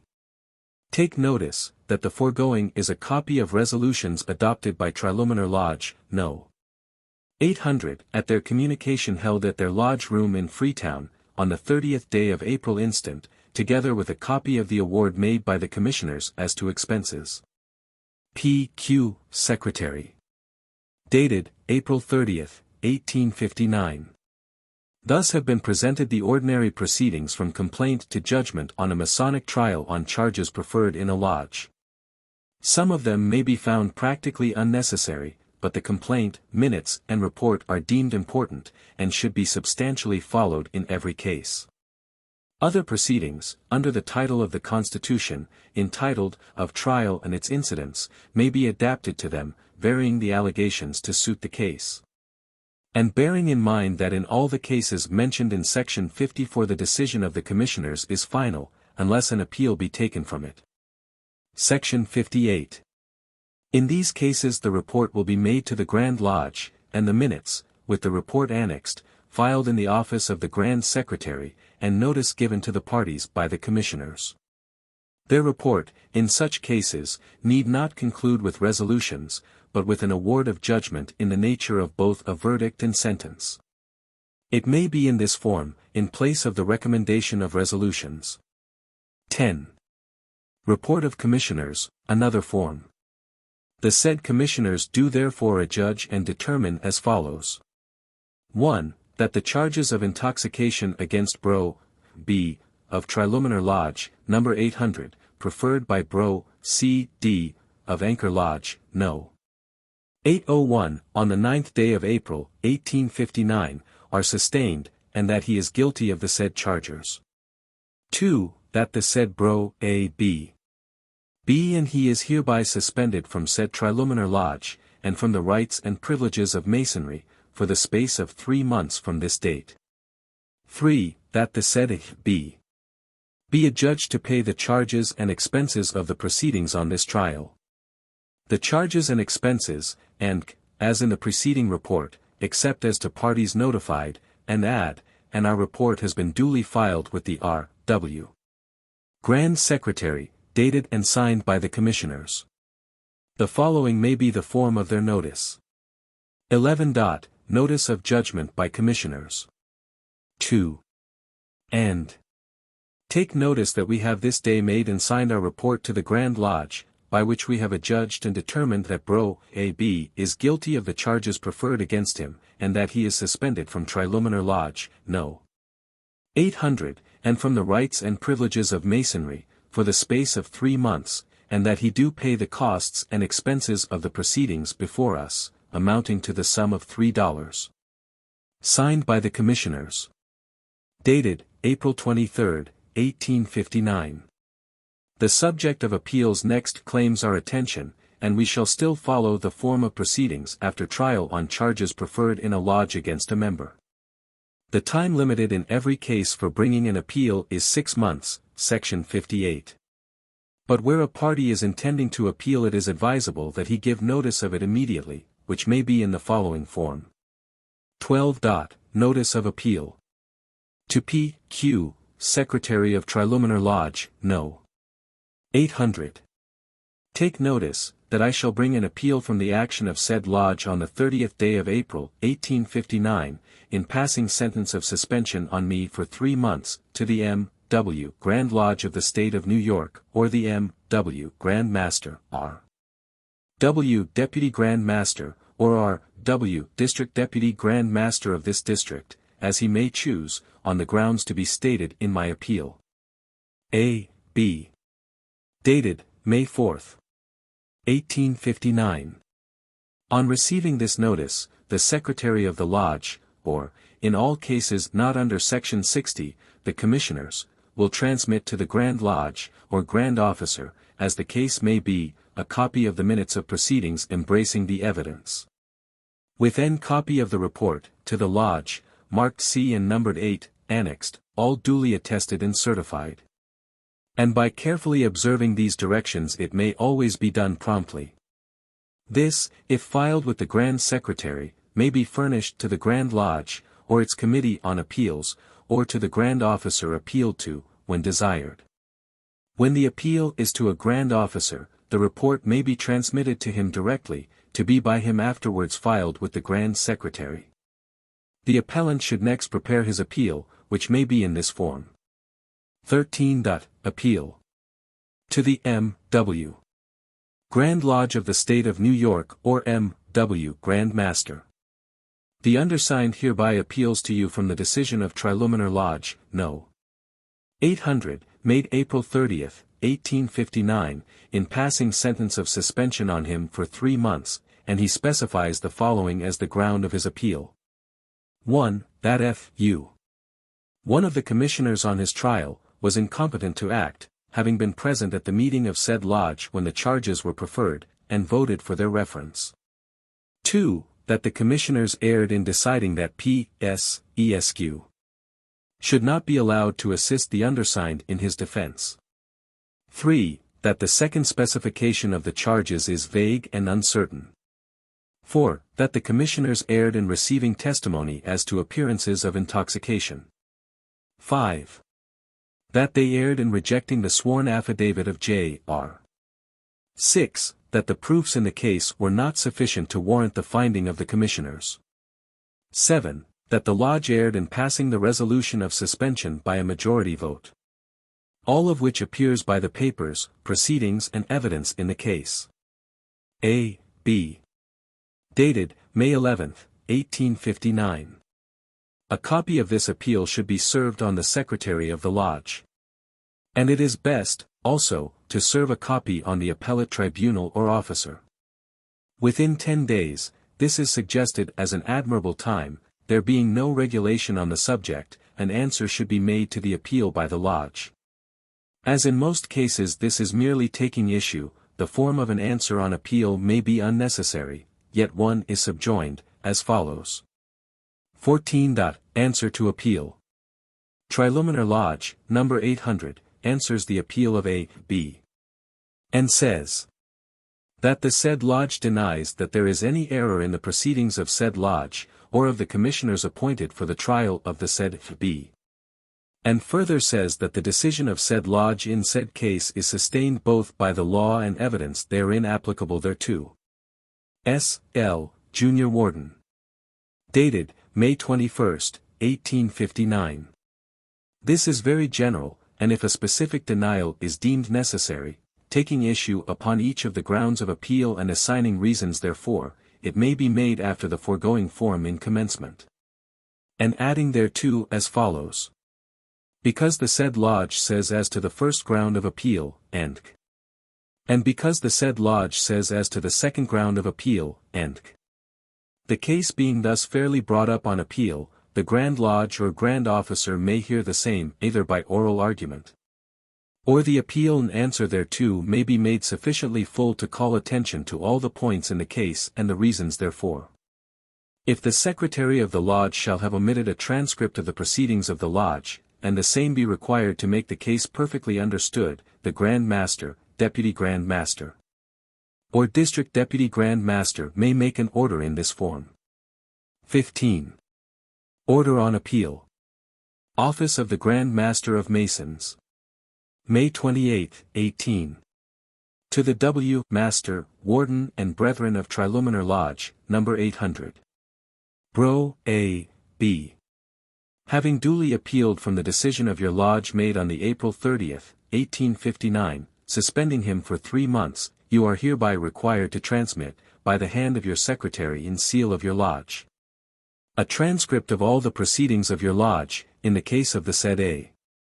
B. From the time of the presentation of the charges against him until the final action of your lodge thereon, with the several dates thereof, together with all papers and documents relating thereto not heretofore returned, within days from the receipt of this order by you, given under my hand and private seal on the day and year first above written. Grand Master. After argument the appellate tribunal will, with all convenient dispatch, pronounce the decision. If made by a Grand Officer, it should be filed, together with the appeal papers, in the office of the Grand Secretary, and may be in this form. 16. Decision on Appeal. Office of the Grand Master of Masons, and June 4, 1859. Brother A. B. having appealed from the decision of Triluminar Lodge, No. 800, made on the 30th day of April, 1859, by which he was suspended from the rights and privileges of Masonry for 3 months, on charges of intoxication. And having heard the case, I have carefully considered the facts appearing on said appeal, and the grounds of error alleged by him. There does not seem to be any error or irregularity in the proceedings, or in the several decisions of the commissioners on the trial, and the facts of the case warrant the conclusions of the commissioners and the decision of the lodge. If the officers desire to review the facts or comment upon any of the points taken, he may here insert his remarks and reasons. My judgment and decision, therefore, is, that the proceedings and decisions of Triluminar Lodge, No. 800, in the case of Bro. B. B. and the same are hereby affirmed. Grand Master. If the decision be reversed, the appellate officer will vary the second paragraph and give his reasons for dissenting from the conclusions of the commissioners and lodge, and use the word reversed in the last paragraph, instead of affirmed. Should he desire to make any special order in the case, it may be added at the end. When an appeal is taken from the decision of a Grand Officer, on appeal to the Grand Lodge the case will be heard on the papers which were before him, and it will only need the following and final form of an appeal to bring up the matter, which should be served on the lodge through its proper officer, a reasonable time, say 20 days, before the annual communication of the Grand Lodge, and a copy transmitted to the Grand Secretary forthwith. 17. Final Appeal to Grand Lodge. To the M.W. Grand Master, or R.W. Deputy Grand Master, and the W. Master Wardens and Brethren of Triluminar Lodge, number 800. The undersigned, A. B., hereby appeals to the M.W. Grand Lodge of the State of New York, from the decision of the M.W. Grand Master, made in and by his order of June 4, 1859, in the case of this appellant, affirming the decision of said lodge on the April 30, 1859, in the same case, on the grounds particularly stated and set forth in his appeal to the M.W. Grand Master, dated May 11, 1859, and respectfully prays your consideration thereof and judgment thereon. Dated, June 6, 1859. A. B. In the nature of the case, no answer to this appeal is required. And when the appeal comes before the Grand Lodge it will take the direction prescribed by its rules and usages. From the foregoing general forms and directions, sufficient may be gathered to apply to every case of Masonic discipline and trial, between any parties and whatever may be the decision. To have extended the forms, or adapted those given to every varying change, would be great labor without adequate benefit, and especially in the great variety of charges. It should be remarked that, when the charges are based upon a section of the Constitution, or of the Lodge bylaws, it should be plainly and distinctly referred to. Should the accused admit the charges when served upon him, proof of such admission or confession will be all that the commissioners are required to have made, and they will make up their minutes, and report accordingly. Adopting the foregoing forms. If the accused fails to appear and answer the charges after personal service, the commissioners may proceed, after taking proof of such service, to take proof of the charges. And in such case the master should appoint some brother to appear for him. The minutes and report in such cases should be full, and the forms given can readily be modified to snit such a state of facts. Dispensation to a lodge to continue its labors, after the destruction or loss of its warrant. We, most worshipful Grand Master of Masons, in and for the state of, to the worshipful Master, Wardens, and members of Lodge, no, held in greeting, whereas, our Right Worshipful Grand Lodge, by warrant under the hands of the then R.W. Grand Officers, and seal of the Grand Lodge, bearing date. The day of in the year of our Lord 1000. And of Masonry 5000. And recorded in the Book of Warrants, page, authorized the holding of a lodge under their jurisdiction, in, or within 5 miles thereof, to be called. No. Which lodge was duly constituted on the. And the labors thereof carried on agreeably to the ancient landmarks, so far as our Grand Lodge has information respecting the same. And, whereas, it has been represented to us that the said warrant has been lost or mislaid, now, therefore, by virtue of the powers and authorities in us vested, we do hereby authorize, empower, and request you, the present, and succeeding worshipful Master, Wardens, and members of the said Lodge, no. To continue your Masonic labors, in the same full and complete manner, to all intents and purposes, as you could, or might legally have done, if your said warrant had not been, and was still in existence, agreeably to all the usages, rules and regulations of the ancient craft, and especially to those of our Grand Lodge, and not contrariwise. Given under our hand and seal, at the city of, in the state of, this day of, in the year of our Lord 1800 and of Masonry 5800 L.S. Grand Master. Attest. Grand Secretary. Certificate of Election. The certificate of the election of officers in a subordinate lodge should be in the following form. And said officers cannot be recognized as members of the Grand Lodge until a proper certificate of election is filed in the Grand Secretary's office.